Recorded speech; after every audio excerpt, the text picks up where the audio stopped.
down Power Esports over in Hutton early, then moving through and being a third-party demon on that western side. That was really their legacy within that match. And I think, you know, Talon, I don't really think that they've got too much of a hope of taking the title, but if they keep doing things like that, they could certainly at least ruin other teams' days, if not get up on that podium themselves. Well, Talon was a perfect name because they were like vultures, just cleaning up everything around the edge. They'll take that all day long. Guys, we got a whole lot more coming your way. Don't go anywhere.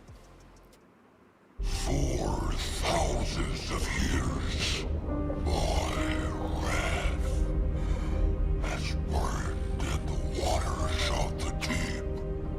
Its power awakens me.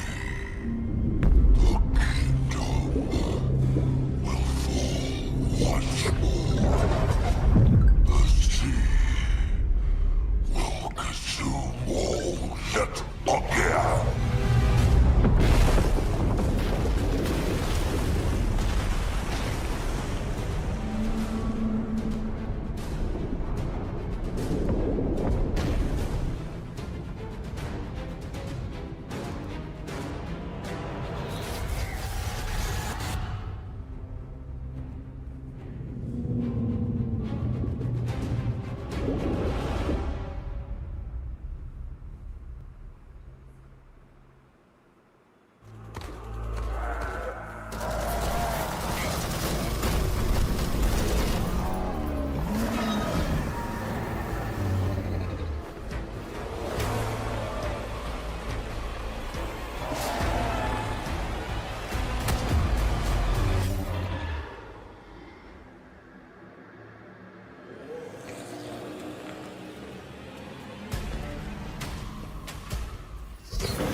Alpha 7, they are out for blood. They are out to get themselves a trophy Jason. and out to get themselves a victory here at PMWC. Max, man, that was a fantastic Do first game here. Brazil, Alpha 7! Get away! Where's Go our on. security?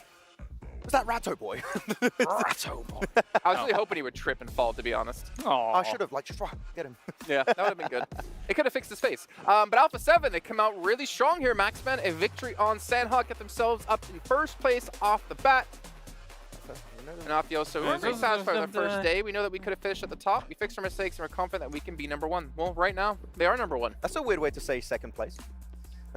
Yeah, I'm doing that too much, I feel like. Well, currently not the case. They've No. got You just themselves wanna a good get- compound. You just want to get haters from everyone. I got so much already. I'm like, oh, what's a few more DMs? Lean like, into it. I mean, you know. look, Alpha 7, this position, you get the good compound on the good mountain. Ooh, what's going to happen? I wonder. Yeah, it was going to be difficult for any team to really dislodge them from that position, right? The one team that could have potentially done it would have been TJB. They seized the high ground above that compound, which is technically the biggest vulnerability of that compound, but they weren't keen on trying to push against it. And I understand why, because teams over in the east side, southeast side, etc., would have had line of sight on them if you're going to push. So you've got to be very careful. A lot of smokes are required to make that kind of push if you're going to do it. So looking at the stats right now, I mean, you were talking about it during the game, right, Jason? Like, elimination heavy towards the top. There's a very big discrepancy between the top teams and the bottom teams in this match. And man, Talon, what the hell is going on? 0 placement points, 10 eliminations on one of the worst rotations. And I think the mindset for them is like, we're not winning this game. We're just going to like shoot everything that moves in this game. And it actually worked out. 10 points for like a 0 placement game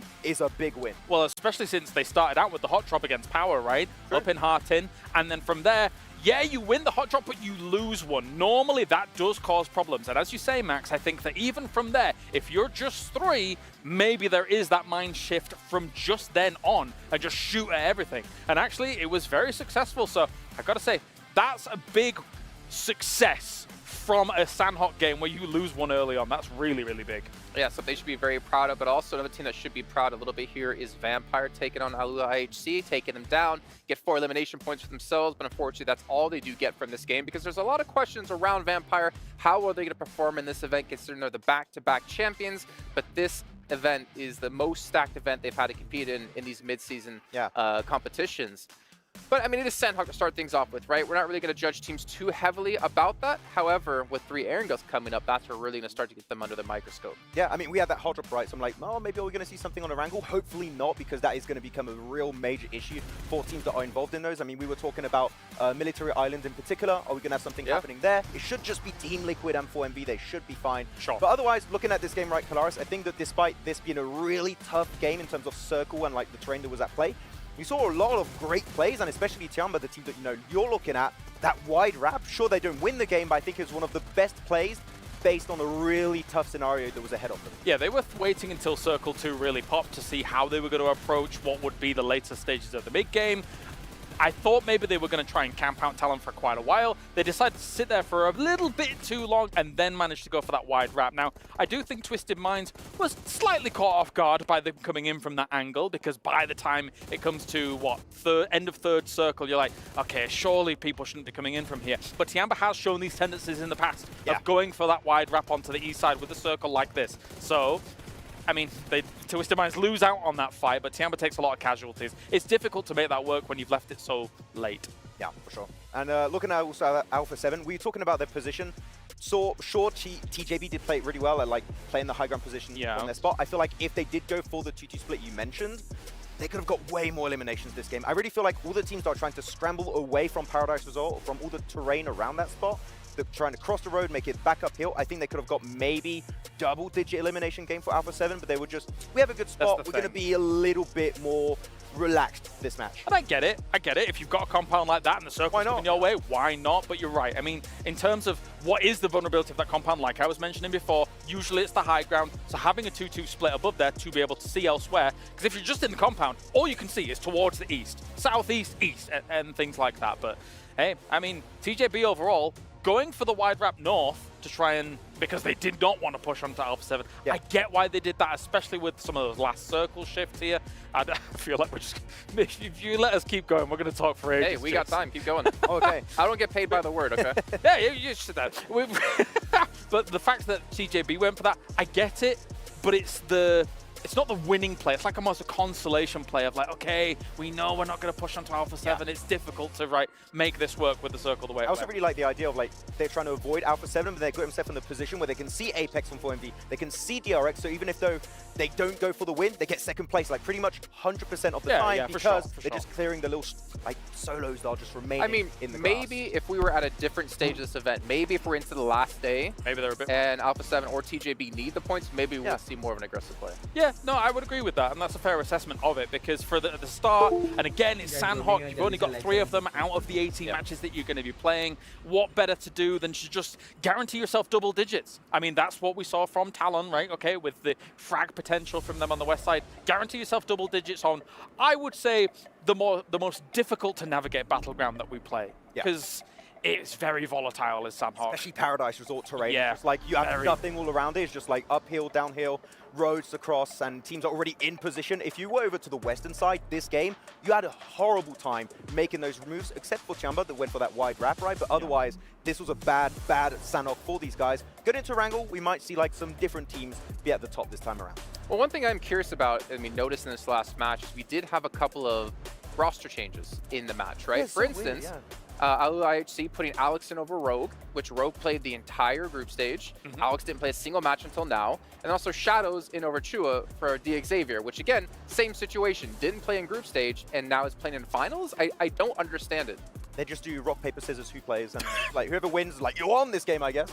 Like there's no logic to it, right? There's none. I feel like there's a little bit of logic to the 4v1 with a Baron and Arrow. Like they would do a rotation every few days, and like if you were a little bit tired, just like go to bed and just don't play don't play on that day. But, like here's just super random. And Alex in particular, I feel like he's one of the better players on the team. Shadow, also known as Levi's in the past, he was just incredible when playing for his team back in PMGC. So like, why are you putting that player on the bench until the finals? Did you want to give him a break when you could have maybe not qualified? It's weird. I don't get the logic. Experience, man. Like the best way to learn how these lobbies are playing is literally firsthand. So I don't know. That's my answer. I have no idea. Yeah. Okay, well, as we do get into Erangel, what are your expectations going into Erangel in particular? I know we saw a lot of Alliance, like spread positions, like spread out. We did see a little bit of it here in Sandhawk on the northeast side, but they eventually did get punished. Is there anything particular you're keeping an eye out on, Maxman? Oof, I don't know on this one. I mean, Erangel, I think, is going to be... We're going to have faster rotations, hopefully, from teams, right? And not giving the space to the True Alliance like we saw in the group stage. So that's what I'm expecting. Teams not getting away with these big splits. But the last game was very weird, so like I'm not using as a real expectation for the rest of the day. No, as we say, usually Sandhawk plays very differently to Erangel and Miramar. I think one thing I was almost like, oh, teacher, me, because we'd only gone to talk really about 1 or 2 teams in the pre-show, but I do still want to talk about Tiamba and kind of why I picked them as a whole, because let's look at their group stage, right? Tiamba, obviously China has a lineage of excellence, and in the group stage, no chicken dinners. Some people think, why are you picking them if they've got no chicken dinners? 5 podium finishes. If there is just a slight tweak in some of those games, they get wins. They could have been #1 in group stage. I think they get wins here in the main event, and I think they take #1 spot eventually.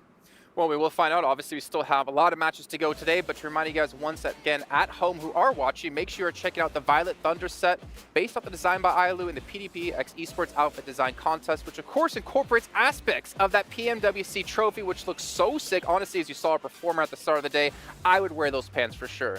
The little purple flames looking fantastic, but also is looking fantastic. Our commentators, let's head back to them so we can finally kick off our back-to-back-to-back Erangels. You two. That back-to-back-to-back. First Erangel of the finals about to happen in just a few moments, folks.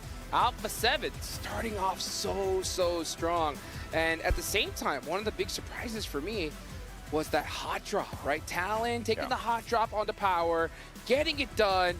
Let's see if we're going to see any other surprises as we get into the first Erangel of the finals. The best way to get it done, Hot Jukes, as we all know, is with the Infinix GT20 Pro. With dual gaming chipsets and 144Hz AMOLED screen, the GT20 Pro will equip teams with up to 120 FPS, which is the first batch of supported devices, offering esports level performance and visually stunning experiences in the 2024 PMWC.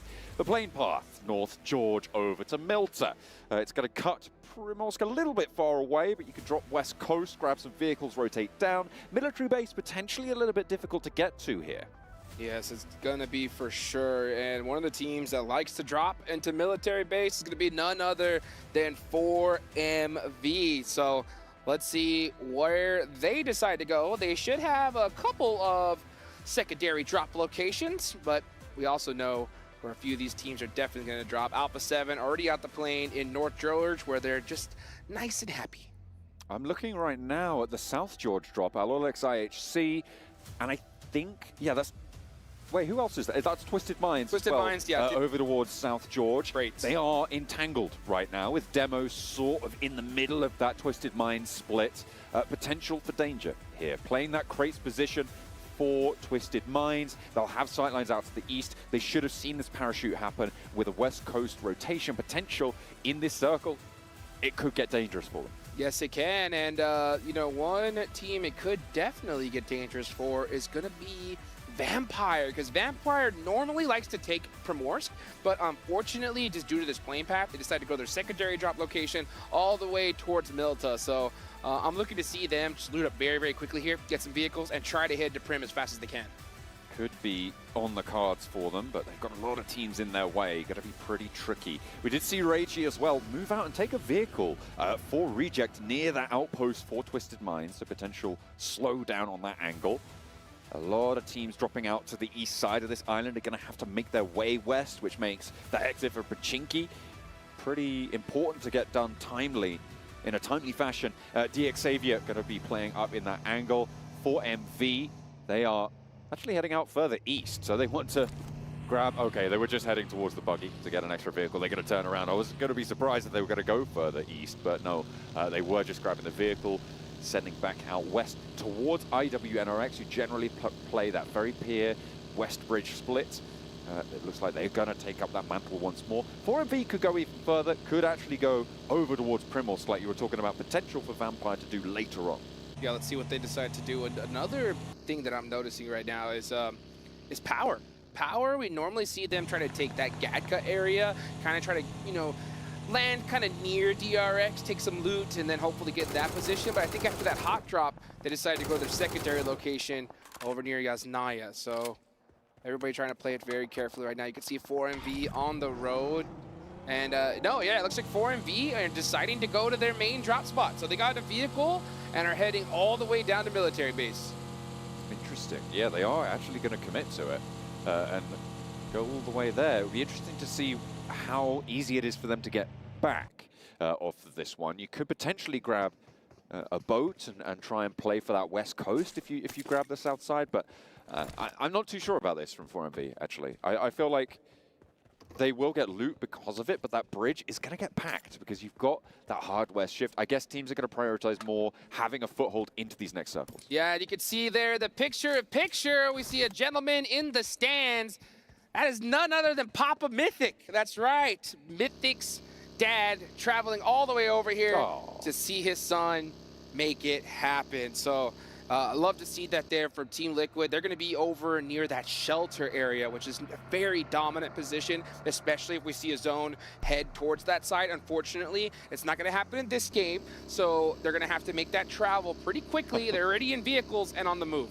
There we go. You can see him. Look at him. Hey, away from the camera. Supporting his kid, man. What can you do? Watching his kid become a man here in Riyadh in the PMWC. Hopefully getting a couple more points than they did last match, though, because they only got one. Don't bring it up to him. I'm sure it's a sore spot. But over on the east side, with Power behind them, Team Liquid gonna have to rotate past. Looks like they're doing that now. Boom as well. A little bit closer to the center now, heading towards that Gatka Fields area. DX Xavier having left Pachinki in that central area. You can see they're going to be scouting one another out. They're going to be aware of each other's presence now. Twisted Minds trying to move south from that South George. They extracted themselves successfully from their entanglement with Alolex IHC over on the north side. If I know Mythic like I know Mythic, I know why his dad's there. Okay. I'll tell you that right now. I guarantee you Mama Mythic was like, nah, no way my mijo is going all the way across the world by himself. Dad, you better go with him. So it's good to be able to see him traveling over here with the son and watching him play against some of the best players on the planet here. Oh, wow. For a crazy prize pool, and we're going to see who's going to try to get that biggest chunk of it here real soon as we're starting to see some shots spring out due to these early rotations. We've got approximately 15 million teams right now in the center of the circle. It seems to have gotten real packed real quick. Twisted Minds, DRX, I think who else is in there? We've got DX Xavier trying to poke their noses in, Boomer in the middle. Everybody has tried to get very central, and we are starting to see a little bit of a rebound off of that. I think everyone basically wanted the same two compounds.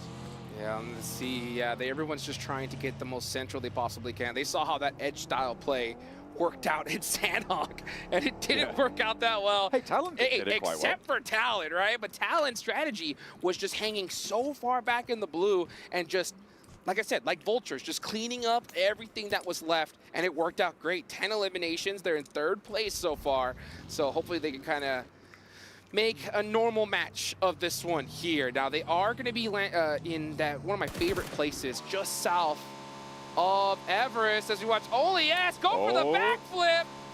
Hits the 1 rotation. Got it! Front tire into the dirt as we're back on board with him. Front flip? No way. Yeah. I mean, you had to do it to him. What was that? An excellent replay, a clean backflip, followed by an engagement. After tumbling off the bike, he loses speed and goes down. That tumble off the bike just cost him his life. TJP lose a player to a misplay on a bike that should not have happened. OLES, in the biggest tournament of the year so far, decides to go for the front flip.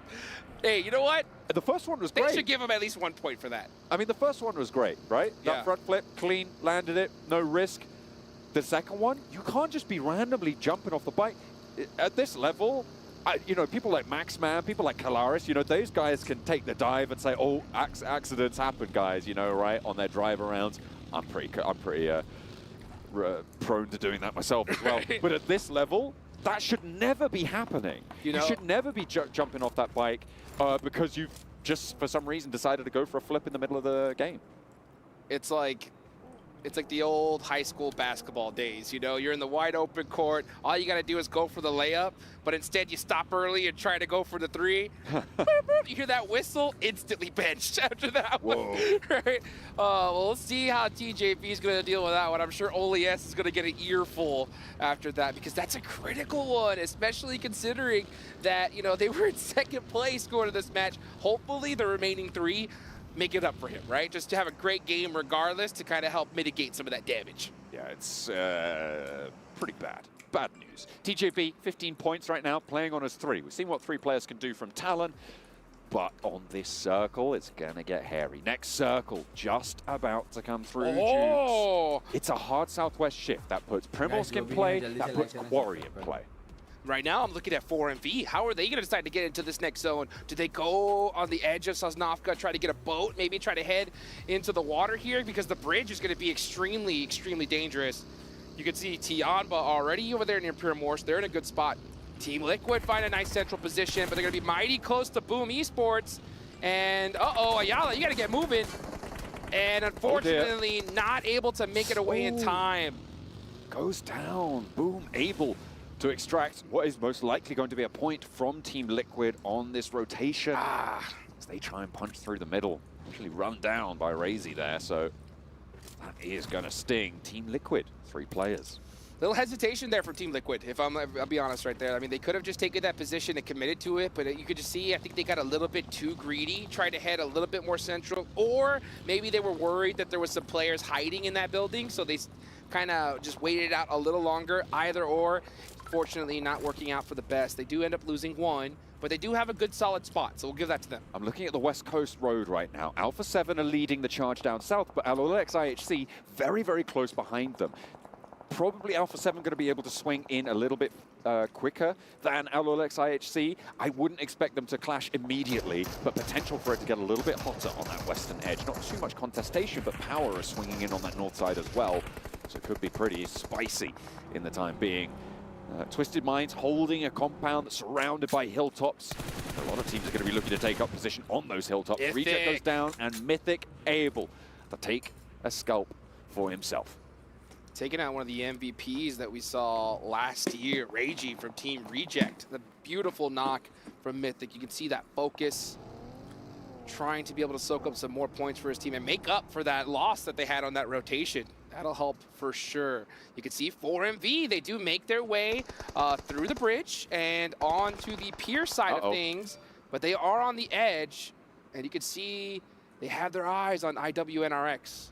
A trade back and forth. The 2 players are down, 1 on each side. 4MV's player a little bit lower. Zebwolf should be pick-upable, but they have to get there first. Swain needs to establish a perimeter. Doc going to be suppressed by the nades coming on through. Potential for this to get a little bit nasty. As Doc has another nade in hand. 3 more in the pocket as well. Pops it out. Wary behind the building. The healing come through. Both teams have got their reses on. They're mighty close, mighty close. You see they got that Molotov. The mollies do break down doors. So he's going to go ahead and use that. Next zone does pop. So 4MV, if the zone goes away from them, you're going to see a little bit more urgency from them to get this fight done a little bit quicker rather than later. But they do have one of their players in that front line position knocked. That's going to make things much more difficult. Yeah, Doc went down on that forward position. Look at Frozen side angle. That's what we're going to be looking at for the remaining parts of this fight. The circle popped as well, and it's over towards Primorsk. A hard south shift on this one. We're going to that southwest point, and as time goes on, Vampire are more and more unhappy that they didn't drop there. That is right, and unfortunately 4MV do lose that player, and with this zone being further towards Primorsk, they're going to be out of it. So yeah, 4MV has to take that fight sooner rather than later, but the Istanbul Wildcats next Ruya said, nah, you know what? You guys can go ahead and we'll fight a little bit later on. Let's get in the zone first. Frozen's off angle for them was so impactful on IWNRX. Alliance trying to make their way through. They have lost a player. I think DX Xavier was the team to pick that one up. And on that south side, it's getting more and more close range. That ridgeline that sits populated mostly by trees just to the north and northeast of Primorsk. It runs along the north side of this circle. Just south of Quarry is such a difficult part of terrain to navigate when teams start to take up residency here. You could see Alula XIHC on that western edge right now trying to push on in. And they've had a lot of contestation, but I'm more interested in Alpha 7. They've sent all the way into Primorsk now. Yeah, they decided to go very hard central. Normally we see them very comfortable on the edge, but I think you can tell that they have had a different change of heart when it comes to this stage. They've been putting in that homework, and it is paying off. It paid off already inside of Sandhawk as we watch the replay of that beautiful shot from Mythic, busting out Reggie out the vehicle and taking him down. Now we're watching Demo with the knock on the Mafioso, catches him slipping, and he's gonna get the thirst. Yeah, that was that replay on the approach for Alula XIHC. I said they were both on that western road. Alpha 7 managed to get into Primorsk, but at the cost of one of their players, right? Mafioso going down. And now, in Primorsk, they're kind of locked in on the south side, right? I mean, we've got about a 40% water circle right now, which means that any territory is good territory, but with the next circle most likely going to be pushing them out of Primorsk, it's a really dangerous position for them to hold right I think they're very comfortable there, though. I mean, there are 3 players right now. They lost 1, so you know what they say, let's go ahead and err on the side of safety. Let's get towards the buildings and, you know, hold it down for now. If the zone does go to them, they're going to be in an excellent position, right? If it does end up going north, they have a lot of coverage and a lot of buildings to kind of leapfrog their way through. And I'll tell you what, if any team could do that, it's Alpha 7. They'd rather depend on their gun skill than just driving in a vehicle to a better position. Vampire are trying to make their bid for the northwestern side. They've gone for a long rotate over the north of Quarry, and they're going to push in behind Just Godless for Alula XIHC if they spot him. Take a look at that northwest side. That's what I'm talking about here. Godless into the vehicle and has to evacuate. Alula XIHC going to push Demo backwards as well. Tony K leading the charge for Vampire. Scraps going on in the meantime, and that's what you were talking about. Down towards Primorsk, the circle goes as Vampire clash on the northwestern side. First player to go down to Godless is Tony K. That leading charge, and a second as well goes their way. Nades ringing out. Wow. And Team Liquid in the meantime on the northeast side going to be taking names. Alula XIHC holding strong against Vampires, and they meet a brick wall as they try and move in. And there they go, looking to just punish Vampire on the late rotation. Down to just 1 single player. IHC doing a great job of just holding that ridge line. Now they should be able to get into the zone relatively easy. Let's take a look though up north. Quarry, Talon, and Power getting into it once again. This is Power's opportunity to get some revenge for Sandhawk. 2 players remain for Power. Talon have 2 as well. A 2 versus 2 on the southwest point of Quarry, up on that high ground.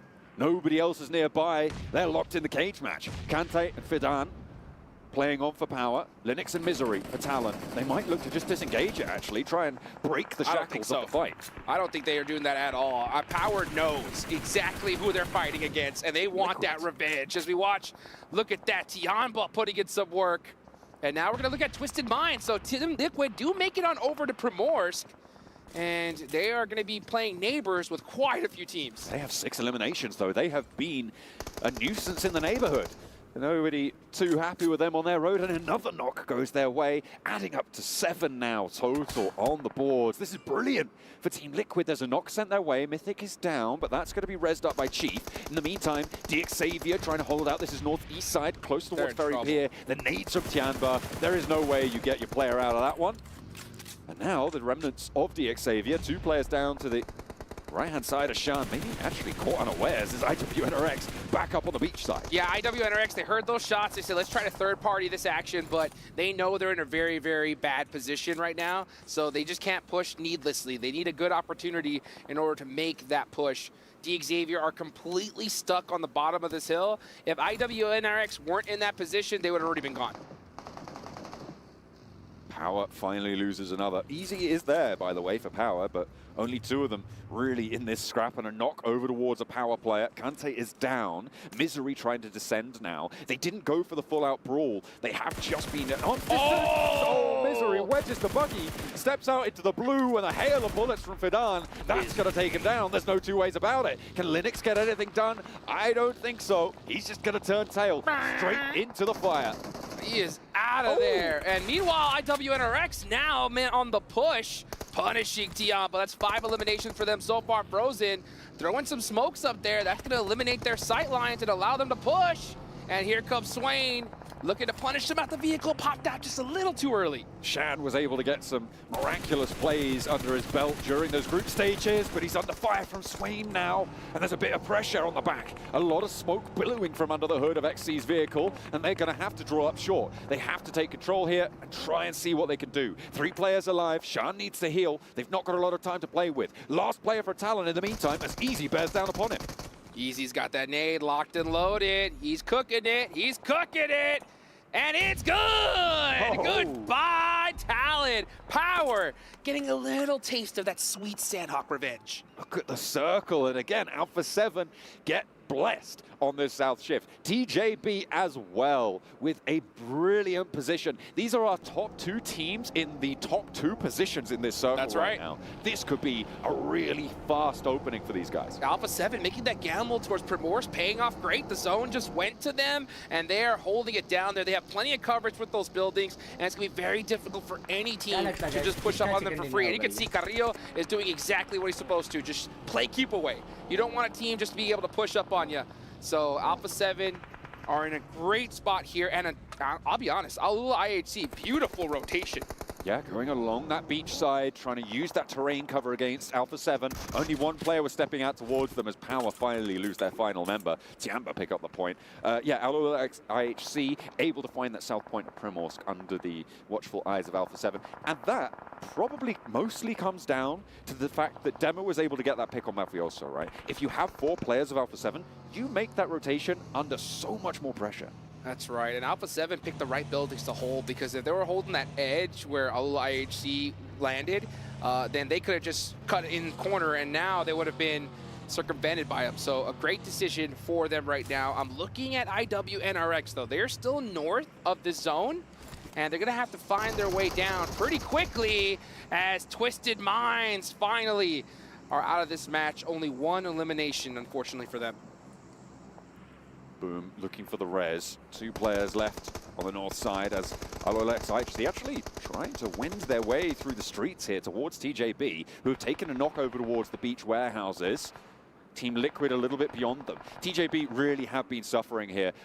And I mean, it's all thanks to Alolex IHC, right? That rotation in, that strip up the east side, they have managed to take ground. I love this from them, though. They are playing this very aggressive. They could have been happy to just play there in the south and just wait out for the next zone, but they do realize if the zone goes away from them, then all eyes are going to be on them. So they said, let's not waste time. Let's start pushing up little by little right now, apply some pressure, and put ourselves in a better position for this next circle. Big heads-up play from Alula IHC. You can see the angles that currently held by IWNRX, that third-party information. Come comes down, they try and descend. The high ground suppression as they try and stop the knocks going through, but Kine is found, Swain is low, and there's another torn out of the vehicles on the descent. TJB catch IWNRX sleeping. Oh, I mean, IWNRX, I think, just pushed a little too early. They happened to push when it was completely silent. So the second they go, all eyes are on them and like, ooh, free points over here. Let's take some of that. So they got punished. Just unfortunate timing on that rotation. Tianpa pushing it on the northwest side. DRX trying to slow them down, and they'll do just that. Drawn back, and DRX keeping up the points tally now. 6 eliminations on the northwestern side. Not too many neighbors either. And they're going to push towards the central glut. Next circle comes in now. Let's see where it goes. Who's going to have the advantage in this one? Is it going to center up? No, it doesn't. It does go a little bit to that eastern side. So now Alpha 7 have to make a decision here. Do we just try to push up a little bit early, try to get a more central spot? I don't think so. I think they're just going to hold it now, force to play, clear out their backs, and then deal what's up front a little bit later on. Team Liquid as well with a decent position on this, but they are going to be having to be the break point for the waves of teams coming in from the western side. Alpha 7 potentially turning their attention there, but DRX is the main threat to Alpha 7 right now. You cannot move if you're Alpha 7 until they're gone, or until they make their move first. And yeah, I think even bigger threat's going to be Alula IHC. They were so smart to push up more central a little earlier on, especially with this rotation, and you can see them putting pressure onto teams all over the place. Boom Esports down to their final player, gets another confirmation there. And let's see, actually, I don't even think he's going to be able to get this res off. Nope, he goes to heal himself first. And his teammate goes down. See what you can do as a solo. Alpha 7, they are making their push. They're trying to hold DRX out. They're staying where they are. They know they have a little bit more to step forwards, but they're going to deal with this backfill first. Knock over towards the backlines of DRX means that 2 minutes for the circle to close is going to be eaten up a little bit, but the rest has already come through, and a little bit more time now for DRX to try and play around this one. Alolex IHC going to be fully aware that this fight's scrapping on. And this is a really tough fight for Alpha 7 because they're down a man, and Carrillo's so far in the backlines, I'm not sure he's in a position to help, so it's going to be most likely a 4v2 between DRX and Revo and McGrellin from Alpha 7. Let's see if those two players are going to be able to hold it down. Actually, no, Carrillo is able to find a position in this fight, so it is a pure 4v3. One nade from DRX on the Alpha 7 could be so punishing, though. Same both ways, though. Nade towards the back, doesn't find Revo. He sits, he lies in wait. Behind the smoke, steps up with the shot, but he doesn't connect. Stands in the fire and goes down through the window. McGrellin as well. Carrillo now is the last hope for Alpha 7 to try and keep this train going. DRX crossing, though, and they are getting scythed straight on through. The off-angle shots from Team Liquid to keep their countrymen in this match. Woo, Carrillo saying, thank you, my Brazilian brothers, because that helped out a whole lot. But this nade from QZ could spell disaster. And it does. It gets the finish on the McGrellin, and Carrillo is out of there. That's Alpha 7 done for. Vengeance, though, on the minds of Team Liquid. Brazilian teams, you don't want to mess with them, and they got to spray you down. You try and take that fight, and DRX fall. A lot of eliminations found. They're up into 3rd place on the match, but TJP still have legs. Alolex IHC looking interminable right now. Looking too good. I mean, these guys have been pushing all the way from the edge. This game was definitely not given to them. They have worked very hard for this one. They're in a solid position. They still have their entire team up. They're the only squad with 4. Let's see where this next zone goes, though. It could definitely make things tricky. Demo spreading out wide, looking for a rotation on towards the beach side for Alolex IHC. Demo gets around that headland, and that could be pretty valuable, if not just for the information on that break, but also for the angle he can provide. You can see exactly what he's trying to do here. Try to light up those teams on the coastline, try to slow down TJB. Alex already with a breach over towards Team Liquid, a little bit further north out there, and another chunk of damage taken out. Team Liquid suffering on that northern side. Boom. Gonna be giving them trouble as well. Yummy. Last player standing for them, but he's not going down just yet. Alula IHC just putting in work, just causing chaos on everybody else. As you see everybody just holding their position, trying to defend, Alula IHC is on the move right now. Mythic making a nice shot onto Alex. That's going to slow him down a little bit. And you can see him up close and personal. Tries to throw that nade to get that confirmation. Does he get it? In the meanwhile, his teammate Chief gets knocked.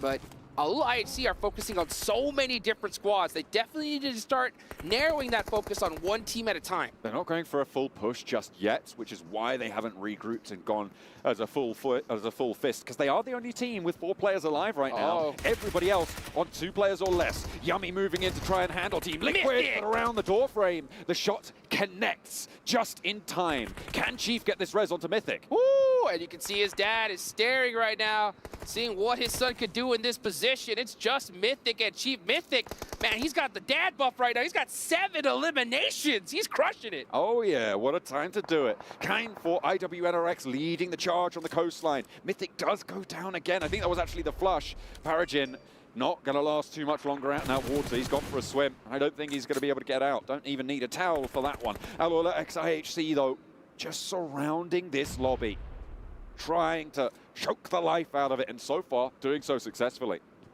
Zeol, a legend in PUBG Mobile Esports. 8 eliminations for the squad. Godless crushing it right now for the team with a whole bunch of those. Make that 6, as a matter of fact. You can see Demo doing a great job. Trying to apply pressure to IWNRX. That knock, though, couldn't have been at a worse time. This 2-2 split right now seems to be working out. They are able to just find this cover, hold these positions, and go for the 1-2 rezzing. You only need one player to get knocked to make that outpost really difficult to play. But because no other teams have more than 2 players alive, you can hold this for a lot longer than otherwise you would be able to. Yeah, and IWNRX are just stuck regardless, right? Because there's still so many other players that are looking right at them. You got TJB looking in this direction. You got Paragin down to like half an HP, still hanging out in the water right now. Gonna have to make sure he breathes for air, though. I think he's got that boat as cover from the north side and the terrain as cover from the buildings. Perfect position for him. Now you can see how IHC started to throw out some smokes. They're trying to be able to group up together. If they're able to get that group, they're going to be practically unstoppable here.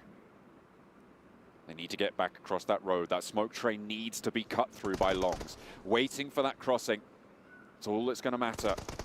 If you can take 1 or 2 players down, it is huge news for TJB. Alex making the dash. Goes over for Alolex IHC. Godless holding the angle, waiting to regroup. Now he makes his move, and Alolex IHC moving those vehicles around, repositioning. The smoke trains has allowed Godless to get through, but one phase just at the end. It's not going to matter, though. Nobody's peeking the angle, and they are as one unit.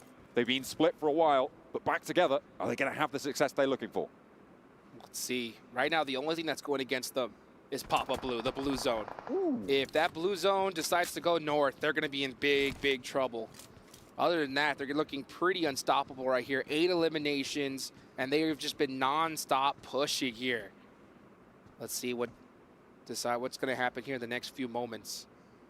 Because right now, TJB, they are the most central. And honestly, they have the best chance of this game, considering that there are so many fights going on, unless IHC is able to get that knock. Team Liquid finally go down. This is stage 9, folks. The zone's about to go into nothing. IHC needs to start throwing those smokes out. That's exactly what they're doing here, because they need to find a way to be able to get into a fair fight with TJB. That pickup onto the Team Liquid player out in the west is huge. It allows them a clean flank on their position to be able to push up towards TJB. The smokes on the door frame push TJB out the back and into the sightlines of IWNRX. They need this fight now. IWNRX going to crunch on in as well. Let's see where Alolex IHC go. And Demo straight into the mouth of the fight. Around to the outside of the warehouse now. They've got it surrounded. That was the definition of offensive smokes. And now we're going to watch Alula IHC starting to press onto IWNRX. They're stuck in the water. There's nothing they can do. The only team that can stop them is TJB, but they're on the back foot as well. That nade could be good, though. Oh, just short of the rock. Not going to quite make it. Paragin for DX Xavier as well could potentially have a say in this fight if he's able to find something. Swain goes down, and with it, IWNRX. They fall out of this one, so it is only now Paragin in the water. Alex goes down. Demo as well, moving in to look for the backup here. TJB holds strong for the time being. And Alolex IHC don't know that Paragin's there. Oh, so smart of them, though. They're just going to get that reset. They caught him, so now there's no worries. They're just going to go for a quick reset here. Oh, that vehicle, if it would have gone a little further, would have knocked him. Ooh. Nice shots there from Flower. TJB are putting in work. Only 2 more. One player now stands. It's just Zyo. Flower behind the vehicle, trying to step out wide. Zyo behind is on the shoreline. He's closer to the edge, and it's a 1 versus 1. Zyo needs to hold his nerve with a PP Bison. Trying to play off against Longs now for TJB. A nade in hand. It's cooking. Goes Long, steps back in. No damage done. Zyo breaks wide. Doesn't have as much HP as Longs, and he takes it. TJB with a 2 versus 4 hold. Out of nowhere. Are you kidding me? I mean, it looked like Alula IHC were unstoppable, but TJB said, nah, not today. Some critical knocks were able to finish that out. A massive game for TJB Esports. And then yet again, it is Seven's Dark Horse who started to step up. That survival stage has hardened this team into carbon steel. And they are scything through these first 2 matches. Man, I got to give it to Alula IHC. They had those beautiful offensive smokes onto that warehouse. It allowed them to be able to push up relatively for free. And I think at a certain point, you could tell they wanted just to commit to the warehouse, kind of go for that 4v2. But with how powerful shotguns are, they say, you know what, let's just wait it out. We should be able to get these knocks and win the game no matter what. And TJB said, we're going to get some critical knocks right back to back at the perfect time. I mean, you couldn't have played it any better. I feel like right up into the last moment, though, Alula IHC just had this lobby completely red. They downloaded everything, right? Right. And they pushed around. They managed to get a sneaky little rotation down on that south side, and then they just spread out from that south edge. I do think they fumbled pretty hard here. Oh, real hard. Not really able to do too much. I don't know if they had too many nades in the back pocket, but that could have changed things. Bringing it into a 1 versus 1 is absolutely crazy for TJB. They did so much work. So, I mean, all credit to them. They definitely deserved that chicken dinner off that fight. But I think Alula IHC still really, really impressive for the majority of that game. And I think what happened was they were just so stuck in that split vision because they were split fighting for so long. We saw them kind of try to go 2v1, 2v1. Huge play from Flower, said, hey, you know what? We're going to take this chicken dinner for now. Guys, one more match from us. 4 more left to go. We'll be right back.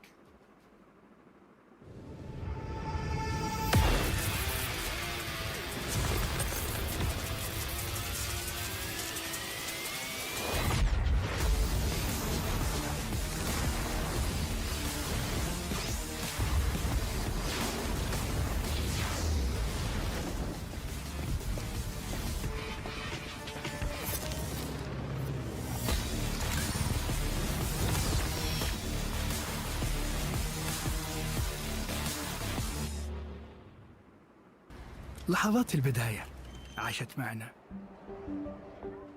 كنا نحسبها وقت للتسلية بس. نحسبها بس ذكريات. عبود أعطي أختك اليد يا ولد. ابتكرنا فيها ابتكارات، وإذا بغينا قلبناها خرافات. كنا نحسبها بس لمة وصحبة وسهرات. انتبه نوب ترى نوب. لكن كنا نشوف عالم ما حد يشوفه. ليت يشغل وقته بشيء يفيده. الله عليك على اليد. عالم كبر وعاش فينا. عالم الحماس فيه يوصلك كل مرة لحلم أصعب، بس ما يصعب عليك. بارد معك وين ما تروح.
The first two matches of the main stage have just been done and dusted. And I think it's time to have a little bit of an update in terms of how the teams have been performing. A7 Esports are the ones that go away with the first chicken dinner of the main tournament, hitting the ground running, getting a couple of limbs on top of that as well, and they are sitting pretty comfortably towards the top. TJB, however, is a team that has both on the first match gotten really close to that chicken dinner, but on the second match going up against Ula in those last few moments of the game, managed to get themselves chicken dinner as well, and they are now doing incredibly great. I'm looking forward to see which other teams are going to be performing incredibly well throughout the rest of the day, so make sure you guys tune in and stick around for the action. China number 1, TJB, a fantastic, you can't shake your head about this, you can't nod, because you're about Tianba, not about TJB. I said they were my dark horse. Keep going. I don't want to. Just go to PEL at this point. Yeah, what are you doing? But China's TJB, back. I think you would love to cover that. I know that. I would love you to would love cover it. that. Yeah, that'd be a great. fantastic 2 games. You heard Genie talk about there, placing extremely high in match 1, doing extremely well here in match 2. And that was a phenomenal finish. I am honestly surprised that they were able to peek both sides of that warehouse onto IHC and not get punished and be able to pick up that many knocks from it. Yeah, to be honest, man, these finals are great. Like 2 matches in, like, oh, there's so much happening gameplay-wise. It's fantastic. But TJB went for a very quick move here, right? Kalaris talking about their rotation. They were holding a compound, a few buildings you really liked in this game. But I was like, you can just reach the late game with very minimal effort, going for those warehouses and just stay in put. And that's what they do. I didn't think it was going to result in a win. That was like went way further than beyond the night initially expected, but a bunch of eliminations off the back of that. They are looking great for the start of this main tournament. Depends what you want, right? If you're taking, so the corner that they were initially in that eventually Team Liquid went to is a great staging point to be able to take eliminations, maybe not the chicken dinner. It really depends on how that circle ends up faring for them.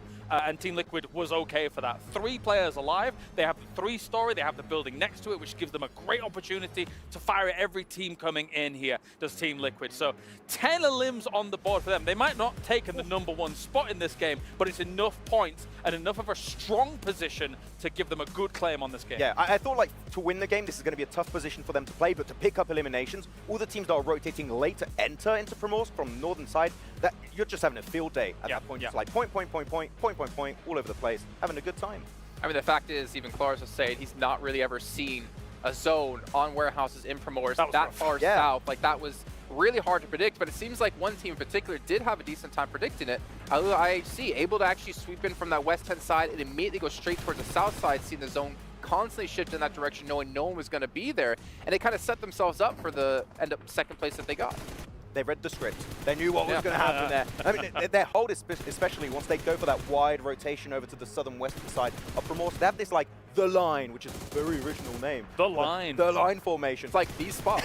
The spot. They're building something here called The Line, I think. Anyway, continue. and all of the teams are trying to enter from the western side, like you had DRX, you had Alpha 7, were going to hit that wall that was IHC at that point in time. And then even sending Demo on the beaches was a really good angle to get some early information to initiate later rotations. So, like, IHC were really on point in gathering information and making what I think were the most optimal moves in a tough circle ready for these teams. They saw that a TJB was at least 2 in this warehouse that we're just seeing kind of play out here. Now, what they needed to do was gain information as to what was going on the other warehouse. Sometimes teams would take both warehouses, 2-2 split across them, but so they needed to identify quickly what was going on, and that was what that beach rotation was for. That being said, smokes. Pivotal in late games. Yeah. Not only for the cross across the road. If you do not have 7 smokes to do that, you're not going to get across without being shot. And then the single smoke to block off TJB's line of sight, to be able to approach forwards, and then deal with what effectively was the beach contingent, and then kind of divide and conquer. It was great by Alula IHC. It just turns out that, well, I mean, TJB took a phenomenal fight against them. Really gave... I'm trying to think about it.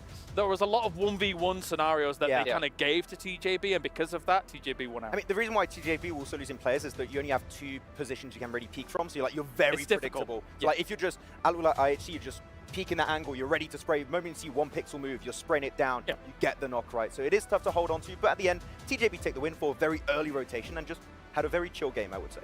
Well, as you were talking about the importance of smokes, I think we need to even wind it back a little bit. One team we were extremely harsh on when it came to group stage was DRX, and pulled off a major upset, a major surprise when it came to survival stage. But we saw them use smokes to their advantage to take on a team of Alpha 7's caliber, which kind of, for me, gives some hope to the team. You've been astute there, Jason, because I think one thing that was important was not only the smokes on the low ground of this one story, but also a smoke on top of the one story to block off Carrillo's vision. DRX, the finals are already high octane. Everyone's playing so well to start off this tournament. And again, seeing the kind of smoke usage into the double nades on the top, because that's one of the only ways you dislodge up at the top, right? The double nade up at exactly the same time to cover as much of that second story as possible. I love it. Kalaris, I feel like we're vindicated. We've said it for like years now. Hold on to your utility for the late game. It's very important. It wins you games. And now DRX able to get himself some really good fights onto Alpha 7 thanks to that utility you just mentioned. But until Team Liquid had the angle, then it got a bit tricky. The really impressive part that Seven brought up while we're watching is the fact that we heavily criticize this team as being super passive and losing advantageous positions. But we saw in survival stage, and we're seeing here that they can be aggressive, and they can be aggressive successfully, which is important. They have a handle on how to play Primosk, that's for sure. We saw them being able to take a victory in Primosk in this tournament itself, and then transitioning from building to building. It's very clear that they know how they're going to do it and when they're going to do it. I'm very excited for this finals because already we're nerding out about way too many cool players. Way too many cool players. Already having some games of the year already happen here at PMWC, but also PUBG almost been nominated for the Mobile Esports Game Day, which you guys can go vote for yourself with the sweet little QR code down that way. I've got to actually point to the correct position here. But also, while you're there voting, don't forget, you can vote for the Esport Analyst of the Year. Seven Worlds Gaming laying back in his chair with his blankie on, waiting for all those votes to come through. In the meantime, we're going to be heading out to the stage with Banks with an interview with the team we've been talking about a ton of today, Alula IHC. From Alula IHC, what an amazing performance so far. Really nice and strong. But talk us through those final moments in that first Erangel map, map 2. That was a pretty tough pill to swallow. What happened? Тэгэхээр саяын тэмцээн болвол маш сэтгэл хөдлөсөн тэмцээн байлаа. Тэгэхээр яг энэ Erangel газрын зураг дээр яг эцсийн мөчүүдэд юу болоод өнгөрвөө? За саяны матч хувьд гэвэл яг сүүлийн зоонд бид жоохон коммуникейшны алдаа гаргаад чекний алдчихлаа. Тэрнээс биш багаараа сайн тоглосон. So regarding this game and the last moments, we made some mistakes in regards to communication. So that's led us to lose some chicken. Okay, losing that chicken dinner. Unfortunate, but you know what? Let's talk about when you came into this tournament. You've come in here as world champions. Do you feel like that brings some additional pressure? Do you feel pressure up here on the main stage? Тэгэхээр энэ тэмцээнд бол одоо аваргын төлөө тэмцээн байгаа шүү. Тэгэхээр яг энэ тэмцээнд бэлтгэлийн хувьд бол мэдээж тодорхой хэмжээнд бас одоо сэтгэл зүйн бас дарамт байсан байж магадгүй. Тэрэн дээр одоо давж гарахын тулд ямар одоо бэлтгэл дээр анхаарал хандуулж байсан бэ? За одоогоор бол тийм дарамт ерөөсөө мэдэгдэхгүй байгаа. So far I haven't been feeling any pressure. Okay, well, that's good to know because you need to stay composed here on the main stage. Finally, I just want to ask, what's the focus been of your training as a team leading into this tournament specifically? Тэгвэл маш тогтвортой сэтгэл санаа тайван байгаа гэдгийг сонсгоцоо таатай байна. Тэгэхээр яг багийн хувьд бол яг энэ тэмцээний хувьд бол ямар зүйл дээр та бүхэн анхаарч байна? За манай багийн хувьд бол communication дээр маш сайн анхаарч тоглож байгаа. Тэгээд Our main focus is communication. Communication seems to be key. Everyone's up here trying to get that consistency, that communication and adaptability. Remember, there's a lot of regions competing here at PMWC, but thank you so much for joining me in your post-match interview. Best of luck in the rest of the day. And with that, we're going to throw back to the studio so that we can carry on day 1 of the main tournament. Okay, if he's not feeling pressure right now, when does he ever feel pressure? When you don't know which, I don't know, brand of soft drink to buy with your meal deal at a supermarket, that's a lot of pressure. That's a lot of pressure. What's the perfect one? What's the perfect beverage? Of course, you gotta have Pepsi. That's how you get it done right there. Is it gonna go with my chicken wrap properly? I don't know. You gotta be able to make those decisions real quick, and it's unfortunate that they weren't able to make that decision to push TJB a little bit earlier in that last one, but still an excellent performance from that spot. And it happens, you know, it happens where you make that 50-50 decision, right? Hey, let's play it back, let's play it safe, try to make it happen, or send it on in and try to get it done. Let's see if they're gonna be able to do it here in our second Erangel of the finals. And who is gonna win this one? We're about to find out. With dual gaming chipsets and a 144Hz AMOLED screen, the GT20 Pro will equip teams with up to 120 FPS, which is also the first batch of supported devices, offering esports level performance and visually stunning experiences in the 2024 PMWC. Ooh, this plane path, it's pretty spicy. Out from George Polk down to the military base. We've had a little bit more east preference on the plane path in the first match. This time we're going for a heavy west preference. Yeah, heavy western preference. This is going to be a very, very difficult one for a lot of squads. You normally like to see teams like, you know, Talon head on over to that Yasnaya area. They're going to have a difficult time being able to get there. I'm looking to try to see what Team Liquid is going to do because, you know, they like to drop near that shelter area, but their secondary drop location is going to be on the edge of military base, so it looks like they are going to be doing some split looting, but every single one of these teams knows that this is their secondary spot with their plane paths, so they're going to have to be very, very careful of their rotation. I'm looking at TJB and Power right now. Both looked like they might want to go to Zaki on a backup drop, but I think TJB diverted, grabbed some vehicles, likely to see them head potentially towards Severny. That's right. They might have some company there. I mean, that's their standard drop spot, right? So they don't want to get too close to Power if they can help it. Zaki, not ideal. And the plane path was on the west this time, so the circle goes on the east. You know, that's just how it worked. Seems to be anyway. TJB, if they can get over to Severny, they have a lot of rotational paths across Stauber at their disposal. 2 teams on the military base, a couple of teams in the middle, but no one taking a full fight just yet. Talon may be close by to it.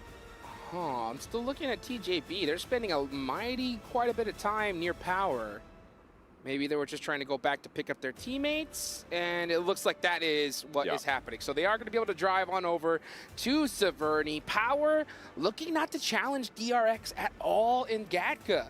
That's very, very interesting. Instead, they say, you know what, forget it. We don't want to be dealing with any more hot drops, especially after that Sandhawk. They decide to hold on to Zarki. Everything else looking very normal right now. We're going to see Team Reject go on over to Roshawk. That is where they like to loot.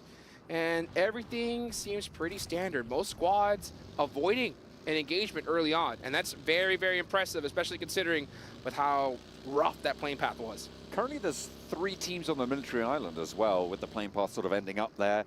More likely for that sort of thing to happen. Novo, I think, is the goal for Tiamba to head out to the eastern side of that military island, but 2 players from Team Liquid are mirroring that rotation. Chief and Cardozin taking up residency. No, hang on a minute, I take that back. Diversion. Tiamba move up and go through Cardozin towards the east bridge. I mean, I don't know how that happened. I don't know how Team Liquid allowed that to happen. I don't know how that happened either. It must have been an insane shot there because Tiamba, we know they'd like to go towards Milta, and Milta is that place that they're heading towards. And Team Liquid, we're trying to find a way through towards that shelter area. That's the place they want to go. That's comfortable for them, especially with a zone like this. And it's super unfortunate when you get the perfect circle for your drop location, but the plane path just makes it that much more difficult. The other duo from Team Liquid, they're completely split right now. I'm mildly baffled. Mythic and Ayala decide that they're playing on a different team from Chief and Cardozin, and they could be going completely the other direction. They're right in the middle. They're just southeast of Pachinki right now, and going to be moving a bit further out east. Olex IHC will be clashing with Twisted Minds. That's over towards Everest. In the meantime, looks like they've got 1 and 2 knocks as well, but they are split. Demo and Godless on a split from the other 2 as they managed to get a flush, and actually another knock. 3 of Twisted Minds now down.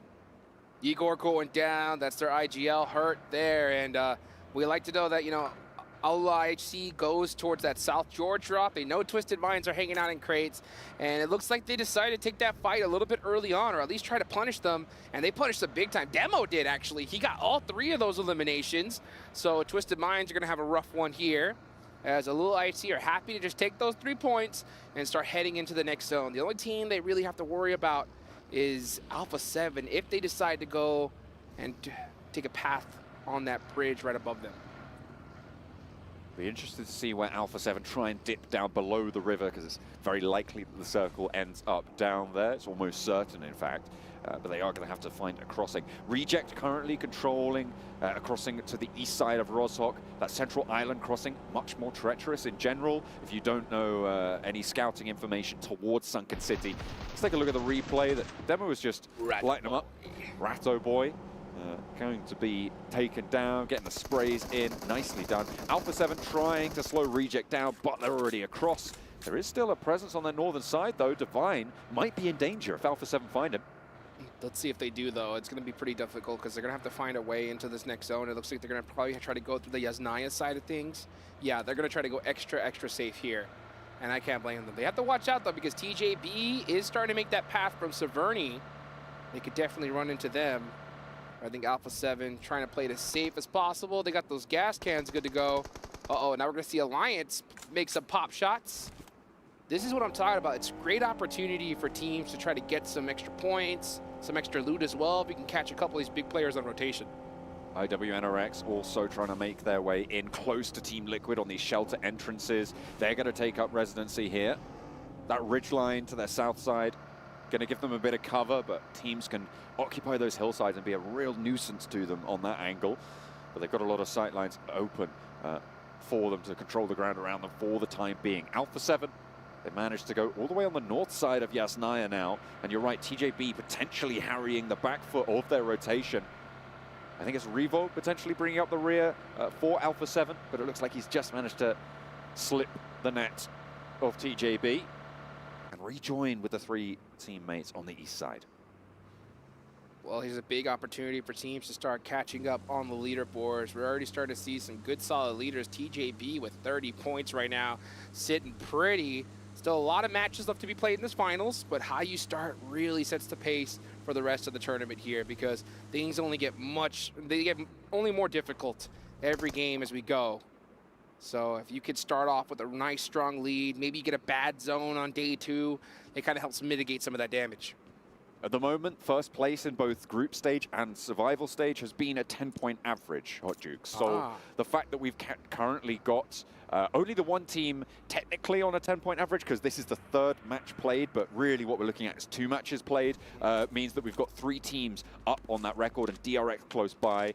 A lot of early power being displayed, but that's generally quite typical, having only played 2 matches, to have 2 or 3 teams at that sort of level, because you have those chicken dinners being a lot more impactful overall. It unbalances things a little bit. But TJB on 30 means that they've already put the results up for this 3rd match as well to make a statement towards a 3-match 10-point average. And let's see how they're going to do it. So they're going to head towards Yasnaya Fields. This is a very interesting thought. There's actually a lot of areas they could take. Yeah, you can see GK First is going to be holding that ridge line right there. Actually, it's a tree line. It's a beautiful, beautiful location in a zone like this. But it's still very, very early. We're still at stage 1. It just goes to show you how fast these teams rotate, folks. I mean, we haven't even popped stage 2, and pretty much everybody except 2 teams are already all set up.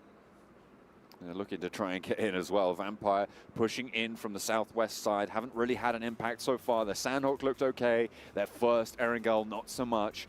We'll see if they can have a 3rd match resurgence. Central Circle looks like a donut on the screens right now. Hopefully, not too many teams going to be taking the dunk, though. And over on the east side, Alpha 7 looking to push in. TJB actually skirting the south edge of Yasnaya under the view angles of power. So potential danger there. Crossing those Yasnaya fields is always going to be treacherous. Yes, it is. There's not a lot of coverage there. There are plenty of hay bales, but that's not a place you want to get stuck, especially so early in the match. The zone could go anywhere.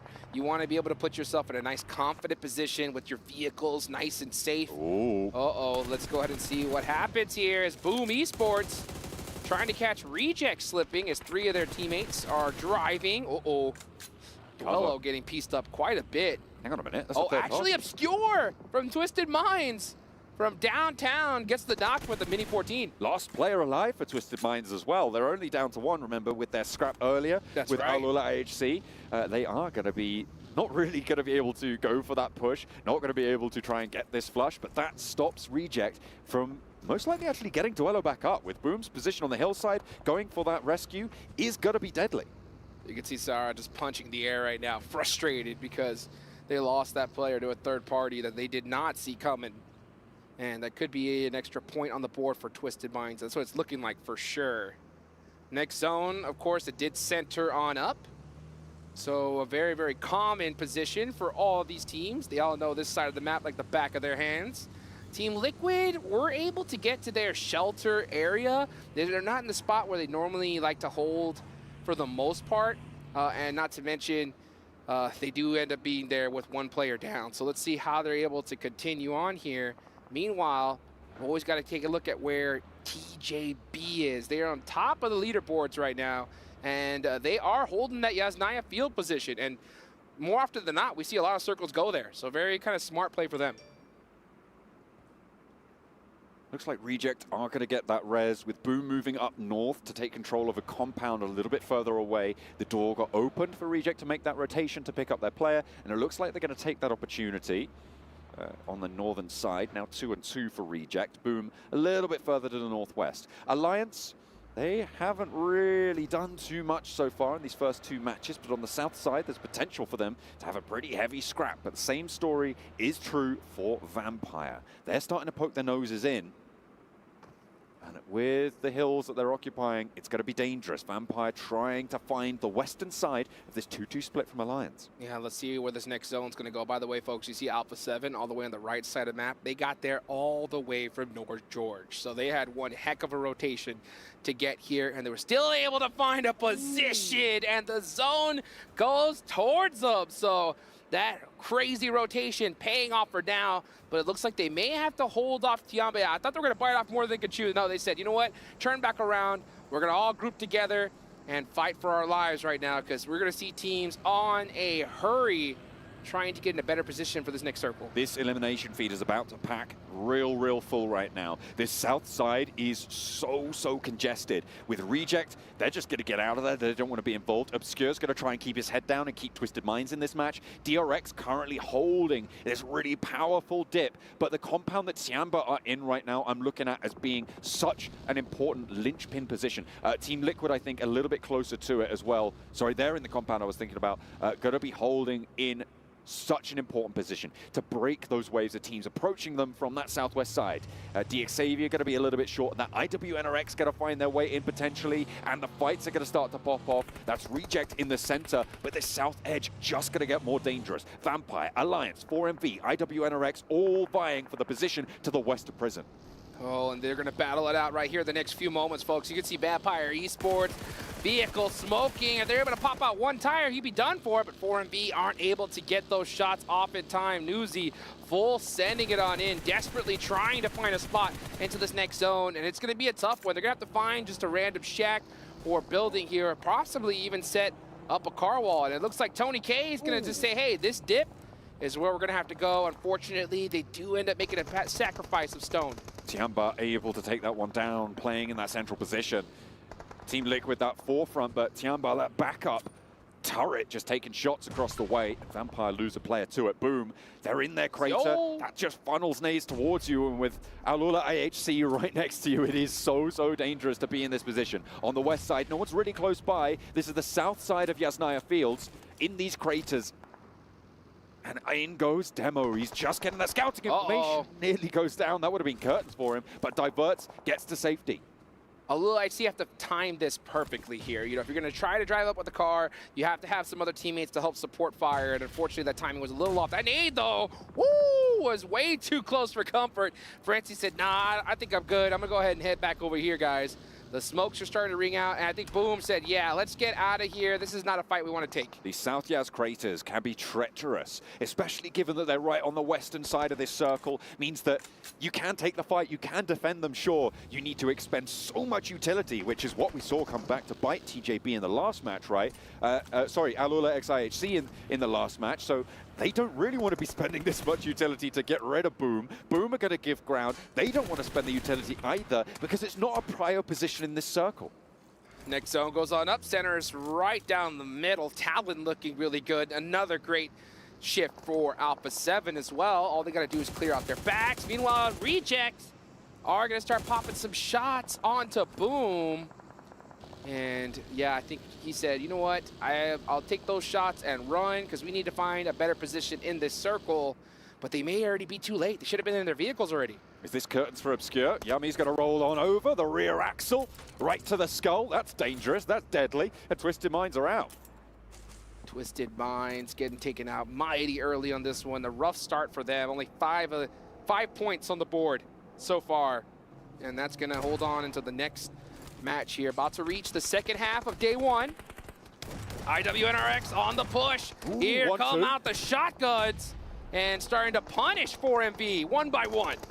Apex goes down next, and it's just Doc who's wondering what the hell just happened. This tower was supposed to be their sanctuary, but Doc has the spray down. 1, 2, maybe a third onto Kain. He's low, might just be able to pick it back together, get some healing done, but Doc is still so low. He can't risk this push. There's Swain on the off angle, goes for the third party peek, but Doc's still the challenge. No, not quite. 2 players down for IWNRX. This is all the way on the south. They need these reses now and fast to be able to get into this next circle. Alliance are going to have heard this, looking for the third party. The remnants of Vampire are going to be holding them in place for now, but everybody else around is going to know that IWNRX are looking pretty shaky. Everybody knows that Wizard Tower and IWNRX tried to hold it on. Let's see what is going to happen, though, as Alliance are going to have to get in some vehicles here and get moving.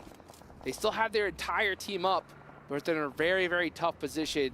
They can either decide to try and hug this and brisk it towards Mansion and head towards Alpha 7, or push right into Vampire, and that's exactly what is happening. They get one finish there, and Vampire are on the run.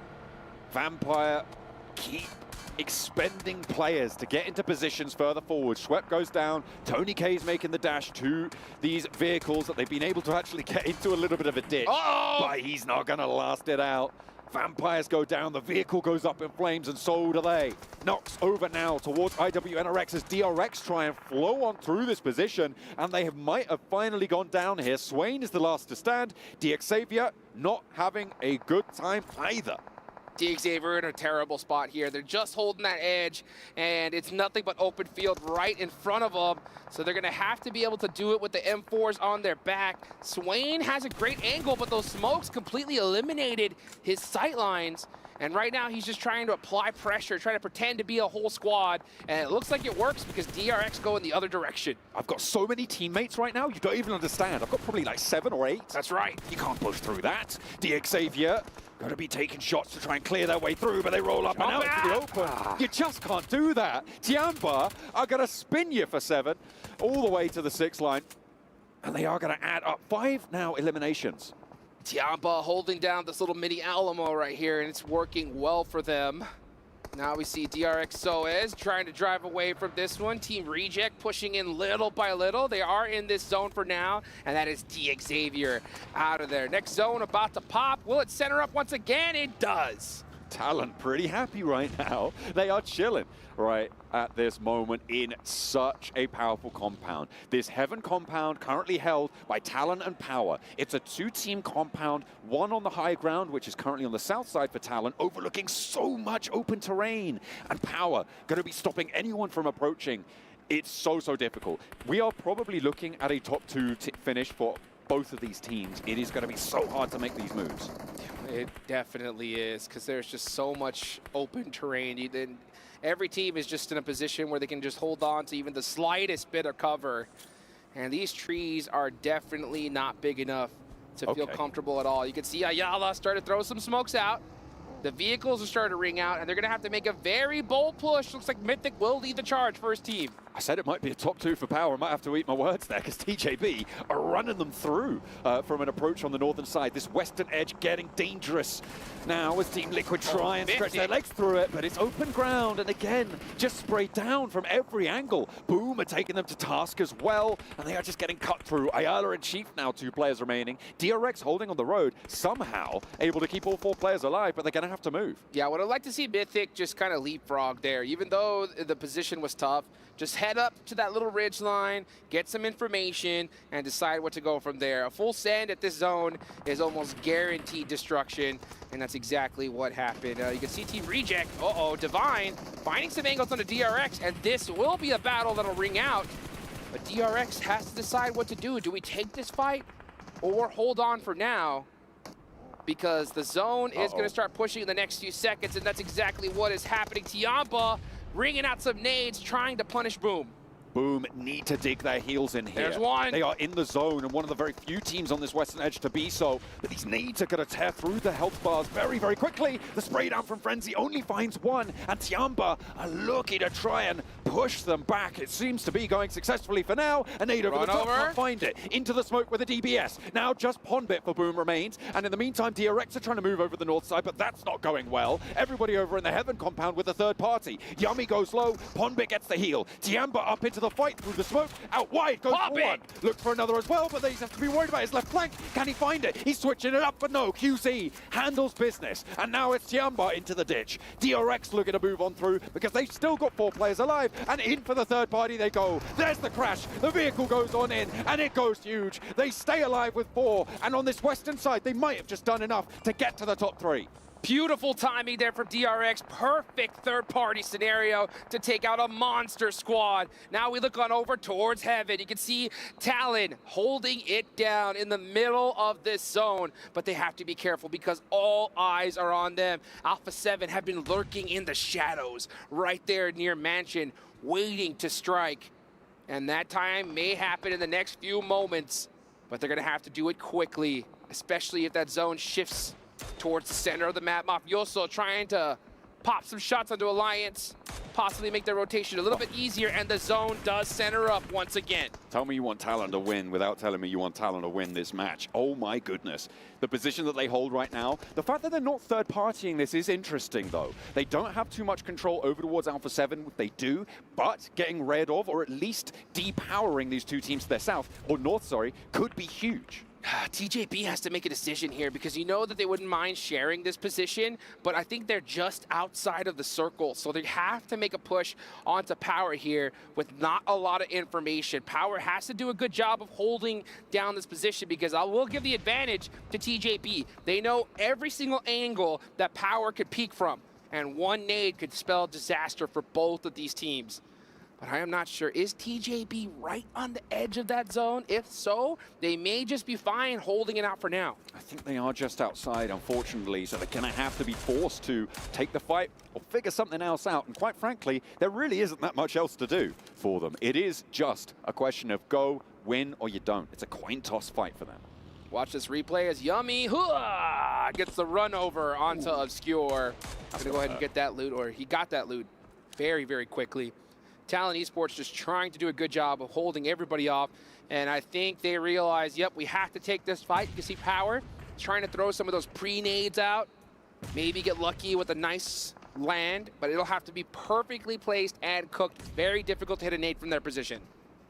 Through the windows, Power trying to fend off TJB, current tournament leaders. 5 eliminations already. Talon still not going. Alpha 7 making their move. They're making the cross over the open ground, and they've made it to the ridgeline, and Talon not going to push them back too hard. Do they have nades in the back pocket? Do they still have anything left?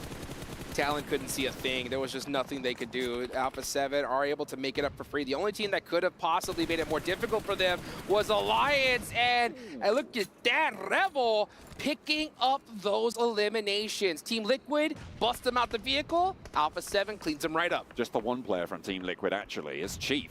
Going to be looking to hold down the southwestern side of what is potentially a really strong spot for him. But the nades are going to start to pile on in from Alpha 7, and you've got to think if they're expending this much, they just want to get rid of this. That's a lot, though. That's a lot of utility to waste there. Yep, and here we go. Here comes the push from TJB Esports on the push. And we do see Team Liquid go down, but we can just see Power trying to hold it down there with the DBS. A beautiful knock. Only one player now remains for TJB, and it is GK first with the SK-12 from the bottom of the stairs, able to cut the ankles out from underneath El Hadji. Now it's a 1 versus 1 as they're both just cleaning up the points either way. Talon, they're just hiding. They're just chilling right now. They haven't had to go for a third party because these 2 teams are dismantling each other. GK first in through the door, or certainly wants to think he can, but Verdan, 3, 2, 1 shell left in the back pocket for the DBS. It's getting a little bit more hairy. He's got to reload. Doesn't have the reload. No ammo, what are you doing? You need to get the ammo in the clip. It's just not going to work like that. And GK first goes down. Power, stay alive. Click, click, click. The worst sound that you could hear in a position like that. But who's going to win this match? That's the question. Talon, only 13 points on the board so far. 10 of those being from Sandhawk, that cleanup crew that we saw earlier. So they're very happy to play it safe, to try to get some points here. But maybe they played it a little too safe because Alpha 7 is trying to hunt them down. But does Alpha 7 decide to take this fight right here, right now? That's very risky. Talon have 0 eliminations from the strongest spot in this entire game. They have just been What is so Axel quiet. doing? What is he looking at? Like, Axel has no position, no business there because he has no sight lines. He cannot get any information from that spot at all. DRX are allowed to move in. This is what happens when you're quiet. You now have 3 teams looking your way. Obviously, Fidan only a solo, DRX only a duo, but you can't move out the back of this building now. Alpha 7 have free fire onto your entire position from this ridgeline on the east side. You're now trapped in what once was a castle, is now a prison. That's exactly right. I mean, when you just lay down and allow teams to push up on you for free, there's a certain time to play ultra passive, and there's a time to play ultra aggressive. And Talon, from their position, you want to play that aggression. They could have decided to hold this site out and hold that ridgeline and not let Alpha 7 drive there at all. But instead, they hold that building, let Alpha 7 push to them for free, and now they're just getting picked apart little by little. DRX, 2 players. Fidan, the only one, but he's got the MG3 in the pocket. Gonna be trying to lay down the law with the LMG, but nades are ringing out. They've heard this rotation. DRX know what's up here. As Alpha 7 try and surmount their position. Talon still holding on the inside, and the nade takes down Power. Last player to fall. Here we go. 3 teams remaining, folks. It is Talon. Mighty quiet right now, just hanging in what was the best position in the map. Stop it, Alpha 7. Don't be mean. Talon are trying to sleep. They've been asleep for the last 20 minutes. Hello, anybody in there? Rebels, you can see him leaning side to side. How about over there, guys? Where are you? DRX on the other side, very happy to just hang back because they're hoping this fight rings out and they can come in third party it. Your Talon have a point? That's crazy, dude. Take it to the bank. Unbelievable. They're going to get some placement points here, but with how this all goes down, it's all about those elimination points. And when you had a position like that, it is risky to leave that nice little comfort safety building, right? But you got to leave it eventually. And now they're completely hard stuck. Like you mentioned, a castle has become a prison for them. This is stage 8. The zone's about to go into nothing. It is just so tight now. DRX as well, though, alive with 2. Able to get into this game late. This is, again, afforded to them by the fact that Talon have been so quiet, right? Because at the moment, they've just been dropping people into the oubliette, not remembering them one bit. DRX have put the pressure on, they played on that western side, and they've made the crossing. Credit to them. Let's see what they decide to do here, because Talon Esports, again, just playing it so quietly, not moving a muscle. You can see Yoru there. He does have a little bit of angles there. And look at this, Linux, he's just staring inside the building. He has no information at all. He's just saying, all right, guys, come and get it. Because guess what? I know this zone is about to go into nothing. So I'm just going to hope for that. And if you try to enter this door, I'm taking you out. I'm pretty certain that Alpha 7 have the inside of this circle right now. When it starts to close, it's just going to close and close and close onto the outside. Going to be pretty happy to just hold Talon out in the meantime. And they don't need to move a muscle. They're taking a leaf out of Talon's book. Why would you go for a push when you know that they're going to need to jump into your fire? Hey, and you know what this does? This cools down all the rest of the players in this tournament because they're just sitting, waiting for this match to end. So I think Alpha 7 said, you know what? We're just going to leave it down to the last moment here and wait it out and hope for the best. This is going to be really tough, though, because Alpha 7 know we cannot push this fight. If we do, DRX is going to come in third party us. So we're just going to wait for it to happen and hope for the best. And that's what's about to happen, folks. This is the last stage. This zone is closing. You can see the smoke start to ring out. Talon is trying to prepare their defenses for this onslaught that's about to come their way. I love this. The smoke's being pushed right up to Talon, forcing them to go for really wide peaks if they want to step out and challenge, because they need to. Linux trying to get those nades up on this high ground. This could be the most important position. But is he exposed to DRX here? A nade over the top. The cook is there. It's right on top of Mafioso, but for some reason, looks like there was some terrain cover there. He's got one more nade. One more nade, he has to throw it. Actually, he should be throwing smokes on that ridge line. Throw some offensive smokes, cut off the sight lines from Alpha 7. Make them have to push through the smoke blind. Nade in. But you have to be able to place it just perfectly on the edge. Linux gets that last nade thrown, and it does hit one of the monster players of Alpha 7, being their IGL, Carrillo. Another nade as well down to the low ground. They're trying to hurt this one. Over the back, there's another knock. Linux is able to do so much from this rooftop. DRX. Mafioso down, Carrillo going low as well. More nades coming in, and DRX in for the third party. 3 players up for Alpha 7 to try and hold as Talon flow over the top, but the 2 of them are down. Misery's there. Revo traded off Carrillo and McClellan, trying to stand tall, but Alpha 7 swept aside. Talon have managed to make it work. The high ground from Linux is so impactful. But now, is it going to be DRX upsetting? Oh, DRX just a little too late. They were on the move to third party it, but Talon wiped that one real quick. DRX, you have to push. You have no choice. You know they're hurt. Don't let them get these resets. Actually, they can't get up this hill. There's no way up. Put on your climbing shoes. Linux is on his way. Oh, they get the knock. But that is gonna be it. It's gonna be a Talon chicken dinner. That heaven position just proving too powerful for the rest of the lobby. Talon, I mean, they won it. They did. They really win it. Oh, they really won it. I mean, but they really, I feel, okay, they won the fight with Alpha 7. I thought Alpha 7 had that one on lock, right? And it turned out that the circle actually closed on the high ground. I thought it was gonna close a little bit further south, but they were able to shut it down, right? They had the inside track. They were able to win the fight against Alpha 7. But they really won it. I'll say this, I mean, right? they did literally win it, but I don't know. I understand your feel frustration. like I'm disappointed. Right? Yeah, I understand your frustration because from that position, I think everybody would have wanted to see, you know, a 10, 15 elimination chicken dinner from a squad like Talon.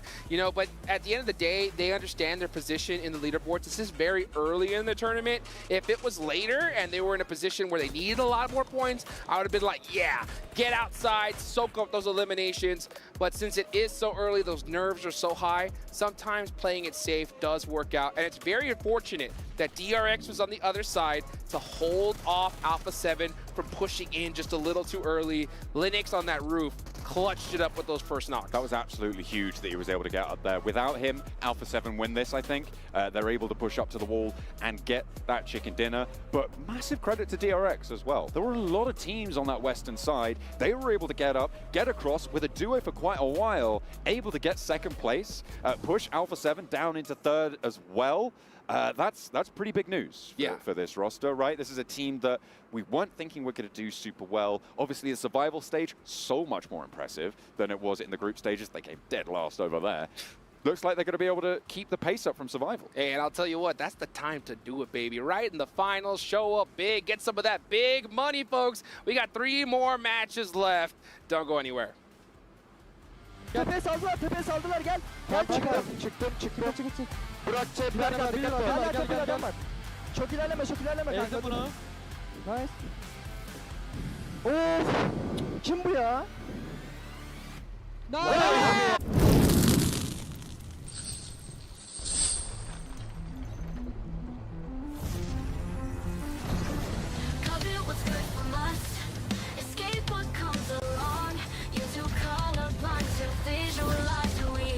What they wanna live for.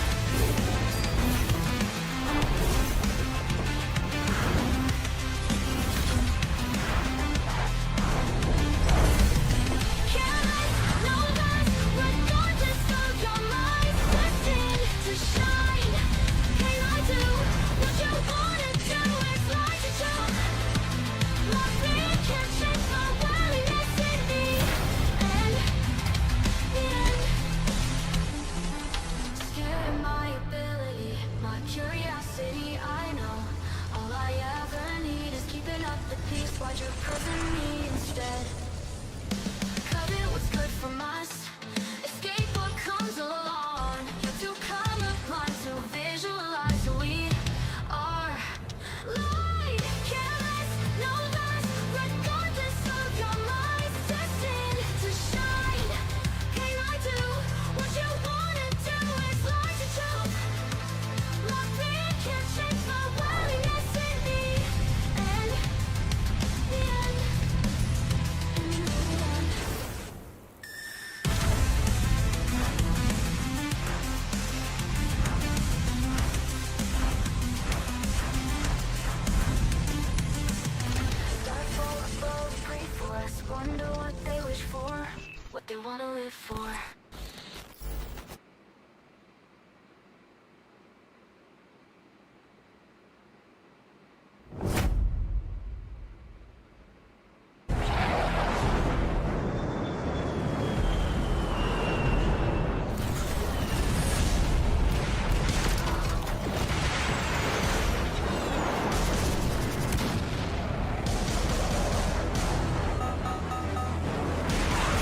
Man, we are getting some spicy zones here today in the PMWC. We had a Primorse finish, we had a Heaven finish there, and Talon playing Heaven like you should. Yeah, playing some good positions there. I mean, they had a really good early game split right there. 2 players in Alamo, 2 players also in Heaven already from the get-go. Upon the phase 3 pop, they instantly, like literally 5 to 10 seconds after the circle pop, regroup onto Heaven, and they're chillaxing the entire match and game itself. A pretty easy win, I would say, but it was contested by Alpha 7 to like some extent. It was not free at the very end. The Talons defend, though. They were able to defend it so well against Alpha 7. Alpha 7 did have, we were kind of talking about this with James too during that match. Alpha 7 did have some smoke nades left that they could have used. They could have been a little bit more aggressive. They used a lot of utility, though, trying to get up to Heaven whenever Alliance was behind their back. So it's good that they were able to get those elements, but Alpha 7, I feel like they needed to be a little bit more aggressive there at the end against Talon. Well, you can see 15 points picked up for Talon. They need it, but DRX again. Another big finish for this team, 13 points. Alpha 7 getting themselves 10 points. We are starting to see some teams stand out against the rest. Yeah, that is correct, 7. You're not misreading this one. And then Power getting themselves 9 points. TJB getting themselves 9 points. And TJB, I think, is also another big talking point today. They're looking like the proper dark horse that, you know, Lars predicted. They're making good moves. Whoa. You predicted them too. Oh, thanks, Max. I appreciate that. Okay. I know I curse things, but I also hear what you guys are saying. Like, come on. How's your Dark Horse doing today, Max? What? He cursed him too. What's going on? Dark Horse. Well, speaking of curses. Oh my gosh. No. Okay, can we... Let's talk about 4MV, Change graphic, change. That's what Yeah, man, 4MV are struggling here so far today, and I had that predicted at the start of the event, though the second I saw you predict them after the survival stage, I wanted to change it. You should have. I feel like you're allowed to after Max picked it. If Max picks your pick, you're allowed to change. You're allowed to change your pick. You have a joker. You can change. Instantly, it's just like, it's just Who do you want to go another for? one. Who would I go for? Old TJB now. I'm actually kind of keen like picking TJB. You know? Yeah, you know what? The way TJB has been playing, though, like this is what we've been talking about them. The 2-2 split as well that they were doing towards the north, and then on top of that, being able to push over power. We were wondering which team was going to be able to push towards power. Well, guess what? This team, and you can see the big difference here of what they've done in group stages and what they're doing now in main tournament, which it's absolutely insane. The eliminations, this was the big question mark for me. We're kind of talking about it at the beginning of the show too. This team needed to get the early fights narrowed down. We know that they can definitely get those elements. So far, they haven't been eliminated early on. I know it's been 3 matches. We still have a lot of matches left, but for the end of the day, I kind of want to continue to see these performances out of them. I don't want to see the inconsistency that we saw out of them during group stages and a little bit too during survival stage. I expect that their consistency to continue, right? Like they've had 3 games. Sure, like they didn't all result in a win, but like they're just a good play after a good play after a good play. It is consistency. Like the IGLing on their side is absolutely top tier. It is so good, in fact, that they could very easily win this tournament with this kind of gameplay. I would not be surprised. Like TJB have leveled up significantly for the main tournament. I mean, obviously it's a shame to lose in the group stage and not qualify directly to the main event, having to play survival, but there is an upside. You get more games under your belt, you come into this part of the event warmed up, and it helps you fix any of the problems you were having in the group stage by playing survival. So TJB, it's not necessarily the most spectacular way to get into the finals or potentially win PMWC, but it's getting the work done. It's efficient. It's efficient, right? Like, would they be playing this way if they didn't play in the survival stage? We'll never know, right? But maybe they would have had a completely different approach to the game that would not have been successful whatsoever in the main tournament. So, man, the IGLing, again, top tier, and I really hope to see this continue in our next few matches today. I like what you're hinting at, though, Jason, in regards for some of these teams to be able to play survival stage as well. I feel like it has worked out well for DRX. I mean, look at this team. Sure, yeah. We talked about, especially during group stages, I remember thinking about this team. It's like they had such a strong hold on certain areas, and on top of that, they just wouldn't fight. But now they're willing to take the fights to some of the other teams. They're willing to be able to third-party as well. I mean, I think, if I'm not mistaken, we saw them being able to third-party Tiamba after Tiamba ended up getting rid of Boom. Yeah. That was a great timing out of that team. That's something that we really haven't seen out of them before. I mean, you can see the stats right here. 1,300 damage. This is kind of why I was cleaning my eyes earlier, because I was like, wait, is that the DRX? Yes, it is actually DRX, and they're continuing to play the way that they played in survival stage. Yeah, that fight on the southern western side was a mess, though, okay, it's fair to say, but it was one of the only good positions to play. They have to go for play, they have to go for the push, and sure, you have to fight for it, but if you win that position, guess what? You make it to the top 3, you get placement points, you get eliminations, and most importantly, in a position like that, you can keep using cars, and you get extra utility from those enemies you eliminated. So DRX completely leveled up here into the main tournament, and I'm stoked to see it continue. Yep. You know, I'm also stoked to see Oh. What, Jason? Oh, thanks for asking, guys. Our commentators, we got Blank and Jackie to be joining us now on the stage, the desk, the cube, whatever you guys are calling it these days. Gentlemen, what's your thoughts on the first half of the day? Ooh, cool. Very awesome. Love it so much so far. It's been some pretty cool games so far. Talon, off the back of that heaven push, the claw came through big time. Some great nades, some great positioning. Alpha 7 just could not handle it. But Alpha 7's also been doing really well, Jackie, haven't they? They have, mate. Yeah. They have. You know, maybe they can keep it going, maybe avoid a second place, gun for the trophy. Who knows? We're only here on day one, Jason. A lot to see. A lot to see indeed, and I think we're all excited to see how the rest of today and of course the next 2 days play out as well. Thank you guys so much for joining us. We'll catch you guys in just a few minutes. But it is time to check in with our overalls, get an idea where our teams do currently stand at the moment after 3 matches played in the day. Ooh. And TJB will be in first place. And of course, as expected, Alpha 7 in second. On brand. The thing for me, TJB, I mean, you kind of have to look at the placement points for that team. That was the big question mark for me. During group stages, I was mentioning earlier, I have to mention it again, that team was either you were going to end up being in the top 3 or you were going to end up being between 10 to 16th place. So it's good to see that that team is currently being able to get those placement points. Out of Alpha 7, what I'm enjoying is their quick rotation, especially in that last match. They rotated so quickly and avoided a lot of fighting.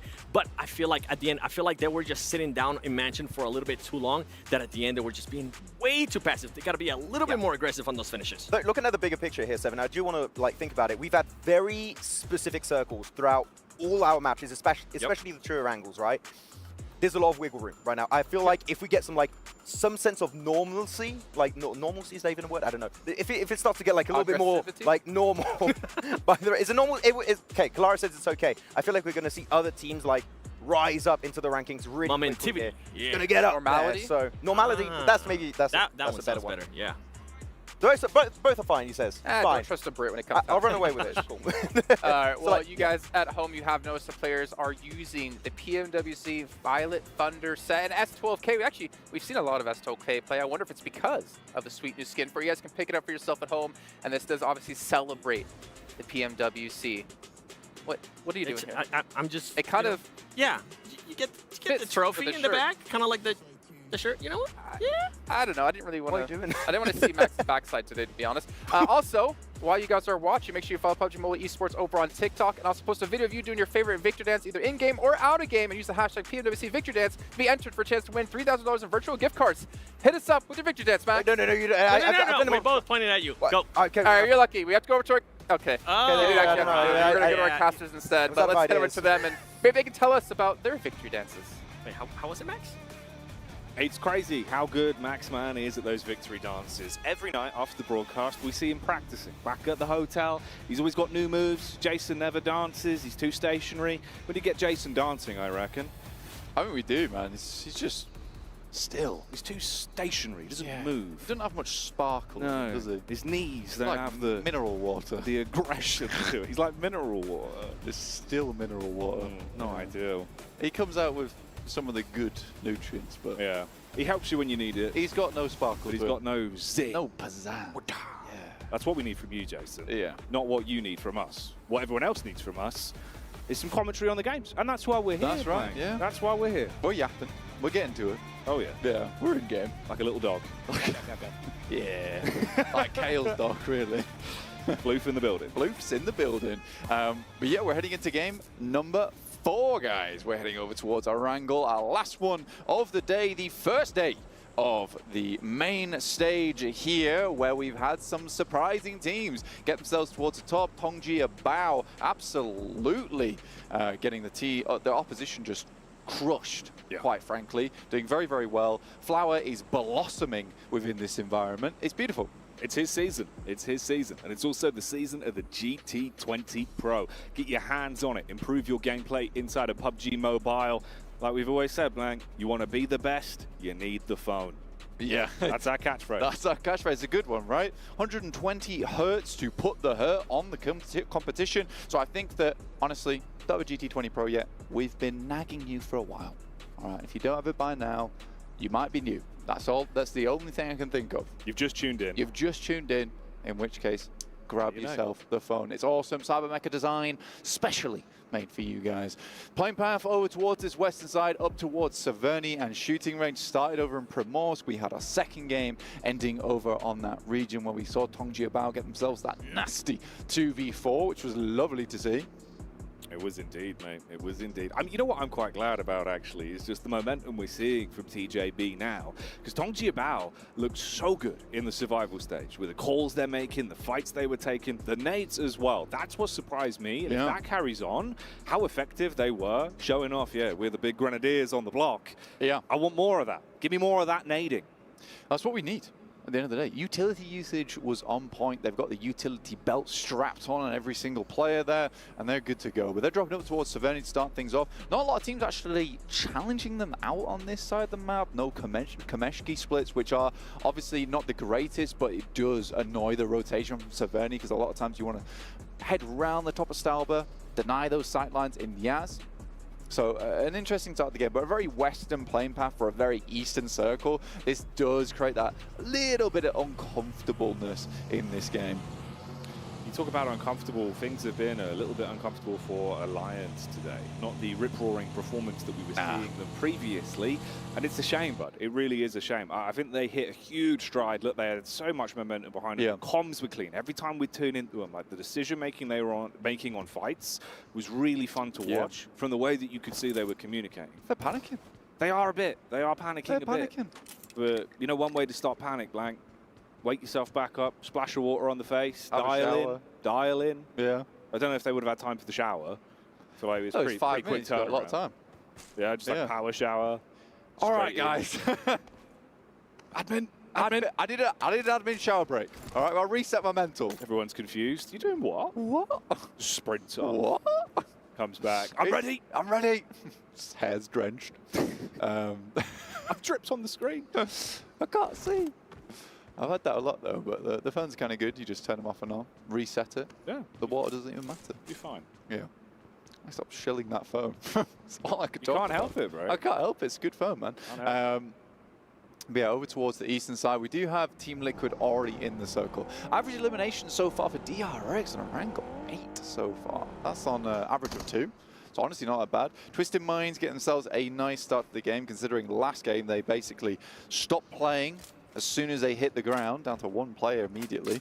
But Obscure will take down one of the players there from Alula IHC, who are now fielding Alex. A big turnabout, honestly. Yeah, you were happy to see it. You were beaming. I was. From side to side of the I was real happy. Yeah, you big were grin. happy with that. And he's still alive, at least. He's there with the rest of the squad. He's not the man that does go down the opening moments. It was Obscure that was up on the hill. Obscure, one of the ways that I think he's really impressed is actually his reliability when he is a solo. Him and Ratto Boy have been so good at playing off angles when they just get stuck into fights based on timing. But Obscure's the one that feels like he has that big gut punch to open fights. Yeah, like a lot of the owners kind of was on Ratto Boy and some of the other players over on Twisted Minds, but you're right, Obscure really does enable that, right? Yeah. He allows that to happen, doesn't take too much credit for it, and that's fine. Talent, here over on their angle stats of an average elim of 4, which would mean, yeah, their last game on angle must have been pretty poor compared to their chicken dinner they were able to pick up. It was a cool one. We enjoyed it. Yeah, nice to watch. Perched up on the roof. It's a crazy game. Oh, what you doing? That's the Obscure connection. There's kind of good shots on the M16 as well. Very controlled. Very nice. Here's Axel. Talon, over towards Power, who really haven't had the most awesome day so far. I really had hoped Power would do a little bit more. He is a good nade, though, onto Axel. Opens and closes the door in frustration. Slams it. Like he'd just been told off by Papa Power. Papa Power's not happy. Seems like they're a bit frustrated on this one.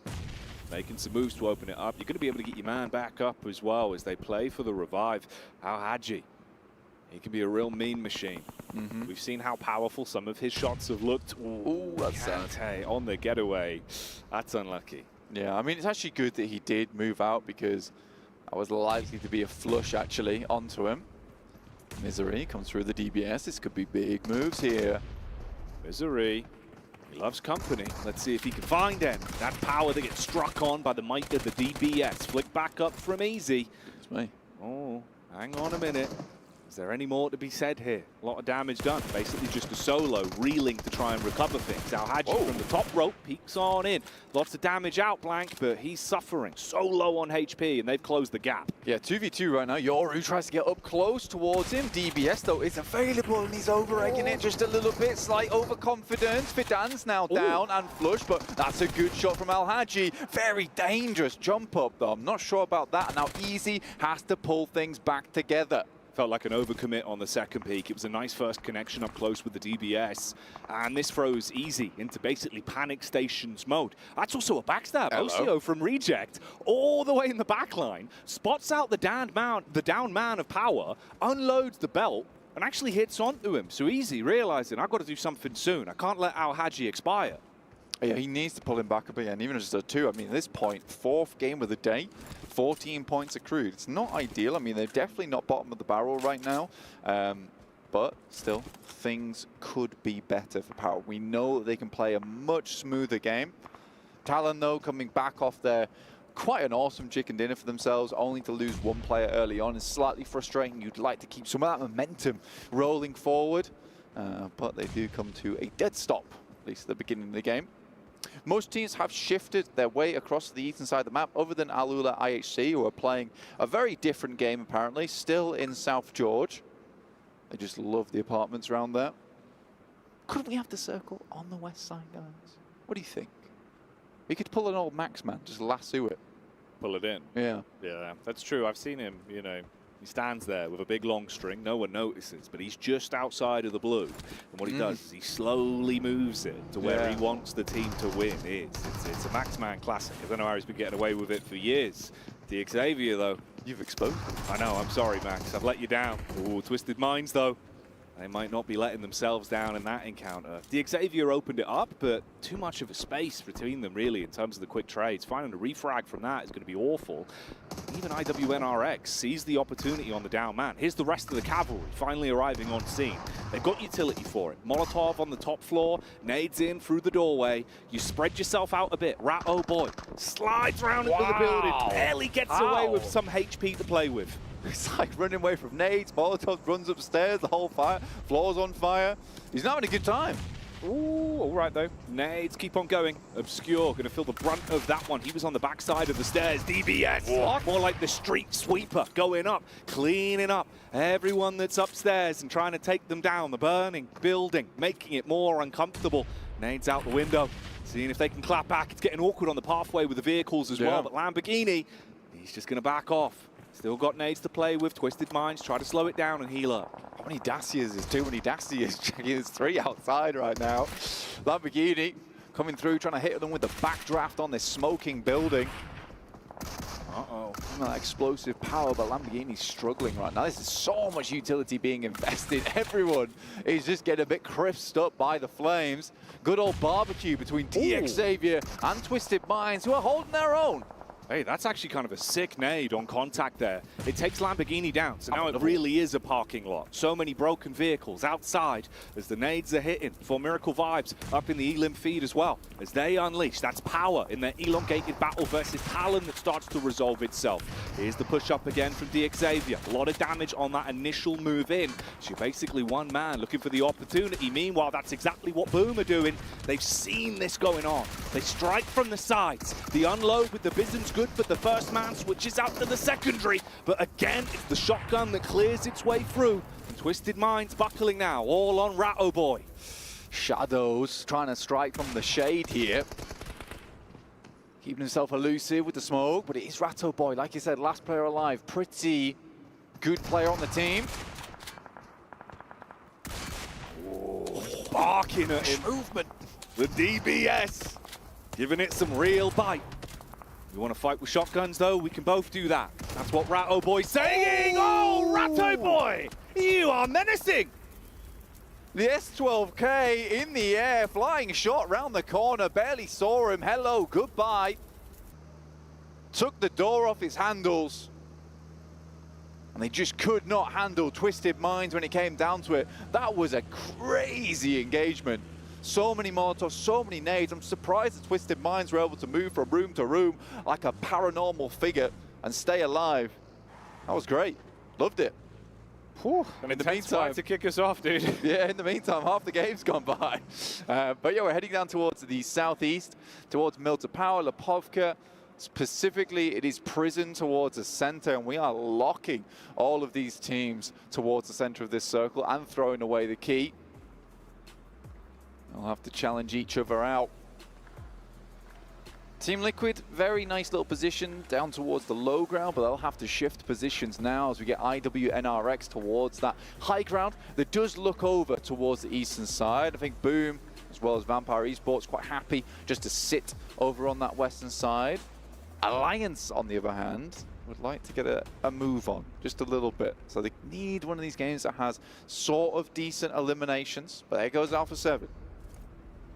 They get stuck into a fight versus Reject. It seems like OCO has been knocked off of his trajectory. Same thing could be said about Talon. They wanted to move up and make a clear shot into the new zone, but they ran into IHC Alula that spotted them from the elevated position. Alex got himself into a good angle. They now go for a wider rotate, hoping they'll have an easier time of actually getting in and repositioning. Could accidentally sandwich themselves between Twisted Minds and Alula IHC that are moving up a bit as well. Something to think about there. Meanwhile, on your screens, Alpha 7 in close proximity to Team Liquid and what remains of Reject. Yeah, pretty difficult push in. I mean, for Alpha 7, they have had a fairly good few games so far. Again, Team Liquid, though, they do have this inside track, but they're sending Cardozo out over towards that southwest side, so he is just skirting along that high ground that sits down towards the south side of Prison. The rest of the team here is called back that, look, it's free. Again, this aggressive scouting as a solo does concern me at times, but I think that Cardozo is pretty confident to do it. It just, they weren't sure of all of the rotations over in that group stage, still made it through. But Alpha 7 will just stop short. I think they know that Reject's coming in from that northeast side around Lipovka, so be able to hold them out, get themselves maybe a decent couple of eliminations. This could be interesting. Number 1 and number 2 in the overall rankings right now. DJB, Tongjiabao, and Talon. They were chasing them down, took a few pot shots from the vehicle on the move, but realized they don't like the look of the fight after taking some damage back. They cascade further away and set themselves up, finding an additional vehicle to work with as well, so they have more ground to cover now. Yeah, very important. I think with Talon, because they were held up for so long with power, it's becoming a bit of an awkward rotation inwards. This is our replay from earlier. Some really good nades from Hygors to ensure that they actually were able to finish this fight out. He opened it up for Ratto Boy at the end of the day. Just this initial engagement where he gets caught off guard whilst he's trying to clean out some of the knocks. Oh, but yeah, that's just a nice little play from Ratto Boy. And they remain as 2. It's pretty decent. But they needed that. They were very low down on points. Here's Team Liquid, 4MV, taking shots over towards Tiamba as Bond hits the ground. It's a really rough sequence of events for Talon. They instantly began to chase Tongjiabao, go down into the compound, get unloaded upon from the elevated angles with the surrounding squads, take so much damage that it's just a solo that's left alive now for them. So off the back, getting a little bit of momentum and a few points. Quickly, that zip begins to sink. Oh, for Miracle Vibes back on our screens, though. Not had the best day of it yet. Oh, outside of the blue as well, man goes down. That's the way their story ends. Yeah, I mean, for Talon, it's just tough journey. That elongated fight versus power into running into Alula IHC, who technically were out in the blue for way longer than I think a lot of teams might have expected them to. Talon just can't quite find a comfortable rotate inwards. Next circle, centers up around Shelter. Very interesting ending.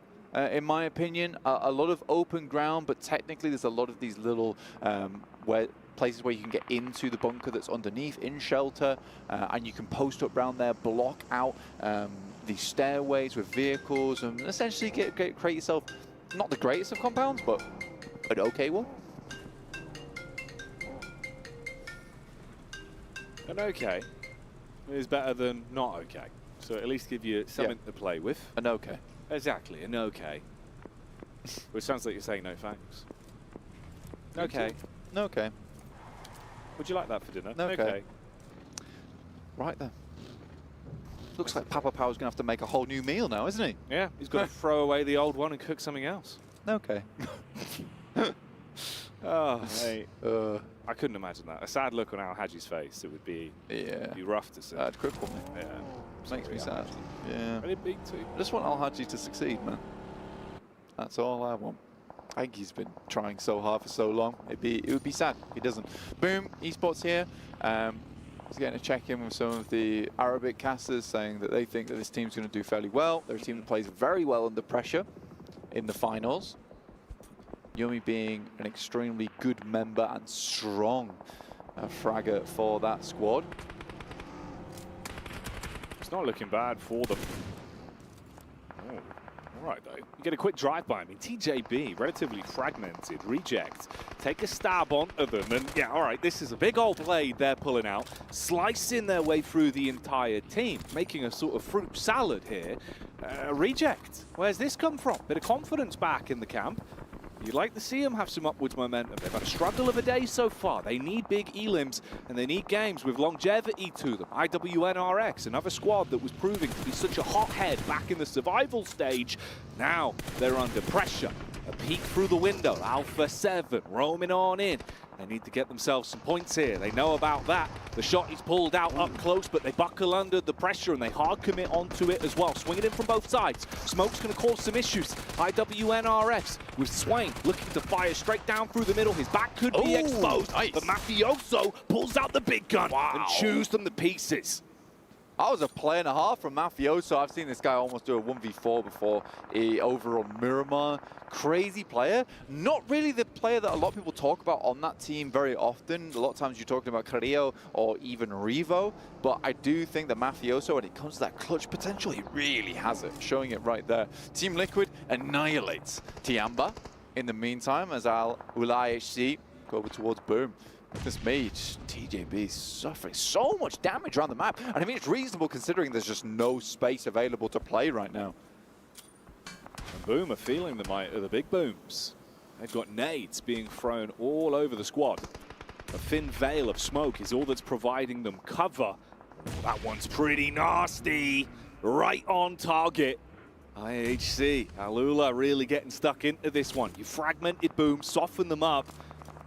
Can they commit to it to close things down? Really take the top off here. Reject's trying to steal a lot of the eliminations away from Alula IHC as well. There's Ayala finding Alex from IHC. Godless trying to hold it down, but these some nice nades been sent out from Razy. He will be finished off before he can get that elimination off Lush. And Boom just reveals the position now.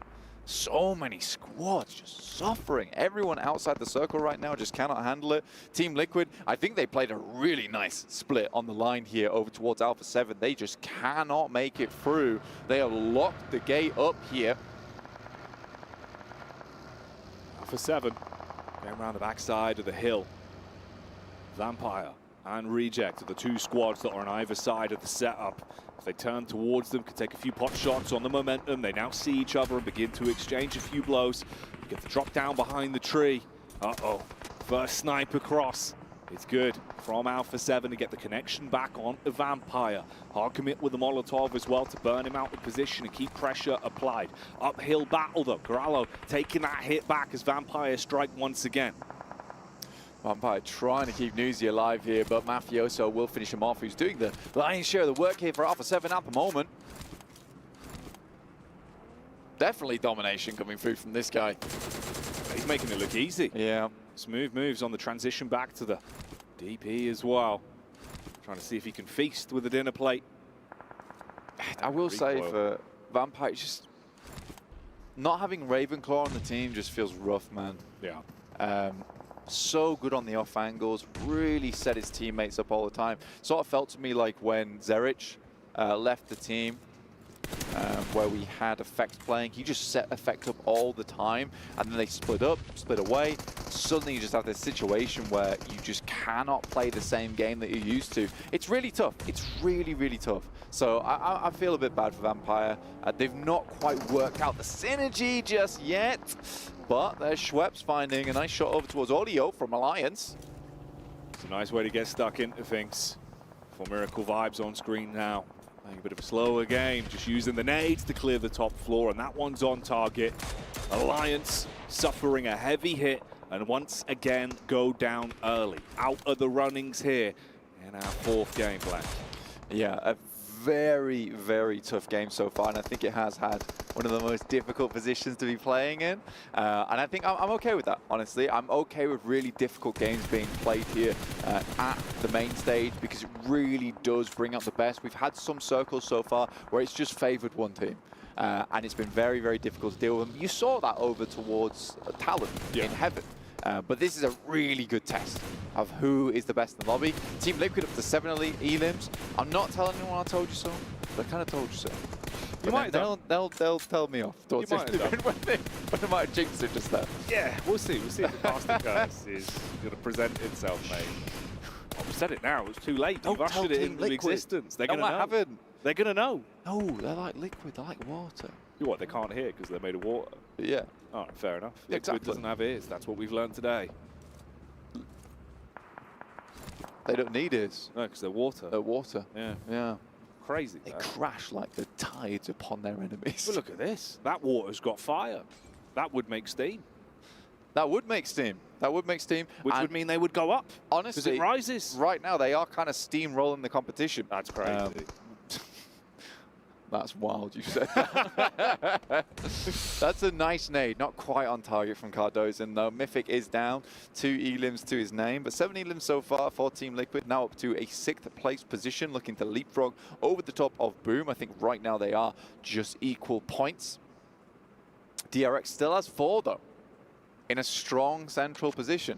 Not a lot of elims here, but they do like to favor themselves towards the central position where they can. They're able to play both sides of that coin, which is, you know, playing that aggressivity, as Mr. Maxman would call it, as well as a bit more of that passive nature as well, which I do really like. I really like that from DRX. And they're using it to their advantage, because it feels like a lot of the other teams inside this lobby are so mean, so aggressive, looking for fights all the time, baring their teeth.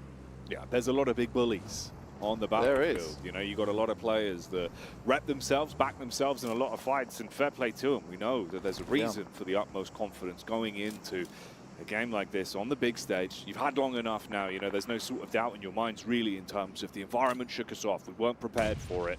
You've had your time in the sun. You just got to show us that you can blossom. Unfortunately for Reject, they go down and out. It was only one man that remained alive in OCO in a very uncomfortable spot. He's finished off. Alpha 7 and Vampires duking it out for so long. After they take out Alpha 7, you get a reposition from Tony K, but Cardozo's just been waiting for the go signal. That's the flare, and he engages. Yeah, that's a really good shot from Cardozo, but not one I think Tony K should have let him have. He had cover to get to on that tree. He was running across to it, but I think he just panics in the moment, decides to double back. That is definitely the wrong choice there. Cardozo obviously will just capitalize on top of it. Up to 8 elims now for Team Liquid. Nice game from them. Baron gets a shot over towards DRX.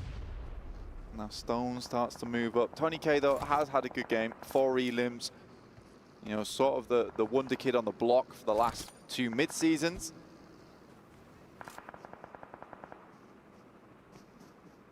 It's worrying, though, isn't it, then? Losing him. If there was a timeline for Vampire to start to spread their wings and soar back into the game, you might need a man like Tony K. They're not going to have that luxury. Circle moves over towards that northern side, Jackie, which gives Team Liquid a lot of space to work with. Obviously, a lot of these teams are on the high ground right now. They have to move down. Hyunbin finds Apex with Soez, and Reefus will be flushed out here. So although not a lot of elims are found for DRX, they're controlling this space nicely. Now, I don't think 4MV was quite prepared to come toe-to-toe with him. No, I don't think you are at all. You're going to be the Baron to lord over him here. Swing with a mighty scepter. I don't think so. Trap back on low HP. DRX paranoid about anyone starting to move up and potentially third party onto it as well. So for Miracle Vibes, their hopes and dreams rely on one man being able to play with the right timing. If an opportunity is given to him, he can't make a mistake now or really engage. If you look at just even the utility count on DRX, I'm not sure how much further they can get in this game. They really don't have much of anything. They might be able to get a refresh on the death rates coming through from 4MV, but they're still not flushed out Baron. It becomes a really difficult thorn to have in your side here. DRX doesn't really want to show themselves down towards that north side of the circle, south side of the circle, sorry, where Team Liquid might be able to take shots. Their saving grace is the fourth man, right? They've got more angles to work with, and an open playing space like this with all the trees, a fourth angle can be the difference between a chicken dinner and not. Gives you that extra line of sight, that early warning system, the proverbial tripwire to spring into action. And that duo of Vampire still downhill. Liquid have had them locked, giving them no rotation points for a while. They've got a few nades still to work with. 3 Molotovs, 1 nade here. First going to be cast out over towards them. They have to barely move from what remains of the cover. Burned out vehicles, the odd tree. Baron's gone on a bit of a crawl as well. Tried to get himself into a better spot in terms of the positioning. QXZ here actually has the Wizard Tower, so it's really not a bad position for them. And I think this kind of comes down to the next circle, Jackie. Nice shot from Stoned. We'll finish off 4 and V. That at least gives them a 3rd place there. So for Vampire Esports, they're pretty pleased with that one. Schweppes potentially spotting out Hyunbin, but no. Good angle from him. But they'll know of this spot. Yeah, exactly. I was wondering. It's a case of where you take those shots, you have to remove yourself. That's Cardozin going down. That's bad news. Chief needs to immediately respond, and he does. Ooh, nice movement as well. Instant drop back down. He was exposed for a while there, but it works out in the engagements they've taken so far. Wide swing across, tracing the Vampire rotate in the vehicle. Hits onto Stoned and removes him from the equation. Fights breaking out all over the circle. Right now, I think Team Liquid very concerned with eliminations, and also this back angle here from Vampire is really tough. I do believe that the Wizard Tower stays in contention. Ayala gets knocked out. They know they should push this one. They do find them immediately. That is dangerous, sticking the res there. In comes Schweppes, tries to finish him off. Might be getting 2nd place, but a good shot from Soaz will shut him down. Now it's just 1 player from Team Liquid, and they cannot flow through this one for the chicken dinner. It will be DRX to take themselves a lovely win from the high ground. Very well set up, very passive up until that point. But again, it wasn't a case where you get a lot of teams who have that passive nature all the way to the end of the game, and they're not prepared for that firefight right at the end. But I feel like DRX really set themselves up well. Yeah, they actually got stuck into a few engagements on the angles, didn't overcommit. We saw that on the response, the infighting between the limited player pool on Vampire and Liquid coming back to haunt them. And it's nice, you think about, the way that all started with their swoop onto For Miracle Vibes as well. Don't overcommit onto Baron. They were able to get themselves some extra utility to play with. And in the end, DRX take that one home. Yeah, very, very well done. Very pleased to see that as well. I think that there is a lot of comments right now about how DRX is sort of this changed team coming into this tournament. Very, very well done. Team Liquid, though, they do get themselves a nice, hefty 2nd place. Quite a few eliminations, which is very nice for them, but DRX just continue pumping things up. So very, very well done to DRX. Happy to see it. Vampire Esports, also a slight emergence from them in this match. And I think from the position they were playing in, they didn't do too badly. I also really like Schweppes' play here. He's like, I'm going to pick up that elimination on Ayala and then potentially I'd jump out and get Chief. Yeah, he saw the timeline of, all right, how can I actually maximize what's left here? Like the limited points to gain. Went for it. Heads up maneuver, nearly made the best of a really bad situation. But in the end, the bad boys on the block were DRX, and they get their celebratory takeaway on this one. Yeah, I think for DRX, honestly, a very, very nice game. Again, they look pretty calm towards the end there, Jackie. Yeah. That's the main thing for me. And I think that the fact that they were so calm, they're not feeling the pressure. They're not feeling the pressure too much, and it's super duper chill. We're going to take a little bit of a chill out session ourselves as we head to a very quick break, then desk, and then back to the games. See you soon. From behind the stage, join me, Magda Ling from Alpha 7. First thing to talk about is, what was the Formula 1 uniforms about? Foi uma homenagem ao nosso ídolo, Ayrton Senna. Há 30 anos que ele faleceu, porém é muito nosso ídolo, então nós quis fazer essa homenagem para ele. We are celebrating our idol, Ayrton Senna. Unfortunately, it's been 30 years of his death, and we wanted to celebrate him. That's a nice tribute. That's a nice tribute, and what a nice performance also we've seen from the team. What's the secret sauce for such a consistency we've seen from Alpha 7 from the first 3 matches? Que performance maravilhosa que vocês tiveram. Qual é a receita secreta que vocês têm para a performance tão consistente de vocês? Acredito que é muito estudo, muita confiança e trabalhamos muitos dias durante a PMSL, quando acabou a PMSL, e estamos vindo forte e só entregando o nosso jogo como é feito. There's a lot of hard work. We studied a lot. We worked very hard and we're delivering it. That's really nice, and we've seen it on the stage. And good luck for the upcoming matches. Thank you very much. That was Megan Ling from Team Alpha 7. طبعا شباب من المينا هي كانت بدايتهم باليونيفورم تاع الفورمولا 1 وهي فعليا كانت تريبيوت لسائق الفورمولا 1 الشهير من البرازيل وذكرى ال30 فعليا لوفاته ومثل ما عم نشوف استمراريه جدا رهيبه حضروا بشكل جميل وجيد وعم تطلع الثمار على الستيج وجولات جدا ممتازه 3 بالنسبه للالفا 7 هل رح يستمر؟ رح نكتشف هذا الشيء سويا.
Get Kalars here back on the stage because our South Korean overlords are here to play, man. DRX, the team who finished bottom in the group stage, take home a chicken dinner. Oh yeah, it's a good. Well, you got to imitate. Actually, that's a good sound effect right there. No, like DRX here, like again, completely different from how they entered in this tournament into PMWC. And sure, like this was a little bit of a freer game here, 7, but like the stats speak for themselves. Almost over 1,000 damage average per match here, and almost reaching 6 average eliminations per match. That is a great ratio to have per game. We should say this though, because we looked at TJB earlier on, right? And TJB, their eliminations went from like 1 or it was like 2 to like 8, right? And their placing went to 3rd as well. I feel like DRX are maybe not as lethal in terms of getting eliminations, but the positions they're playing are really smart, really well done, and they're avoiding fights long enough to make sure they can get those high placements. Almost 10 minutes extra survival time, by the way. Like, that's a lot of extra gameplay you're getting. Extra time to get eliminations. The bigger thing out of them is that they're being able to take advantage more out of those spots that they're being put into, right? Yes. They're not being too passive. I mean, for them to be able to get 15 points total, I guess we want to see a little bit more eliminations out of them. To give them props, though, they were able to hold off 4MB. 4MB not having one of the greatest days so far with what we've been able to do. But, I mean, out of the group stages, that was a team that a lot of the people were fearing until you cursed them. Yeah.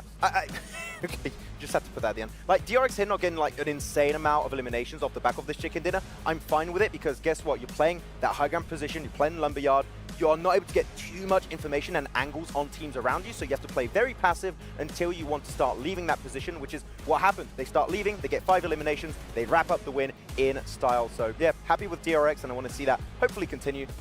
Luckily, still got the camera. I wasn't on me. I was mocking you the entire I was seeing in the background. I'm trying to not pay attention to you, Jason. I was going to say, luckily for DRX, they kind of have Team Liquid towards the north just taking care of all the teams. Not only was Team Liquid, I mean, early on, you were kind of pointing it out to me when I was wondering how they ended up with so many elims. They were sitting on top of Prison. They were able to get a lot of eliminations, not only on Tiamba, on Alpha 7 as well. And something that worked out very well was seeing Ayala take down the last player of Reject, allowing him to move to that kind of Wizard Tower and providing a little bit more coverage for his team. Yeah, those Wizard Towers are very strong on that mountain if you don't allow them to get too close, otherwise you might get in a little bit of trouble. You'll be okay.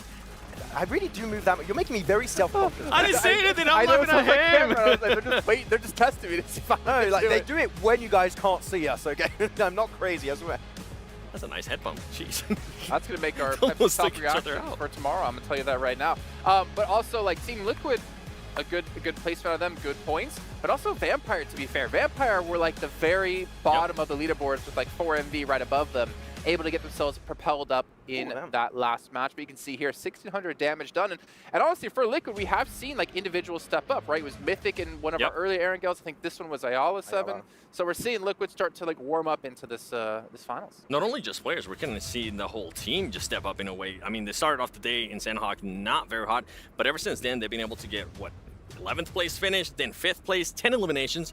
The one before this one, it was 7 with 2 eliminations, and now with the performance that they were able to put up here, this is kind of what we want to see out of this team, right? And on top of that, we're going to be going into Miramar, which has been one of their strongest maps. I was just about to say, like, during PMSL, Team Liquid on Miramar, it was their bread and butter. They were doing really, really well on that map. They were very consistent, especially when it comes to maybe eliminations, not so much, but like making it to the late game, they would always make it top 5, top 4, top 3 scenarios, right? So Team Liquid, going to this, they could rank up even higher at the end of this first day. I kind of want to talk a little bit about my dark horse, TJB. They went back to what we seen it. Yeah, both of ours, you know, got to give some props to the birthday boy. But this team, once again, just having issues with their early fights. They got eliminated so quickly. That's the one thing that team definitely needs to adjust. Those early fights, every single time it happens, they don't end up being able to. I feel like they're not able to win that fight, and there goes their whole game plan. Yeah, while you're talking about TJB, I want to take the conversation over to Alliance. Man, they are not getting away with their splits, by the way. Like, teams are moving so quickly, there's no room to split in the late game. Yep. If we're talking about early fights, how have neither of you mentioned yet Power and Talon? What is happening? I feel like 3 out of the 4 matches, they fought extremely early on, or they fight at least some point in the match, and then you're going to be playing handicap the rest of the game. I just took the information and threw it out. And I'm like, I don't really care. Can we take you out and throw you out of the stage or bring Polaris back in? That's kind of hard. Yeah, well, for you guys who are watching, by the way, at home, make sure you log into the game. Check out the Esports Center. Check out the PMWC section. And make sure you guys subscribe to that so you're notified whether we go live or any news goes out. You're not going to want to miss this one. I know Max already subscribed. I need to actually go do that because you can get some sweet... I got the parachute. It's really cool. Parachute. Oh, yeah. Of course, Nice. the border. I believe we're going to head back to our casters here. So we get into our first Miramar of the day. 2 matches left to go. Blank and Jackie, take it away.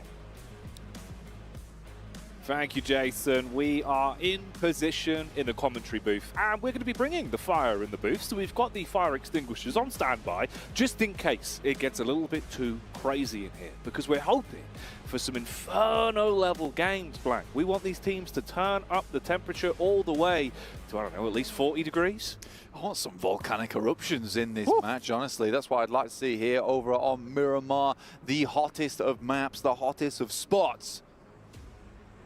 But, ooh, that's a lukewarm playing path. Oh, man. I've seen one. That's nasty. Down towards the south side, very, very far away from anything on the north. So if you're dropping El Pozo, Terra Bronca, La Cobraria, horrible position. You're not going to be in a horrible spot if you grab yourself a GT20 Pro and outplay the rest, playing on the best. Oh, that's right. You won't even care if you get a horrible playing path, because you'll be so good on the GT20 Pro, so good, exactly, that you would just embrace it and absolutely pop off in your games of PUBG Mobile. That's why we're always telling you about it. We're not going to stop. We're not going to stop. And neither are the games until it's over. But that's in a while. Yes, it is. They've got 2 days. 2 days, 2 long days. All right, okay, 2 long days of lovely PUBG Mobile action coming right at you here in Riyadh at the PUBG Mobile World Cup, at the Esports World Cup. Oh yeah, that's right. A big old fixture. And some exciting games to get through. All of these teams gunning, of course, now to be in the runnings to actually have an opportunity to lift the trophy. If you haven't seen it, it is gorgeous. A fantastic way to commemorate the fact that you are the team that walks away as the #1 here at the PUBG Mobile World Cup, at the Esports World Cup. I'd love to get my hands on that trophy. Unfortunately, I just do not have the PUBG Mobile chops on me to make it happen. But some of these teams, one of these teams will. A nice playing path for the circle, I would say. I think most teams pretty okay with this one. The unfortunate nature of this is that a lot of teams are going to be bunched up very early on. You're likely going to see some early fights, some early engagements, some late looting in this game, which is always a bit awkward, right? You don't want to be late looting, late shopping. You know, you never get the right things.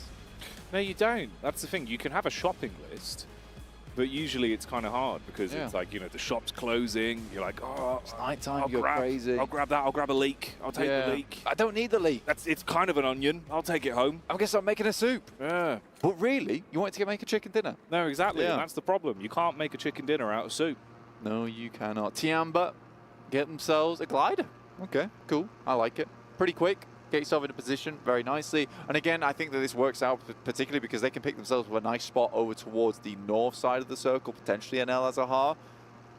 Pull up.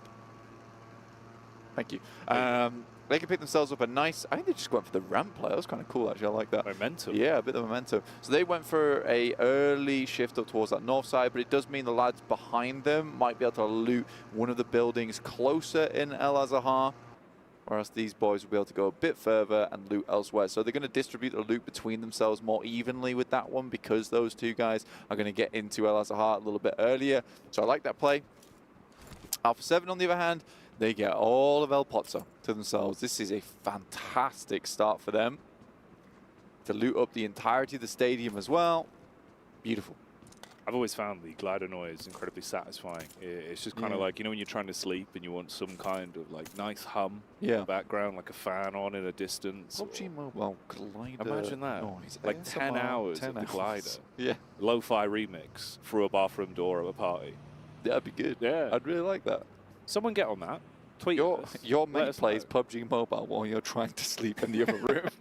Just the ambient PUBG Mobile sound. That would be good. That's actually kind of genius. Might get that one made. It's an untapped market. It is. An untapped market. This is potentially $1 million idea we've just given you. Yeah. So hold on Learn to that PUBG Mobile in your sleep. It's just your voice. And remember, guys, you want to loot as frequently as possible, but not too frequently in the late game. You want to make sure that you're looking for your rotations. Are you asleep yet? Because I'm about to start reading a book. Chapter 1. Chapter 1. PUBG Mobile. How to. PUBG Mobile. With blank. And you. Yeah, there you go. Yeah, that could be good. I'm imagining no one would listen to that. I mean, well, maybe. Potentially. You never know. We'll demo it. We'll give it a go. Yeah, we could see if the people are interested. If not, we'll scrap it. We'll invest some time into it. Yeah. I mean, DRX has certainly invested some time and in between the break, honestly. I think they've done a lot of work to ensure they can get these big points. My main concern is whether they can continue into tomorrow, because this feels like the guys in the desk highlighted. Great analysis, by the way. They were highlighting, look, between the group stage and now, there is a massive shift in the performance for this team. It's not a team that I would personally have pegged for a #1 position at this time in the day. But it is Tiamba. It's IWNRX, Kine, here, around the side. Hello! Mate, that is a meaty one. That'll give you a rush of adrenaline. The door opens instantly. Big Papa Pump says hello. Oh, he's teasing him. Oh, he's baiting him off. Gets the first and the follow-up as well. Oh, he's raising absolute terror. Oh, mate. What a cheeky boy. I mean, almost half the team there. The rest of the team was just not available. This was Tiamba, who obviously took the glider. That's Bond and an XC down. And IWNRX will pick themselves up a cheeky 2 points off the back of that. Yes, they're down to 3 players, but taking down Tiamba, who had the entirety of El Azahar to work with. What a great result that's been. Losing Bond's a bit of a sight for sore eyes as well, man. Like, Bond was having some huge plays at this very event. He was able to pull out some smooth moves. Exactly. Yeah. Like 1v4, where effectively he was just the king of the castle. He really was. Laying down the law. Getting some levies on the go. Very nicely done.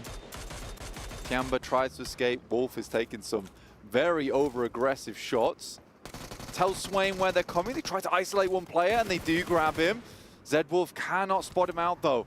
Swain had all the time in the world to potentially peek over the edge there towards Shan. I mean, the call should have come back from Zedwolf, so sort of curious of how this has all gone down. A little bit wrong now for IWNRX, but both teams just sort of taking each other out. Yeah, you're going to be sweating a bit on this one. The 1v2 is one thing, but then the longer the fight goes on, the more awkward it gets, especially with the zone starting to come in as well, and you trying to fragment your mind between two sides of how you want to play this one, get away without it resulting in your team going down. Worse for wear out of this encounter. Zedwolf does link up. Him and Frozen on the move up. Monster trucks doing tricks. Yep. The monster's got wings, apparently. Alpha 7 taking a shot there. That's onto Mafioso, who was pulling out some pretty clutch moves last game. Alula XIHC actually getting a bit of payback, but I think he's very much in a resible position here. McGrellin moves across. We'll pick that one up.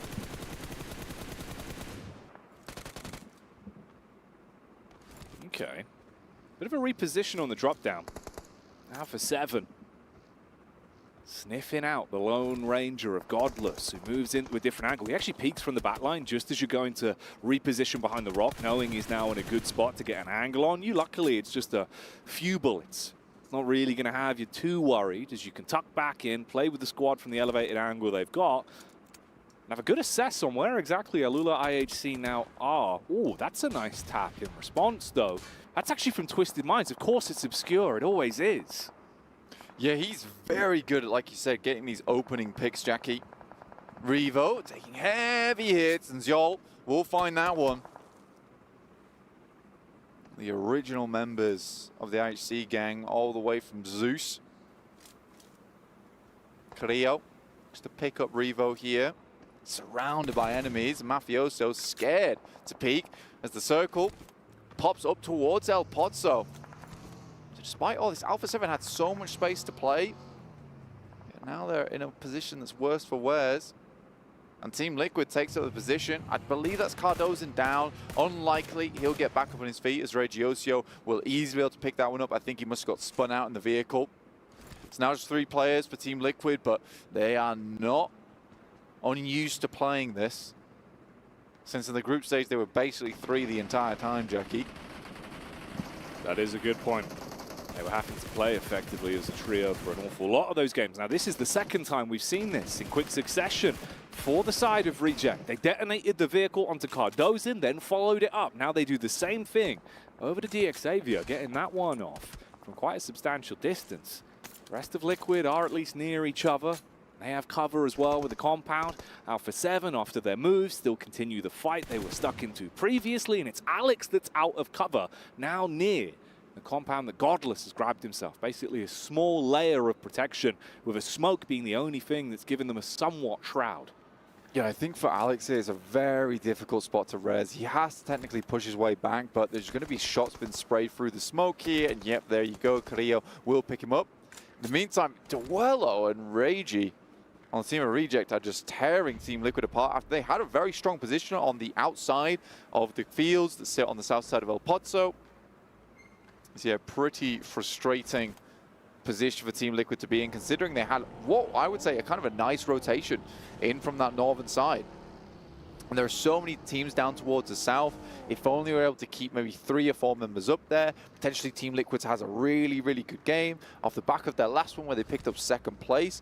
This could have been a time to get the wheels moving. Instead, it's just a little bit of looting for Reject. Swoop in, grab what you can, make out like bandits, and start to make your next move. Been choosing good fights that have worked for them so far from their position. Talon on screen as well. Their initial move, bit of a look over the lip, see if you can potentially find an opportunity to fight onto the two teams ahead of them, as they do spot out DRX, Alula IHC.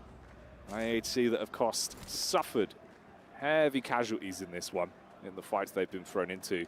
A lot of damage, not much opportunity to restock the supplies they've had to use as well, so that could be a problem. At least for Demo, there's a fair few things in his backpack.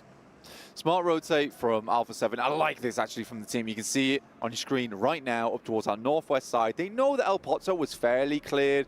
They haven't been up there in a little while, so potentially teams come through, but they understand where the playing path was. It was unlikely there's going to be too dramatic of a rotation up towards that north side, but they can really play off the back of this now. Potentially try and head over towards that slight western split of the ridge side. I think they've played that many times in the past as well in some of their games, and they get a lot of success from the back of it. And because we do have the backside of that ridge kind of cut off by the circle itself, they can dominate from that position.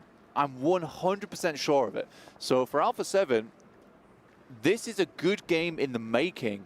They just need to play smart going forward. Is it something that's going to be able to repeat its way through them?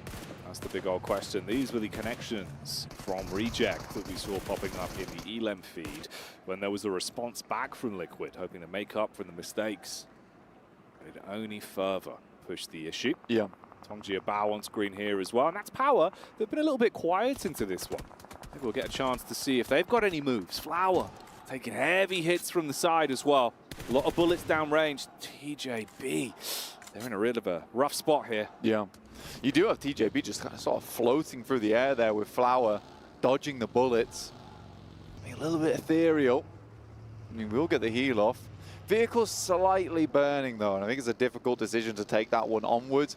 We see this circle a lot, though, don't we, Jackie? And this is the type of circle where most teams know exactly where to go. I mean, IWNRX currently playing up towards that high ground that sits over towards the ridge on the eastern side can be a decent spot. You do have to sit up there for a long time, so loot can be a little bit of a problem, but it's Alliance coming up towards Vampire, holding this spot all the way over on this southeast side.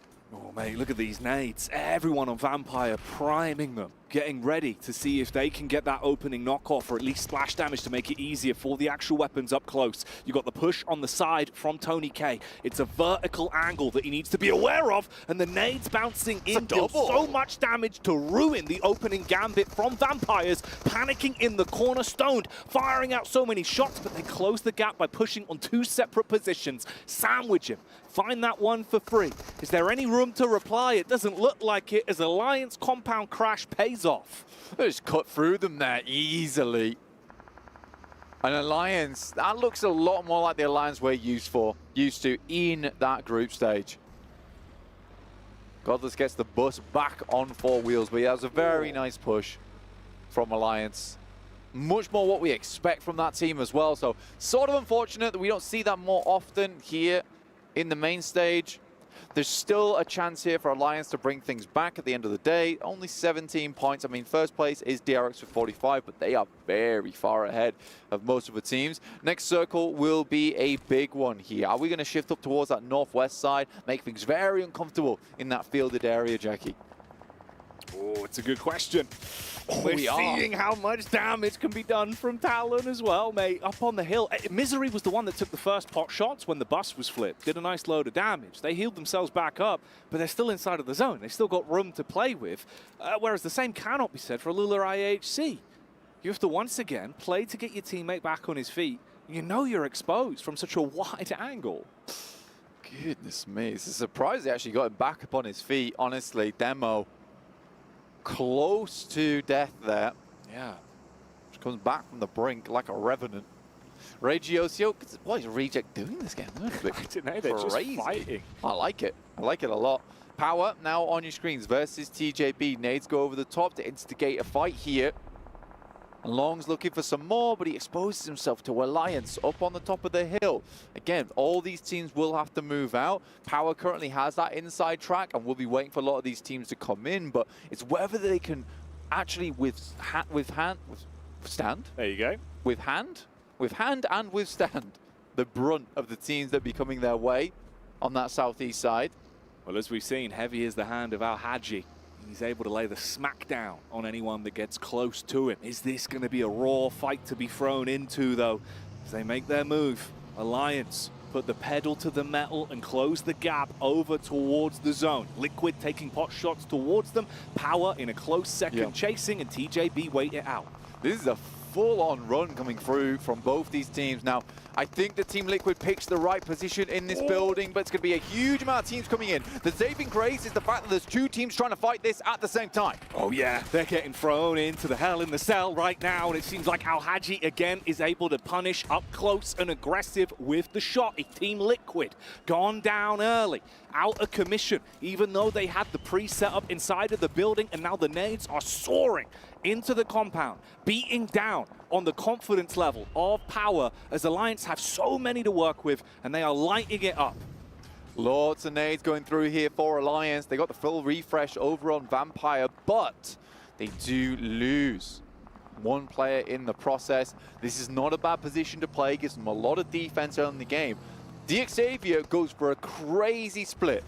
They're thinking this is going to end inside the field, and they're going to have all the positions to play from. They even got high ground on the eastern side. In comes TJB, though, looking for the fight here. But Al-Haji and Co holding them back. That was TJB that waited. They bided their time up on the hill. They didn't follow suit when everyone went for the chase, the reposition into the zone. Here's the barrage of damage, up close and personal, clearing out angles as they're able to strike back. Al-Haji, though, he's been so mean, so consistent with the DBS, cleaves his way through them. The butcher knife swinging. He gets himself in position for another one. A quick bandage, quick reset, goes for the swing. He wanted to take the fight to them, but he gets himself back into cover. TJB have to heal as well. Al-Haji could make a monumental play on this one. Al-Haji all on his lonesome here versus the final member of TJB. It's only by himself. Al-Haji with the DBS. Looking to lay down the heavy hand. He can't make it, though. And TJB will hold Power out, but that's the best we've seen them in a while. In the meantime, the circle sends up towards the field. Xavier, they've got plenty of areas to play, and Lamborghini moves further in. Well, here we go. The crowd going ballistic off the back of the plays, trying to give that man energy in the moment. But the power is gone for now. The fight does not end there, though. That was just a bullet point in this elongated bout that's been continuing for so long. You run into the burning building. The fireman maneuver, but he's not ready for the flames. The first man for Alliance suffers through his own fault on the engagement, and TJB still looking to build back off of this one. Can they win out? It's a 1 versus 2, a duo versus a solo in very uncomfortable territory, and another third party rolls up. Reject. They've been taking fights from a distance, but now they want to show what they can do up close. Regiocio blows onto the scene. Alliance, 2 members. Your Leons, the 1vx champion over in the group stage. Cluck as well, who's hit some nasty nades this tournament. Barely lives with his life there. Reject looking to clear them out, pick up this position for themselves. There's absolutely no teams around them, so this could be a Reject flush here. But Regiocio goes down. Cluck extremely low here, Jackie. Cluck's clicking. Dealing damage, but the sideline works out well to be able to isolate the fight. He barely pulls back, trying to keep himself alive, but he's now just a bit of bait.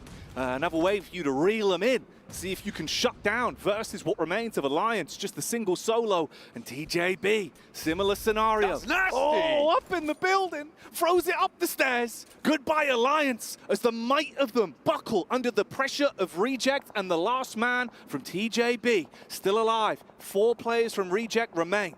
Tongji Bao just patting only on his back right now. What a defense he's had from inside the building.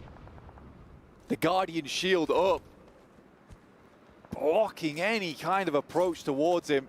Doc takes a Molotov, will back off for 4MV, but almost exposes himself. And once again, it's DRX, our current top dogs in the server right now.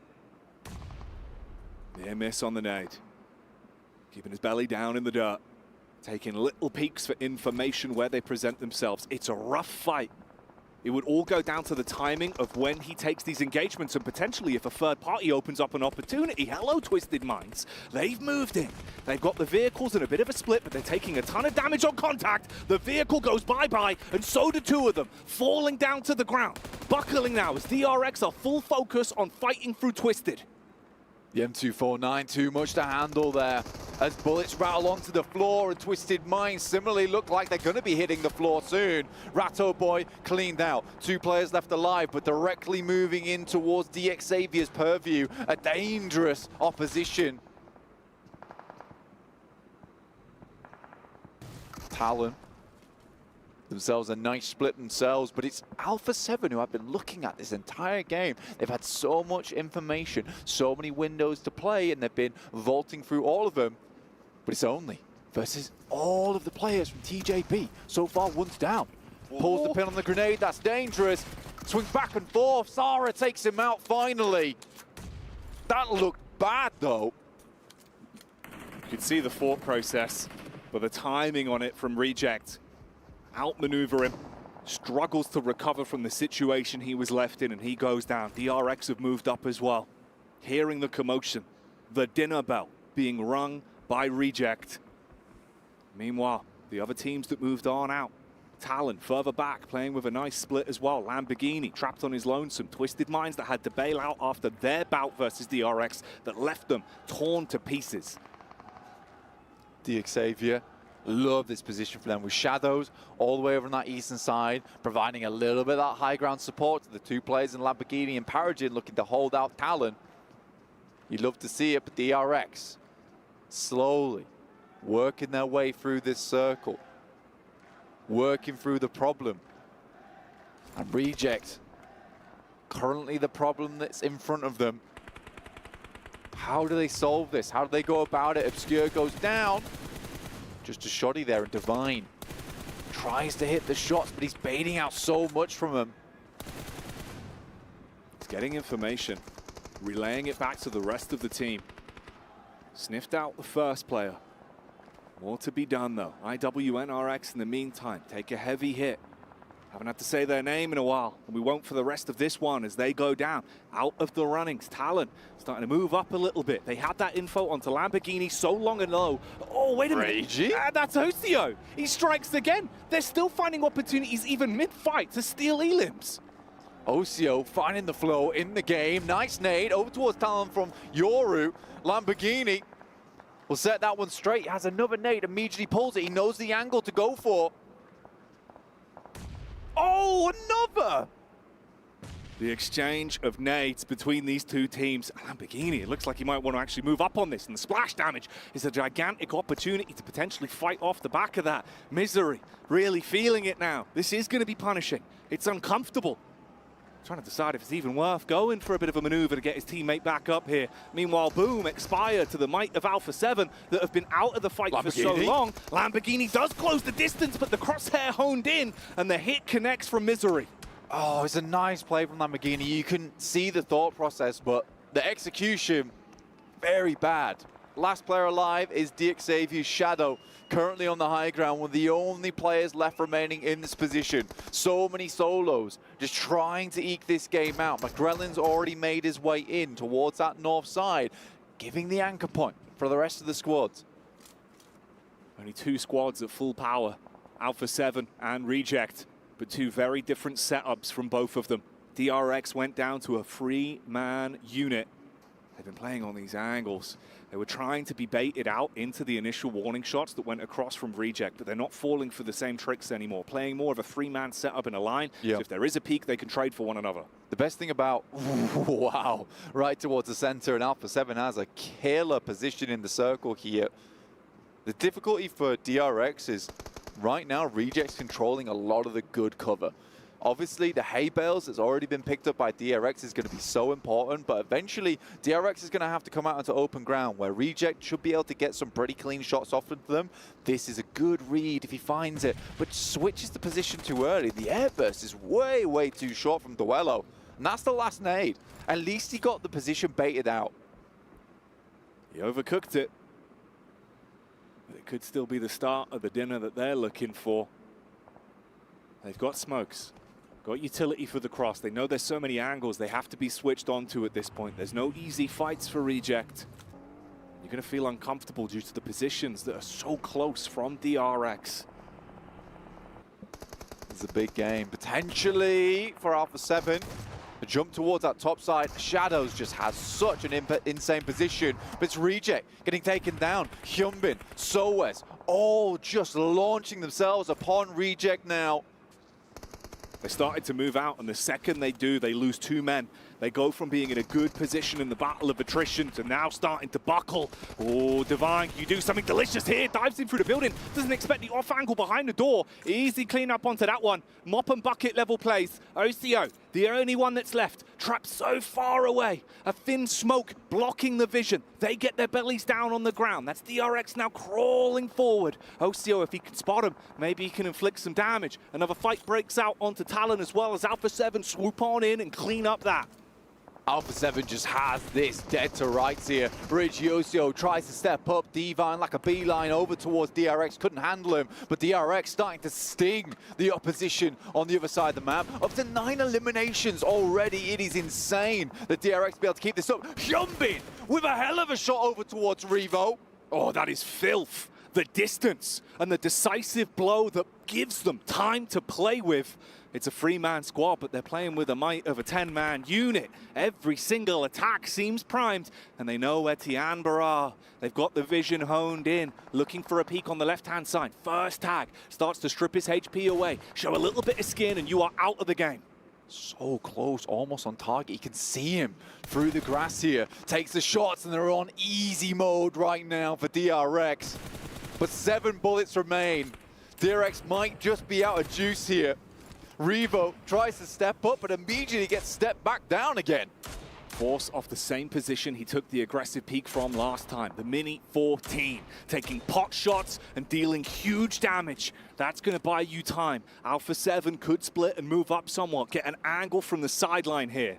This should just be an Alpha 7 win, honestly. But DRX are making this so much harder than it necessarily needs to be. The shots they've hit, Alpha 7's looking a little bit scared on this one. Even if they do win the game, and they should, by the way, I think that they'll be feeling like, goodness me, this is one hell of an international lobby here. They do go for the outward split here. Very nice rotates from Alpha 7 all game. Similarly to DX Xavier, DRX has had some smooth moves. 13 bullets left in the chamber for Soes. Unlikely to get more done, and they probably will take the 3rd place just because Hygor has been able to get into that hay bale. They've got no smokes left. Hardly anything to play with. Oh, that connection is really going to ruin them. You're just losing everything now. It's a matter of time, a formality before they expire. An Alpha 7 that have played a smart game, positionally been on top the whole time, look to take their head off, run away with the chicken dinner, and it is going to be the self-nay, Twisted Minds accept it, and Alpha 7 take a first. Second one of the day for this team, and they are gunning for that top spot. It has eluded them for so long. They said they don't feel any pressure at this event. This is where they're going to perform. The boys have got the synergy in the handshakes too. When it comes to making those rotates, to get in that position, they had to make an early rotate for themselves. And I think for DRX, they really do use everything in their power to get these wins. So, you know, it's efficient usage of a lot of the supplies that they have on board. And I like that from DRX. They're not letting a single game be sort of a lukewarm one. They know they've got the momentum today. They know that they've got that fervor, and they're going to take that and try and earn as many points as possible. Because like I said, I'm worried for tomorrow. Will that flow all the way through? But if they can get a huge amount of points here, Jackie, it's good news for them. It really is. Will they stay in flow state? Are we going to see DRX continue with that pace? Can Alpha 7 potentially take another win? All big questions. Get the answers after the break.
Alpha 7 getting their second chicken dinner of the day and tying the record of Vampire of 2 in a day. If they can pull off a win in our final match, they'll be getting themselves an extra 25K and probably a first place on our overall leaderboards. But gentlemen, a good play, a smart play, a methodical play out of Alpha 7. It was really great. I mean, they were able to control the north. The circle kind of did bless them a little bit, but the proactiveness, right? Something that we were talking about a little bit with what happened in Erangel whenever Talon was able to edge them out. I feel like Alpha 7 was a little bit more aggressive. I mean, we even saw Max was mentioning Revo being able to kind of pop himself on top of those hay bales, getting some angles on people on top of the smokes. Overall, though, Alpha 7, not a bad start. I'm glad that they did end up tying it, though. Two wins in one day. They knew exactly where they needed to go when it came to the fields towards the end, right? Holding that north side means that you can effectively kind of reserve what would be that barrier of hay bales for you, as long as all of the other teams down towards the bottom are kind of lodged in a bit of chaos that's going on in this game. So for Alpha 7, perfect transitions. The game really came to them towards the end. And a big bounce back, too, for Miramar. I mean, this was the biggest question mark out of them during group stages. They were just so bad during Miramar. It's good to see them being able to start off hot here on day one of the main tournament.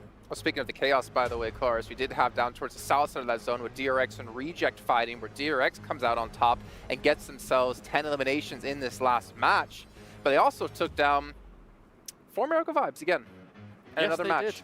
4MV is struggling today. Not a good time for 4MV, I think. I wonder why. DRX, of course, actually, to speak really, I would say bluntly about DRX in those very last moments, deny all 3 points if you possibly can. If you're that far ahead or at the top in the standings overall, just deny these points, because there was no world you're getting anything else from that game outside that hay bale. Well, and the worst part was, who was the one that took those eliminations? Alpha 7. There you go. Taking a look at a head-to-head here between Alpha 7 and DRX so far in the day, which should be our #1 and #2 teams on the overall leaderboard, and they are almost exactly the same. I mean, I feel like the biggest one is the Illims. We've been talking about it. I feel like a broken record, too, because I keep talking about it with DRX. I just didn't expect this team to be able to perform like this, especially with what we've seen in the past. And then on top of this, a 6 actually even edging them out in regards to them. 6.6 Illims, more average survival time as well, better average placement. I mean, this team right now has got it going on. I'm just a little bit worried we might end up getting a bit of a D+. The only difference, though, between this and what D+ did during day 1 of group stages is that DRX is actually not being given the circles every time. They're kind of fighting for positions. So for anybody out there that might be thinking about those changes, great improvement by DRX. Really quickly, these are the updated numbers, actually. DRX out-eliminating Alpha 7.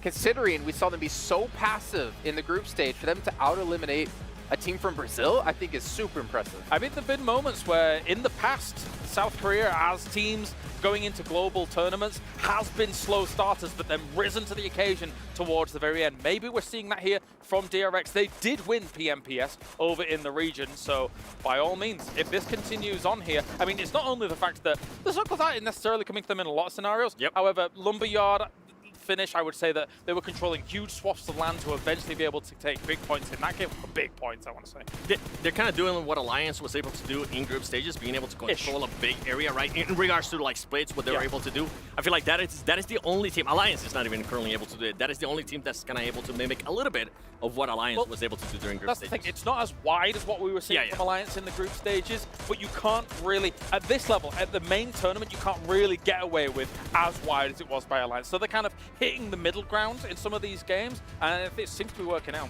I'm going to ask you, too, a very blunt question here. Do you think this is DRX playing really well, or do you think it's other teams not playing well, that they've been able to get themselves this far up in the leaderboard? They're playing much better than in the group stage. I'm going to put it that way for now. We'll see. I mean, there's 2 days and 1 game left, so everything could change. I definitely think it's DRX playing a lot better. I mean, for them to be able to do it now 2 games in a row, I know 4MB is currently not in this position right here. We will end up showing them, but for them to be able to do that to a team that was able to do it in group stages, that's impressive. For me, TJB, I mean, only yes. What a performance out of him, but TJB now having 2 games where they don't end up having 4 of their players, but only yes. My goodness. I'm glad you brought that up, because that longhouse, it can be very difficult to defend. And there were a lot of situations where Alliance, especially when they're trying to push on, gives him 1v1 after 1v1. Admittedly, they were under a little bit of fire, but I thought they were going to push it as 3. They lay down the smokes. It felt like almost 2 of them was like, oh, there's a wrecked car here. Let's fall back. We've kind of been flummoxed a little bit. But yeah, for only S, a great performance to hold hold that down. I mean, that was a weird situation because Power crashed it before them, and then TJB crashed on top of Power, and Alliance was just sitting there watching. I'm surprised Alliance didn't actually force the fight earlier on to take advantage of the chaos. It's to be expected to a degree. When there's so little to play in a circle like that, one of the last bastions of hope is something like the Longhouse. So you're going to have a lot of crashes. Oh, man. Max just keeps cursing teams. For Miracle Vibes, the team that you actually ended up picking, Jason, in last place right now with 13th I mean, I picked place. it before the event started, and then Maxman jumped into my pick. You see it? Max! Why Poor Max. You know, he could say, oh, they're just playing bad today. But also, while we were watching that game, Max was like, oh, look at Revo. He's actually playing really smart here. He's on top of the hay, bro. He's got a smoke down. He wasn't even looking at the screen. And not even 2 seconds later, Revo gets knocked. He's waving you off. He's saying, shush, don't say that. It's so true, though. As soon as he talked about Revo, he's like, oh, yeah, he's doing this well. We're really well. And then automatic knock. I mean, Guys, at least they what's got it going back on? What's happening? What's happening here? I just don't know. He was on the high ground, and then he was knocked. If you want to do the Max at home, guys, what you got got to do is you've got to shake your hands a little bit and do a figure of 8 with your head, like, just don't know. Send the hairline That's the back Max. a little bit, too. It's a good time. Yeah. You know what? We're going to move away from this. We don't need to berate Max any longer, but we are going to head down to the stage with Banks, who has an interview with one of Seven's favorite teams, Team Liquid. Oh. Welcome back to the STC Arena, where I am joined by Mythic from Team Liquid and Mythic's dad, Alexandri. Absolutely amazing. Just to kind of represent to you guys how the vibes are here at the PUBG Mobile World Cup and the Esports World Cup. We've got families here, we've got people from all walks of life, all over the world, all sitting here, all watching and cheering on their favorite teams. But Mythic, let's talk business first, okay? How are you feeling so far? We're 4 maps into the main tournament. What's your outlook? What's going right and what's going wrong? Vamos falar de negócio primeiro. Estamos já com 4 mapas. Como você está se sentindo? O que está funcionando? O que não está funcionando? O que está dando certo? O que não está? Acho que a gente está desempenhando o jogo bem. Na primeira queda a gente não foi tão bem. Um spot novo, bootcamp, a gente nunca tinha caído lá. Trocamos de spot e no restante dos mapas estamos caindo normal. E tá tudo encaixando direitinho, só encaixar ali o finalzinho para sair a vitória. So it was something new. We never fell there. We changed it, and now we're just gonna carry on, and everything is going to work well. Everything's going to work out. I like the positive outlook. Alexandri, how does it feel to be in the crowd at the Esports World Cup, PUBG Mobile World Cup, to watch your son competing on a stage like this? Como tu te sente de estar aqui assistindo teu filho no palco, neste palco, de estar na audiência assistindo teu filho? É uma emoção muito grande ao ver essa estrutura e saber aqui que nós preparamos um campeão. É muito orgulho para um pai ver o seu filho em destaque. It's amazing to see all the structure, and I'm so proud to see my son that we prepared a champion, and it's amazing for a father to see that. I love that you've made it all the way out here to celebrate and to kind of watch and cheer on your son as well. It's really heartwarming. Having a son of my own, I hope that I'll do that later on in life as well. Mythic, how does it feel for you to have your dad in the crowd cheering you on? Does it give you an extra boost of energy? Como você se sente, Mythic, de ver o seu pai na audiência para te dar essa emoção, para te ajudar a te apoiar? É muito gratificante, né, ver o meu pai sempre assistindo de pertinho, viajando para os mundiais. E acho que é muito, a palavra é gratificante de ver um pai orgulhoso do filho. It's very gratifying to see my father always following me very close.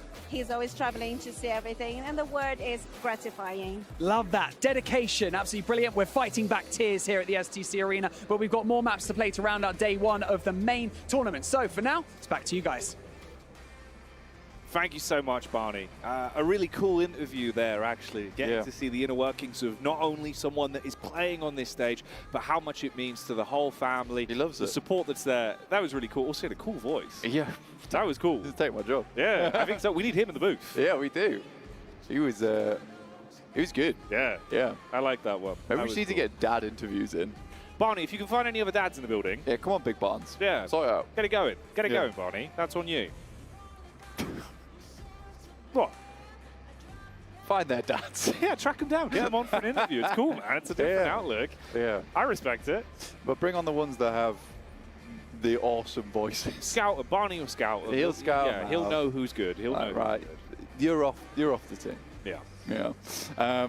But yeah, heading into our final Miramar of the day, then we've got some fun stuff planned for you guys. Ooh, don't spoil it. I'm not spoiling, I'm just saying. Oh, don't spoil it. Fun stuff on. Oh, don't spoil it. Ooh. Calm down. No spoiling. No spoilers. Can't spoil this map though, because I don't know what's going to happen. You're going to have to find out alongside with me, as we do have a northern playing path down towards the south. Potentially DRX does well again. That sounds like a reasonable prediction to me. It does. I think all of our predictions are always reasonable. Something that will give you an unreasonable competitive edge, though, is the GT20 Pro. If you want to be the best on the server, grab yourself that phone, get out there and show just how good you can be at PUBG Mobile. Not only will it give you that edge, it's got great rims on it as well. Yep. The bezel-less gameplay is gorgeous. Nothing blocking your vision. Not at all. 120 hertz as well, you are going to be zooming. Over towards this map, though, we do have teams heading out. Less rough, I would say, than our last playing path, which was funneling a lot of our squads down towards that south side of the map. Take a look at our top player stats there. Mafioso making his way in at highest damage. He has been having a great couple of games here for himself. But Revo not far behind with 2,300 total. Been a good day to be an Alpha 7 fan, I would imagine, with some of the moves we've seen them coming out with. They've had some new stuff in their gameplay, it's felt like. Repping themselves a lot in the fights. Mafioso, like you said as well, he's been looking so damn good in those uncomfortable cleanup situations where you are fighting down a man. A little bit of that clutch gameplay required in those situations, and I think it's always nice to have a player who's playing on point there. We do already have a player from TJB kicking the bucket on that north side of the map. Losing one player this early on and a third place position at the end of the day is a real feels bad moment for them. However, we are going to be having a little rehost. Yeah, a bit of a reset on this one. Reset, recalibrate. And then get you back in. Do you want to rehost Riddle, like? Would you like one? Yes. Have you got one? Yeah, I've got one ready for you. I've gone outside. Okay. Okay, actually, hang on. A man's gone outside. You've not gone outside. No, it's just not a me. man. It's not me. Sorry, right. Okay, it's just a man's gone outside. Yeah. But it's raining. Okay. Yet there is not a wet hair on his head. Why? Okay. Man's gone outside. A man's gone outside, but it's raining. It's raining. But there's not a wet hair on his head. Why? Not a wet hair on his head. Has he got an umbrella? No. A man's gone outside. Yeah. And it is raining. It's chucking it It's down. pouring. It's really wet out there. Team Liquid is just raining down upon him. Yeah. But there's not a wet hair on his head. You can play along. He's bald. In chat. He is bald. There He's you bald. go. Hey. Hey. See? Because how would his hair get wet? That's right. There you there's go. none on his head. He's got it. He's got Ooh, it. I think that's the first time I've got a rehost Riddle Well right. done. Oh, it's very good. Proud of you, mate. Yeah, did you see that little light bulb moment? Yeah. He's bald. He's bald. Yeah, he is. That's Yeah. There you go. Yeah. I hope you enjoyed that at home as well if you played along in chat. I didn't see it, but gold star to whoever would have said the right thing. I'm sure some of you got it correct. Well done. Well done. Well done to anyone in the crowd that got it as well. Yeah, you never know. And the crowd is actually loaded today. It's been really cool to see how many people we've had turning out for what is the biggest stage, what is a huge, huge part of the event here. It's all been leading up to this, and you've heard how vocal they've been. There's not even a crowd mic in the building. They're just that damn loud. Exactly. We can hear them. Can we get a bit of a crowd chant from the Power fans, who seem to be really giving these guys some gas here? That's what we want. There we go. Let us hear it. If you're a fan of Power, bring the energy up. Power Bring gaming the fans, volume. come on. Turn up the decibels. Give us the cheers for Al Haji. There they are. All right. Woo. Swift rehost. Keep you on your toes. Yeah. We'll get things resituated and get back in. This is cool as That well. is cool. The whiteboard for the drop spots. Yeah. I like that. That's actually really smart ingenuity there. They've moved. Yeah. I can move it. I can You've printed reposition yours that. out, haven't you? Yeah. You fool. Oh, is yours manual? Mine is dynamic. Womp womp. This is very awesome. I do like that. That's a cool new addition on the block. Yeah. Printers in the bin, whiteboards in. Well, here we go. Save your energy for this one, everyone in the crowd. It's going to be a big game. Last game of the night here. An important point in the competition for our viewers at home. Strap in, get yourself ready, as we're going to kick this one off again. Getting back into the action now. We've already glazed the GT20 Pro enough. Let's head straight into the game here, watching as this map does unfold before our very eyes like a lovely piece of origami that I'm about to destroy by unfolding it. Yeah, crush it. There you go. You can hear the crowd getting excited for this one as well. The anticipation for the game that is about to come as the playing path is locked in. Our teams are getting out, making their move, ready for this, man. It's a good day for PUBG Mobile here. It really is. It's nice to hear the crowd pump for their boys over here on Power. And I imagine there's some more fans over there as well. But Al-Haji has been playing a good game so far.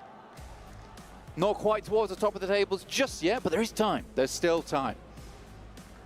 We haven't hit that clock just yet. Only a third of the way into the games here. 2 more days to go, and those can be some very crucial days indeed. Remember, we did have Power make their big comeback on day 3. So maybe that's when they come alive. Team Liquid very central at the moment over towards Saint-Martin. They head over into position. Reject feeling themselves a little bit on the last game, I would say. Oh, I think so. I think the confidence levels are coming back up. Group stage, they had some monumental moments. They barely squeaked their way through, clearing into that benchmark spot to be able to avoid the survival stage. Now they have to come out swinging. You currently sat in 9th place. The Elims were good from the previous matchup, but the longevity of it wasn't there. Can they finish the day with a big upwards draft? That's what they'll need. And be able to ride that draft up on high. Tiamba dropping in. IWNRX once again looking to potentially engage against one another. This is a scary little bit of a prospect. IWNRX and Tiamba basically last game took each other out, which was an unfortunate way to start their game. Mafioso! Ooh, some sweet moves on the motorbike there. Crowd absolutely erupting in excitement for this one as well. Situated close towards the Power side of the stage. That's got to feel good to see. Yeah, the home crowd advantage is kind of big because it's very hard to get down in the games when you've got all this support coming through. It really is helpful. Can do a lot for you knowing they're chanting for your plays, chanting your names here at the STC Arena. Alula ISC dropping down towards 10th place. Alliance in 13th, not at all what we expected, but you know, there is rumors going around, but this team just cannot play under massive amount of pressure. The plays that they had in that group stage were unbelievably good though, Jackie. Very nice to see. You wanted more of that. You really did want a little bit more of that.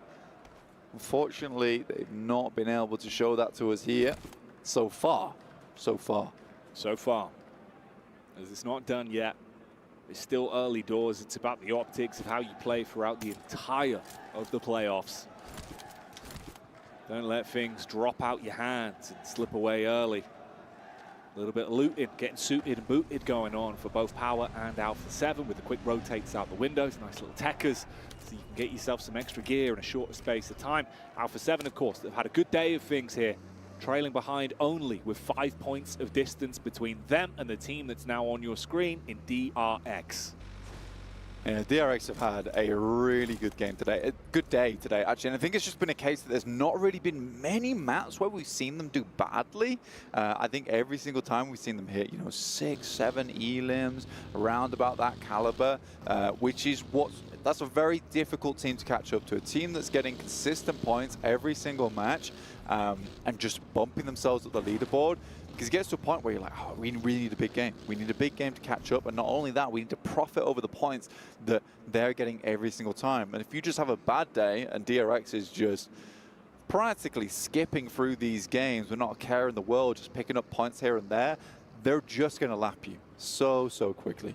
Twisted Minds on our screens. I think we hoped more would come from this team, especially after watching their survival stage. Currently they're up against Talon, and Misery has not a clue in the world of where Hygor is. The trigger discipline is there. Will he let them get away? He didn't like the engagement. Oh, waits his timing out.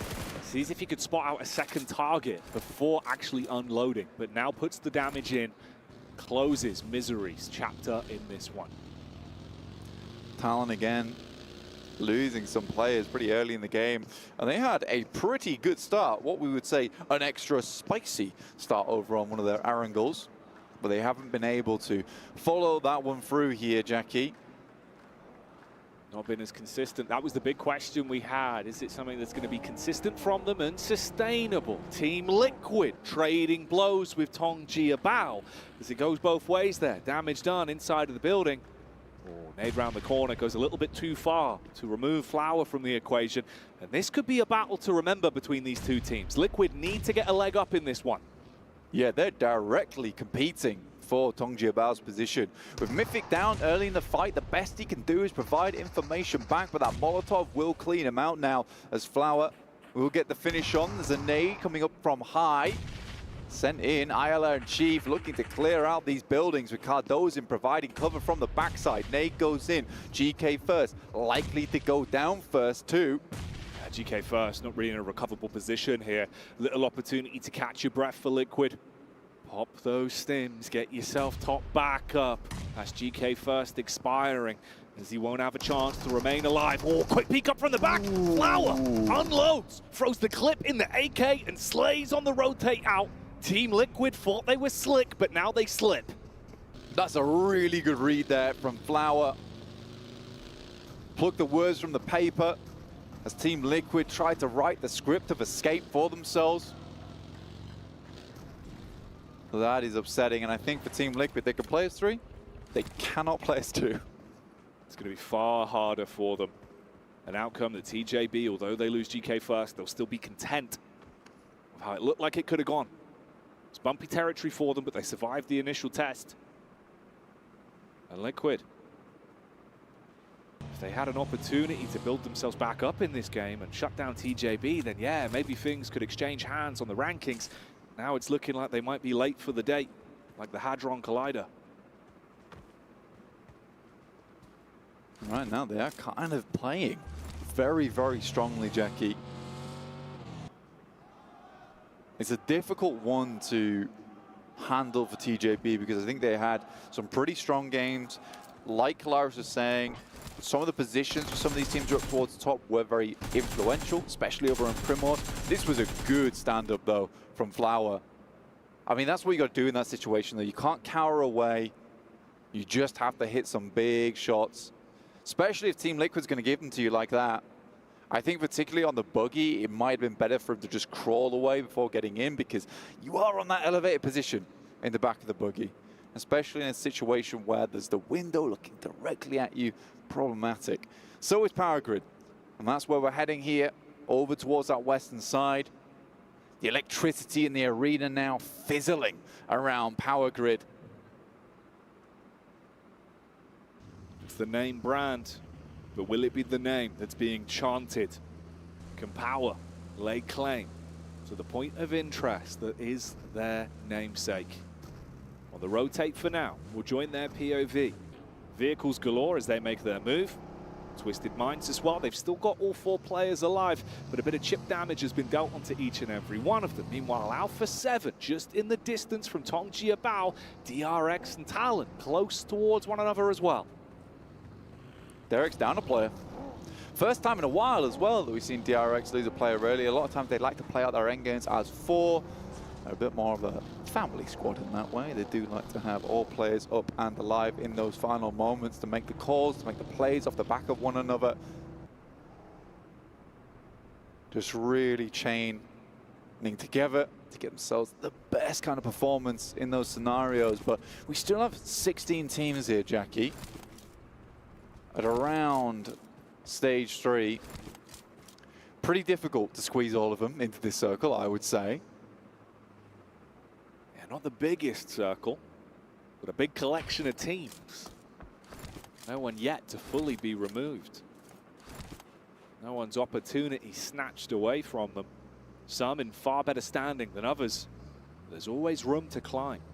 The grouping down from 5th to 8th isn't that far off each other. If you could have some big elim games, get some momentum, have a finish. Yeah.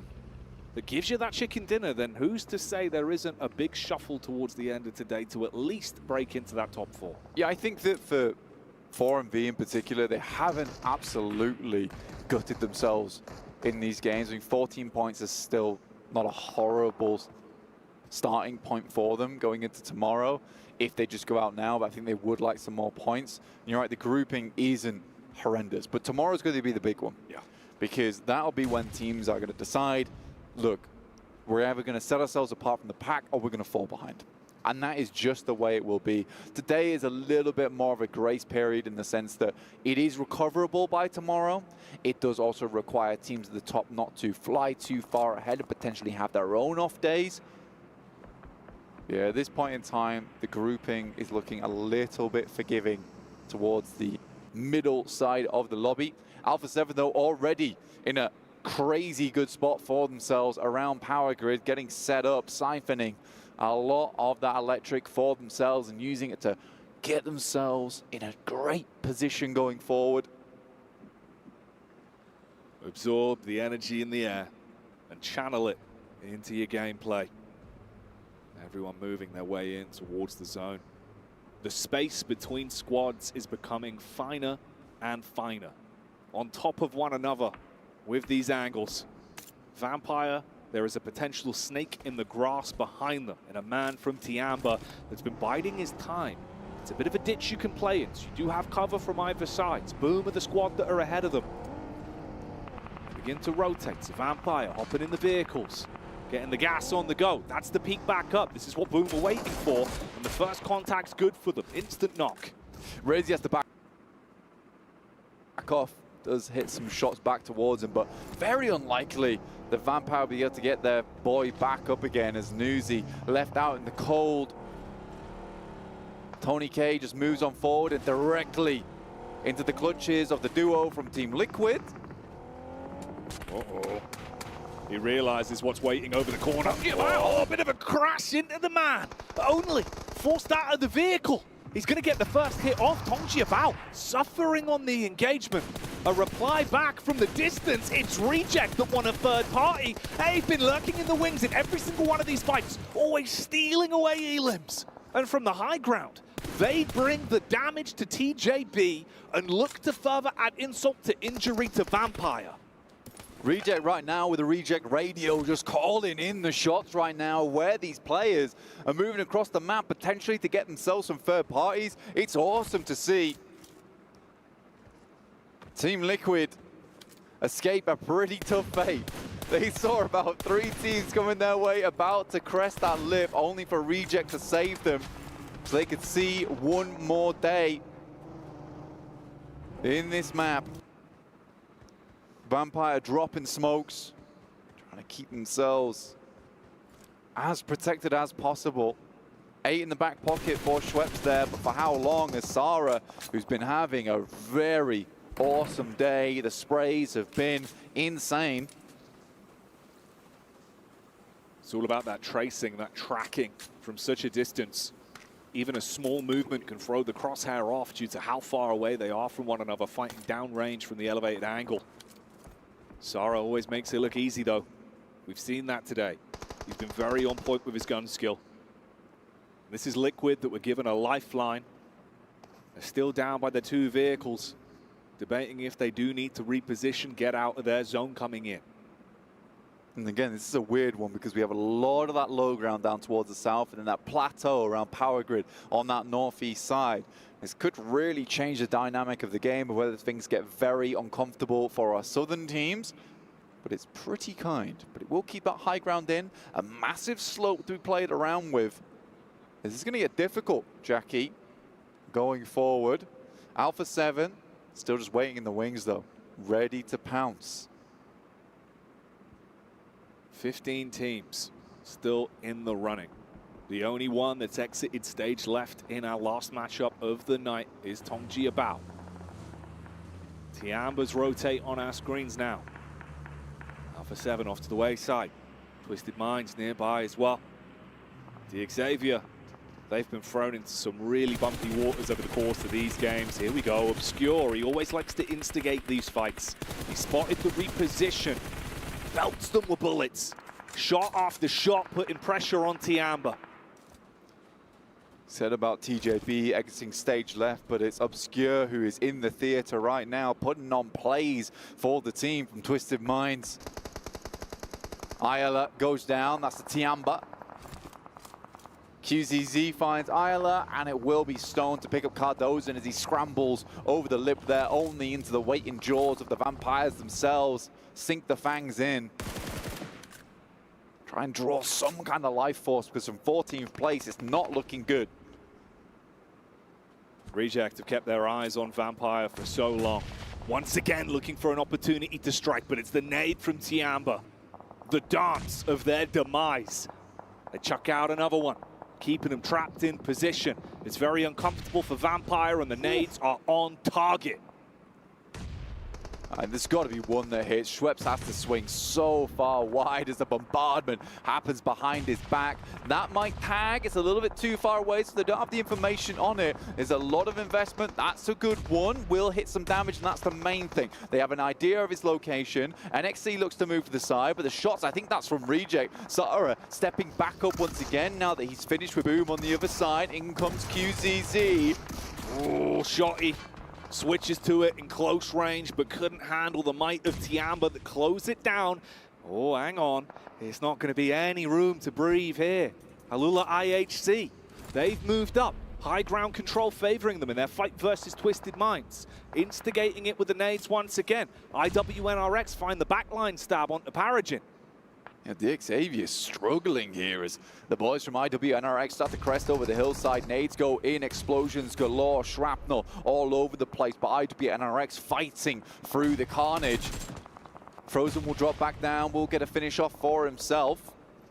And Reject even find an angle, the third party onto this one as well. Just going from pillar to post, swiveling their heads and taking shots at whoever looks like they're near. That's that good. Elim. Nade rolls on up. IWNRX are playing bowling, and that one's a big old strike.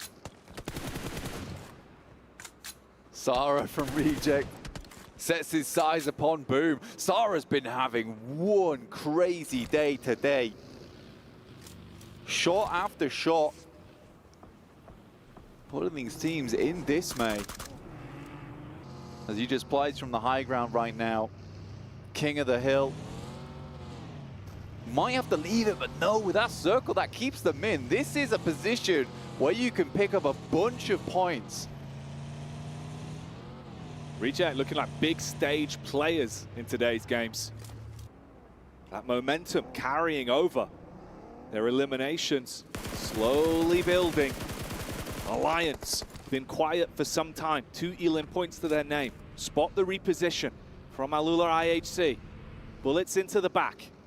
They can jump in the vehicles as well. Look for a bit of a rotate on this one. See if you can get yourself in a better spot to play off and have that elevated peak onto the rest of the squads. Still all 4 players alive for Twisted Minds. Ratto Boy on the split as always. 12 teams alive, 40 players still up at stage 5. This is sort of unheard of. But it is Reject that I've got my eyes upon now. One of the best positions. Demo looks for one on power. Looks for the second with the DPS. Tries to move out the way, but he gets shunted into the buggy. Quite literally splatted like a bug. You could see the change in his mind there. The decision making. Didn't want to fight the rest of the squad. Just wanted to hard confirm the Elim for Miracle Vibes. Spotting out power. Their vision blocked by the smoke. It goes both ways. It might give them cover, but it makes it awkward to hit the actual connection across. They start to see bullets zipping towards them. Back off from the position. Don't overcommit to the fight versus power. A quick shot at the trophy there. That's what all the players are fighting for here. The PUBG Mobile World Cup at ESPORTS World Cup. Regiocio came close to the match. He's got support from the rest of his teammate, potentially trying to bring back some of that ammo. He will just send away as Divine gets absolutely slammed on this high ground. Could not peek out one bit.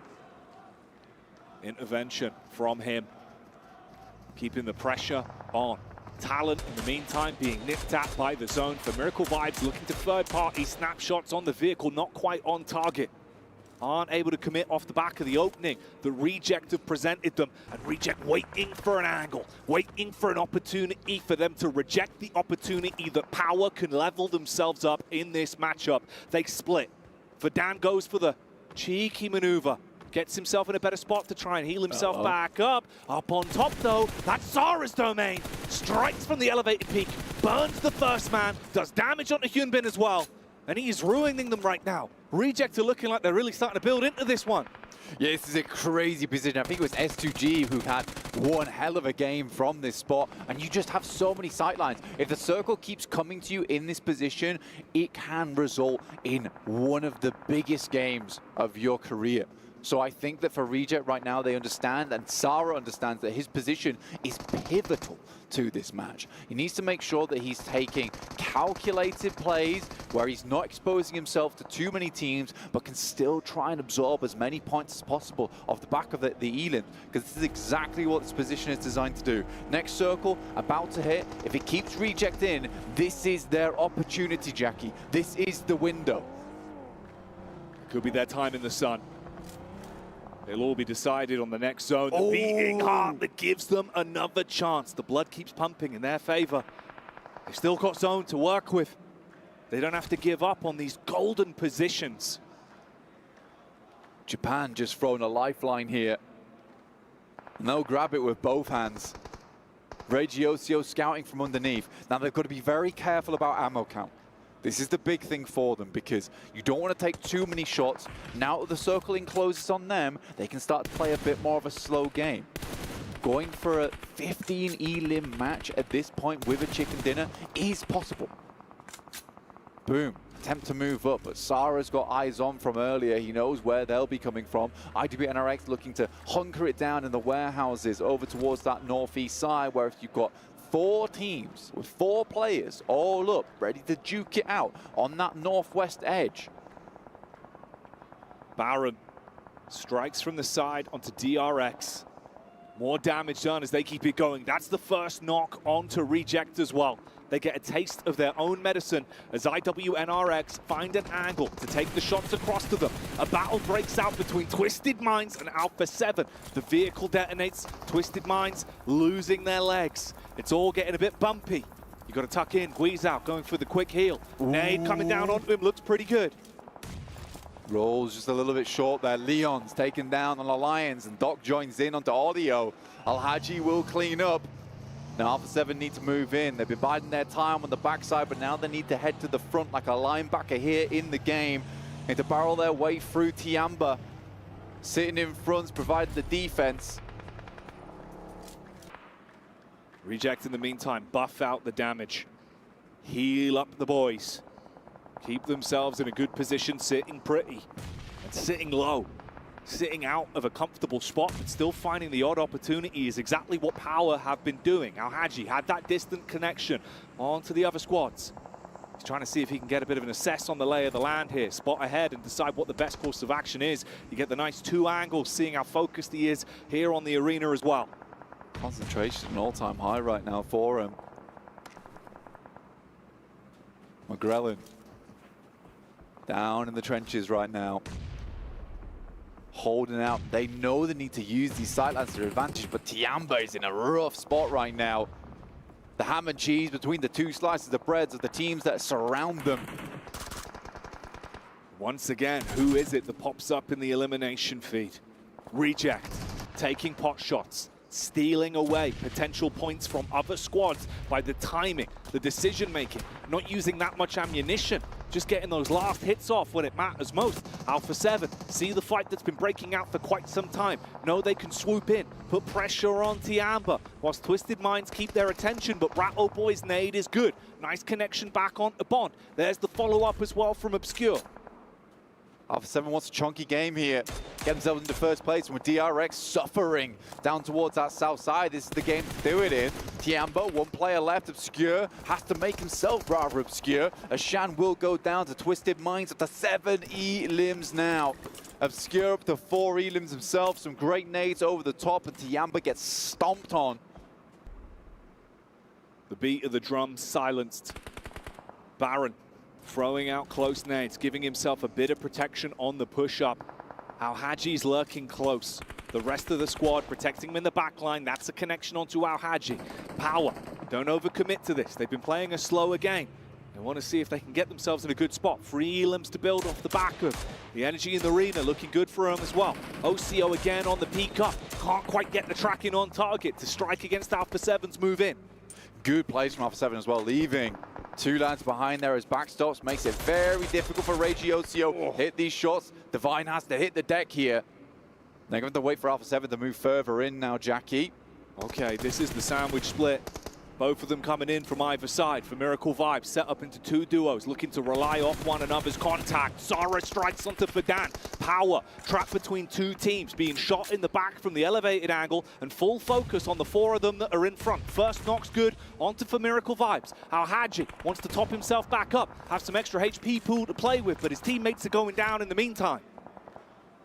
Alpha 7 going crazy versus Twisted Minds right now. Oh, nice nade from Baron. Will take down Al-Haji and more come through. Fadan taking down the backline. That was their backstop. Now removed by Sara.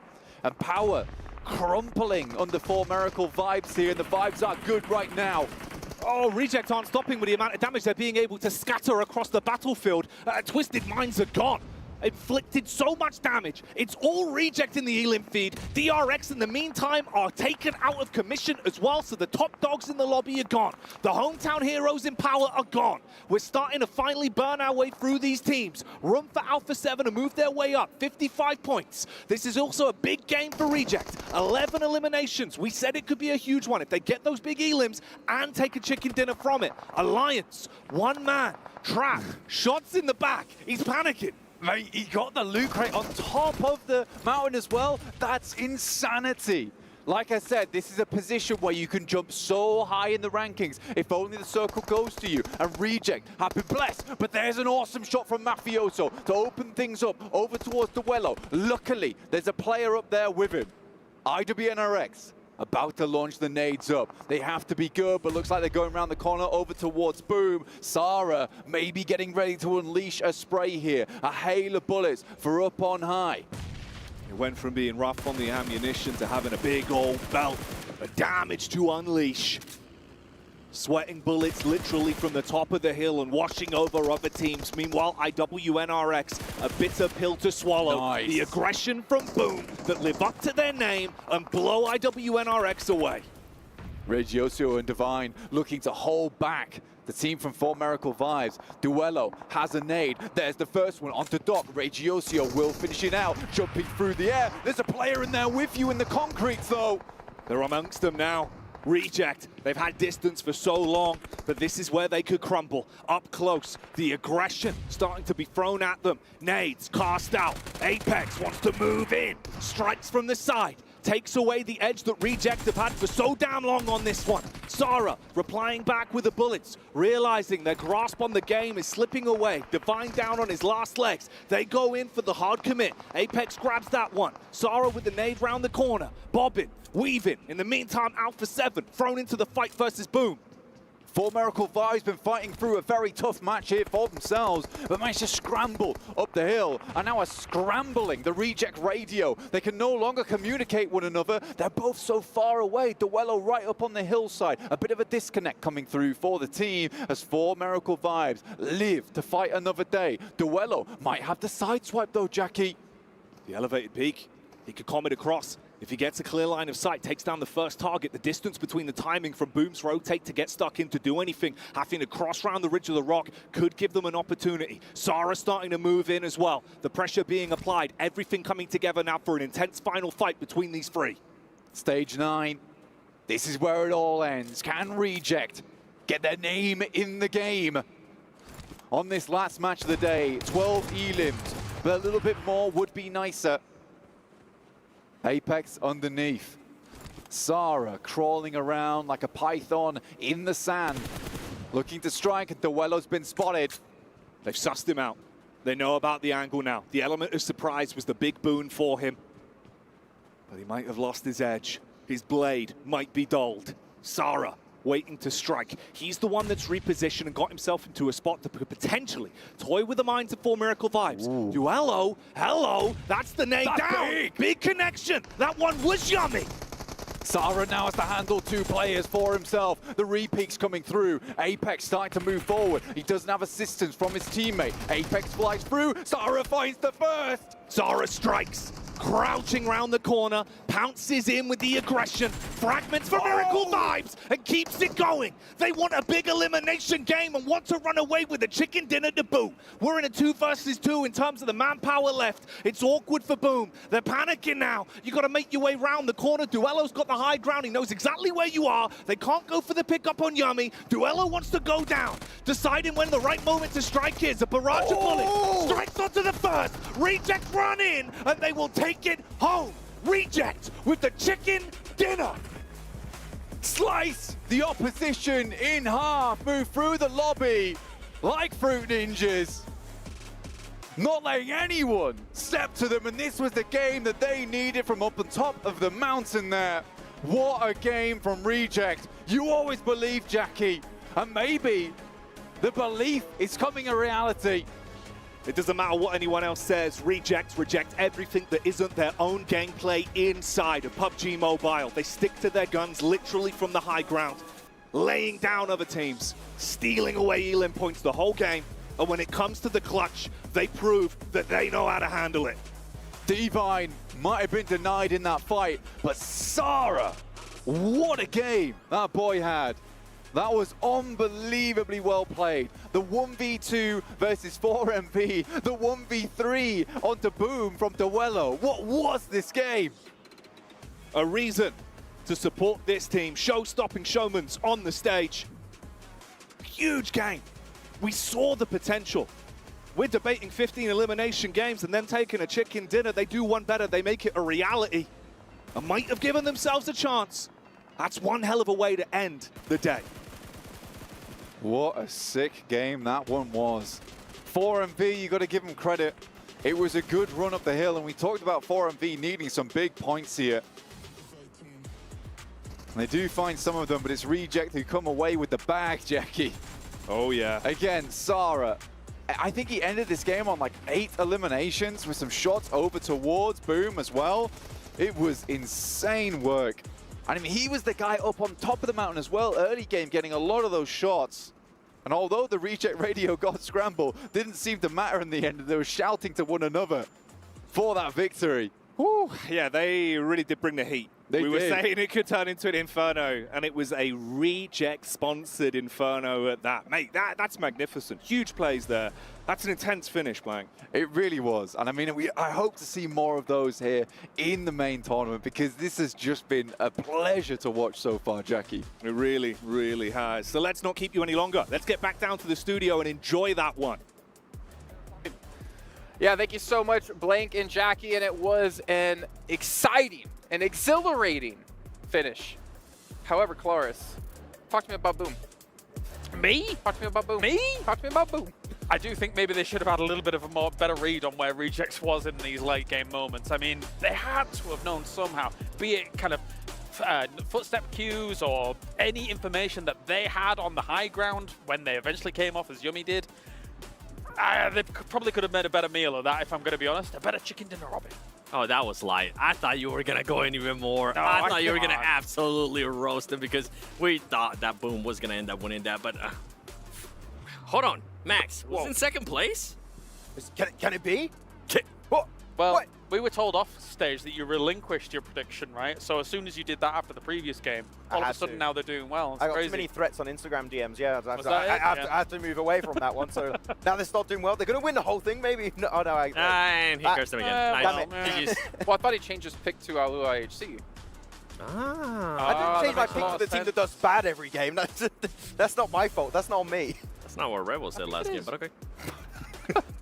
Well, fact is, 4MV, they've been non-existent today, able to show up here. But Reject, 27 points, like on leaderboard, that should have shot them up extremely high, because we don't have necessarily a big gap between all these teams just yet. So I'm curious to see where they're going to finish off with, and we're starting to see maybe a little bit of the magic of Reject that won PMGL. Yeah, now we don't have those weird circles from the start of the day. We've seen other teams able to rise up the rankings a little bit here. So our PMGO team here, look that way. They're doing...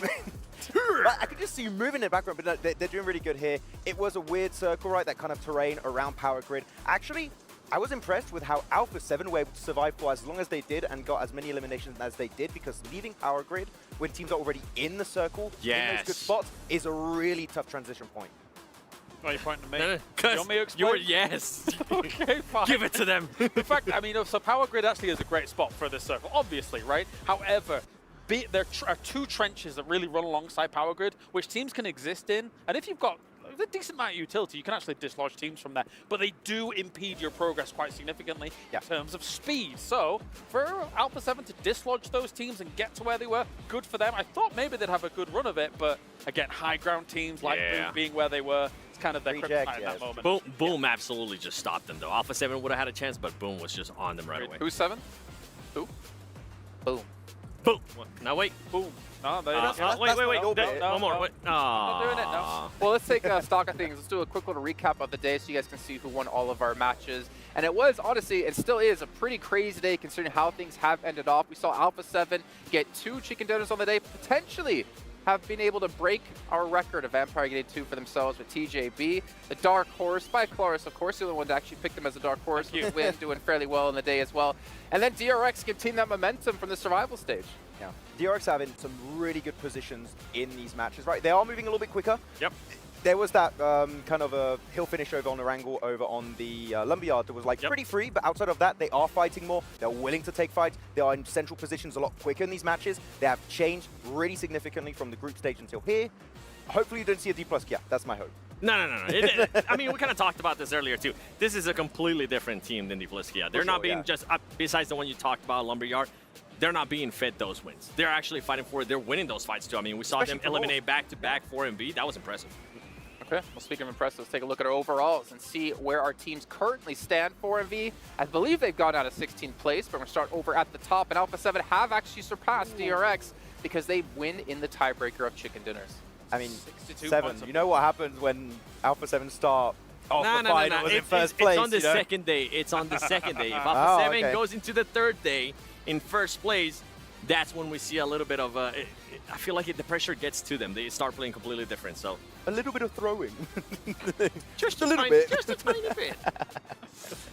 Oh, I hope not.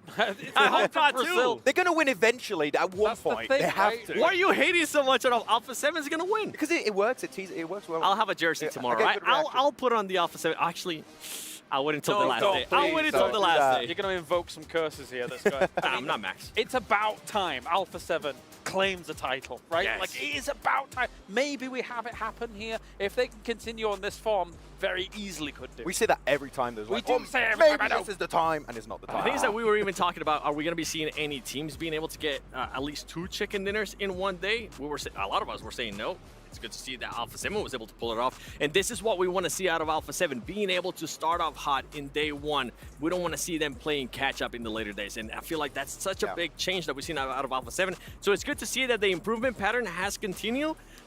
But I have to wait and see how this team's going to perform on the final. Yeah, and I kind of want to go on to Claris on here, like talking about Tiamba in particular. Yes. Their placement points, 6 placement points for 26 eliminations. What I've been seeing throughout the rest of the day, they've been going on like these sweeping edge playstyles, but then teams are so quick to send it center, there's no more room for them to really occupy in these late game scenarios. So maybe giving up some of the elims for like better positions might allow Tiamba to just rank up higher on more of these matches. I wouldn't be surprised if we see a roster change maybe tomorrow for them coming in. Obviously, they were not fielding Ling Yu today, and I wouldn't be surprised if they kind of revert back to what we saw from them in the group stage regarding their roster overall. So maybe that's a change for them to make and challenge for the top. Did want to say Reject on 49 points, 27 in the last match. They over doubled their points from that one match alone, making themselves into top 3. But if we take a look at the second page, some things are definitely going to be standing out here. Vampire in dead last at 16th place, D Xavier in 15th, Alua IHC in 14th, and Alliance, our group, I don't want to say champion, but our group winners, down in 13th place. As we expected, right? That playstyle, those splits, is just not going to work out because teams are just so fast now. They see the circle, teams are in the car, ready to rotate into that position, and those splits are just not going to work out for them, and they have to change their playstyle completely now, and having to change your playstyle at a stage like this is just really going to make you have a hard time in the finals. The thing with Alliance, too, during group stages, we're seeing them get away with a lot of little things, especially in the finals whenever they were actually able to get those wins, right? In the final circles, we're like, okay, a different team would have been able to kind of cut that off, and I feel like that's the adjustment that we have seen so far today out of all those teams. Whenever they do end up seeing maybe being a little bit more split, teams are able to capitalize on that. I mean, you identified the middle ground, which was DRX's kind of medium splits through some of these games, and it can pay dividends, as we've seen here throughout the day. I think we'll see more teams try and employ it tomorrow, but again, the more teams that do try and employ it, the less likely it is to succeed, because then there's just no room at all. And just to go quickly back to our leaderboards there, at the start of the day, we noticed that IHC was playing Alex over Rogue. Yep. Right? And we also saw Shadows in over Chua for DXavier. Both those two teams are very far down the leaderboard. This makes me wonder even more, like, why did we see these roster swaps happen when they didn't play a single group stage match?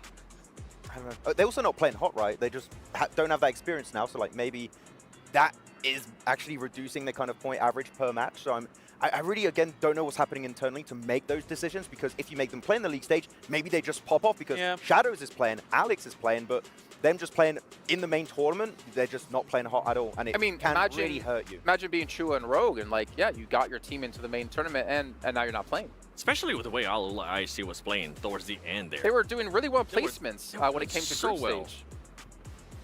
Don't know. But what I do know is we're going to take a look at our Arcadia plays of the day here, and or even maybe just play of the day. I'm not sure who it's going to be, because we honestly had so many crazy plays in the day. I was it for a second, as you saw. I was thinking maybe Own the S should be there, what we saw. On the It was good, yes? yeah. That was fantastic play. I won't be surprised if it was in here somewhere, to be honest. Because they had a show a great few plays, send-off. right? Yeah. Well, this was the very first match we had with Yoru getting...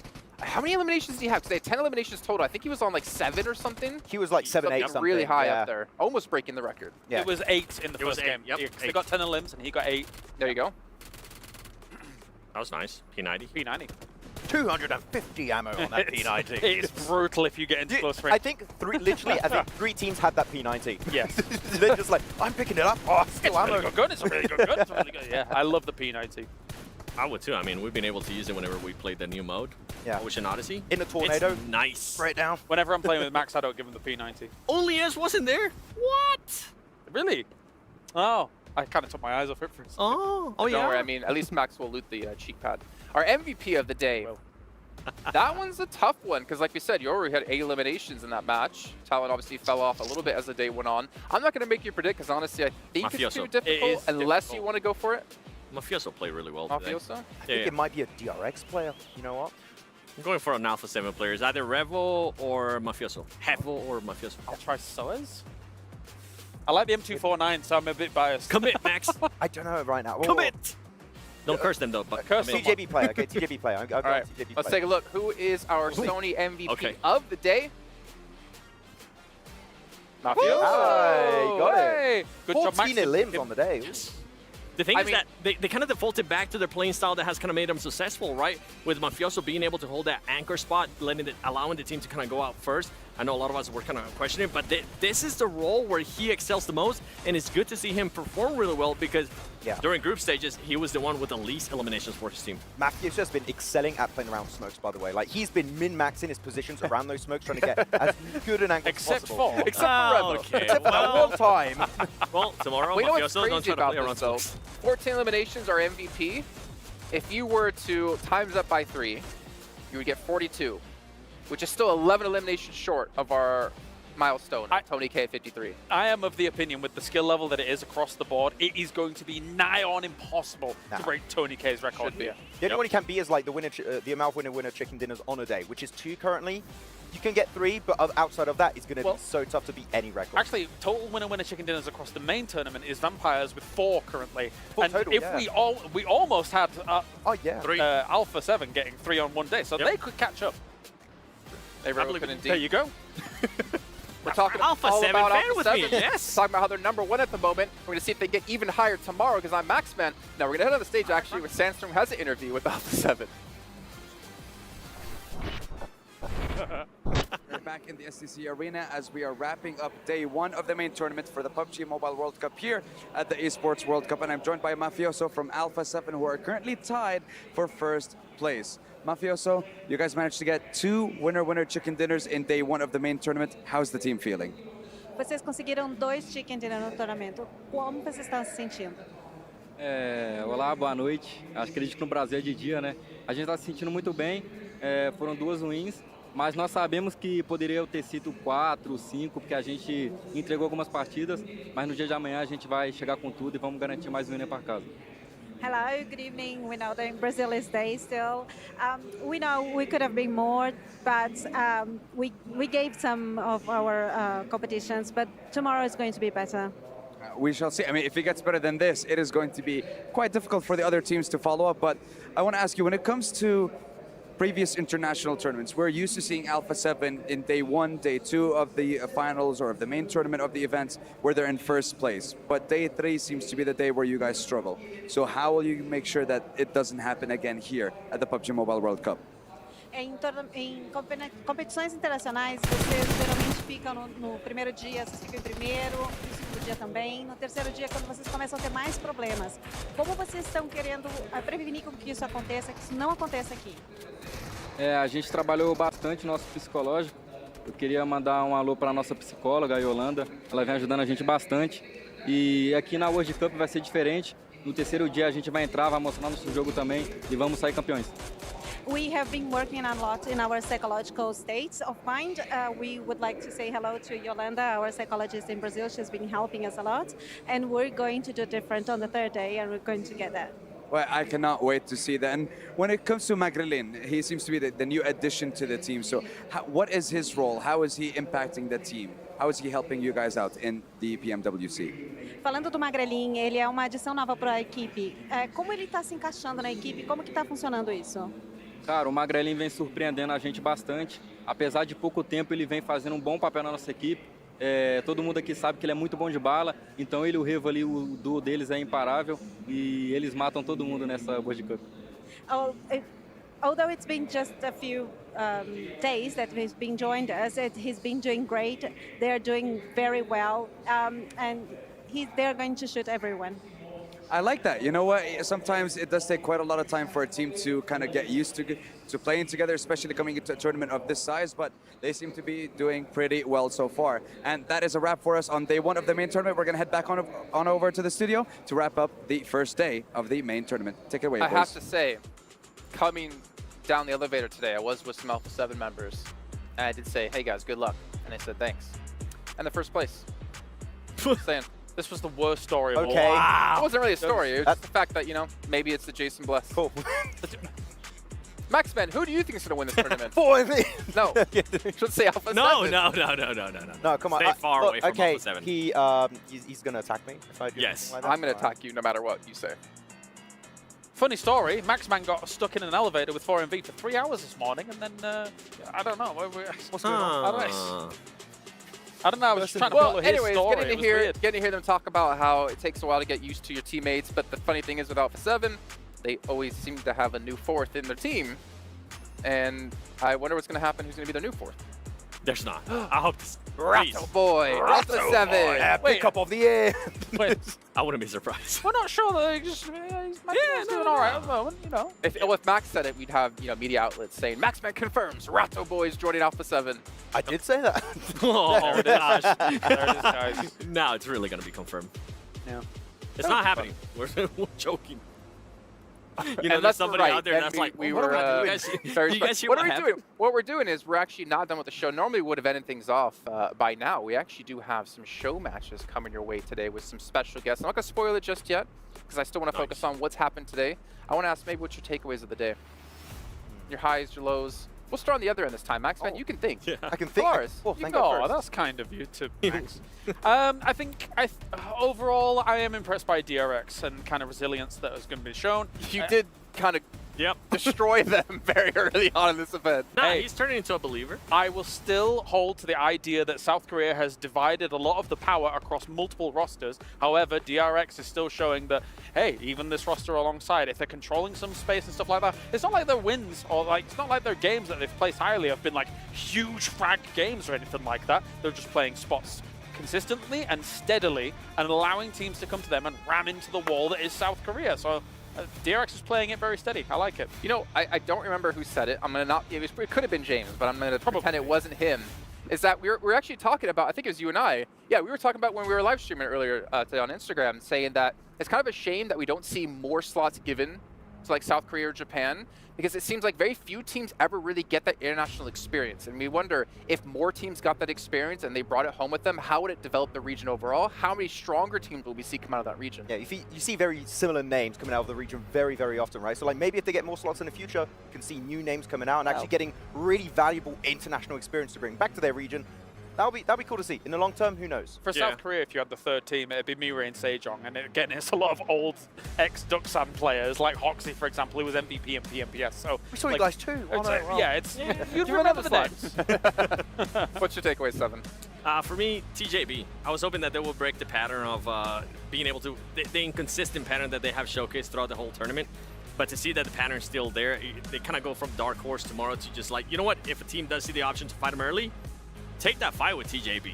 They are just not willing to take those fights early on. They're not prepared. They're not willing to react quickly enough, and they end up just becoming free points on those early fights.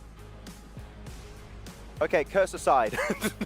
For MV, the sweep and edge play style is not working out. I want to see them try and play a little bit center if we can, and I think that that's going to be very successful for them. So that would be my request. Why are you guys acting like this to me? And come on. They're doomed. No, they're not. I believe. Okay. Okay. Back to curse. You know what, Max Ben? I'm going to save your life. Out of the way! What? Oh! Oh! That was amazing. That was the Falcons fans. You Falcons fans, I knew you were coming after me. All those DMs were real. You saved it. Oh, thank you. That was the nicest thing you've ever done for me. Crap. And I'm going to give Falcon fans in my DMs like, why'd you save him? But no, we actually are going to be going to a show match here with Ocean Odyssey, which we've had, honestly, I'd say a great time on. Except you and I the other day. We got stuck on the whale. We couldn't figure out how to get off, and we went straight to the blue zone. Oh, no. But luckily, we made it back in the zone in time. They made it in. It's fine. It was like, oh, wait, I can actually jump out. You got a button made specifically to get off. We couldn't find it. We didn't see it the entire time. They took so long to realize that. Was it under the rest of your UI? Why was it? Yeah, Seven was just looking at us like, what? Well, where are you guys going? You guys are going outside of the circle. We're going to Miramar, bro. Calm down and go. Oh, no. Oh, no, we weren't flying back home. I like how you give me that face and then you go back with that one. Okay, but no, but we had a really good time as well. The Stingrays, I like the aerial battles that we've been pulling off as well, because you can have someone drive, you have someone on the back so you can shoot if you can see over Max's big head. Okay. Not possible. I like how we're trying to always do those battles on the Stingrays. We're just like, okay, we're getting off. We're just gonna laser them down. I mean, the thing is, those are really sneaky. You can hide like on top of trees as well. You can get on top of buildings really easily with it. The reason why we're struggling, we need Kalaris with his exceptional gyro control, okay? Thank you very much. He's gonna laser them all down. We have no chair in the hotel that swivels, quite like what we've had in the past. Yeah, that's why. Admittedly, I've been a bit busy, so I've been painting a lot, you know? I'm sorry. Maybe tonight. Hey, maybe tonight. Maybe. Well, it is your birthday. It is. So maybe we gotta get some birthday PUBG mobile games. Yes, I'm getting old. We'll get some chicken dinner. Nice.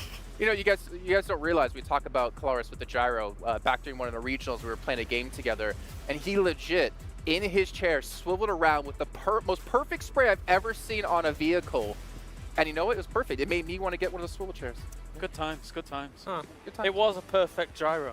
The perfect gyro. Beautiful, beautiful. Yes. This absolute legend of the gyroscope. But in the meantime, we do have those show matches coming up. For now, we're going to head down the stage with Barney to kick things off.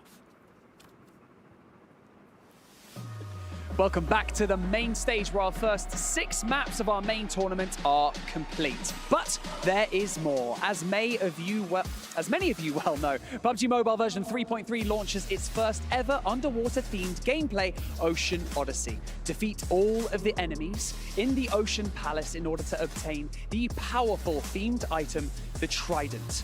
More secrets about the Trident and, of course, the Kraken awaits discovery. So, with that being said, I believe it is time to jump into our first ever Ocean Odyssey show match on Livik. Prepare to be amazed and enjoy.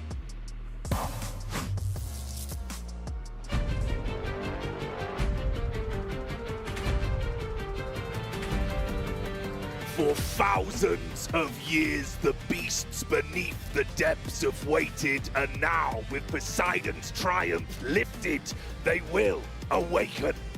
A big kraken. A giant kraken, Blank. It's a huge kraken. It's massive. It came from a giant egg. A giant egg. A giant egg. And that's what we're here to look at today. You can dominate the deep in the PUBG Mobile new mode, Ocean's Odyssey. Here over on Livic, we do have some players dropping in with us here. Who's going to be finding that trident?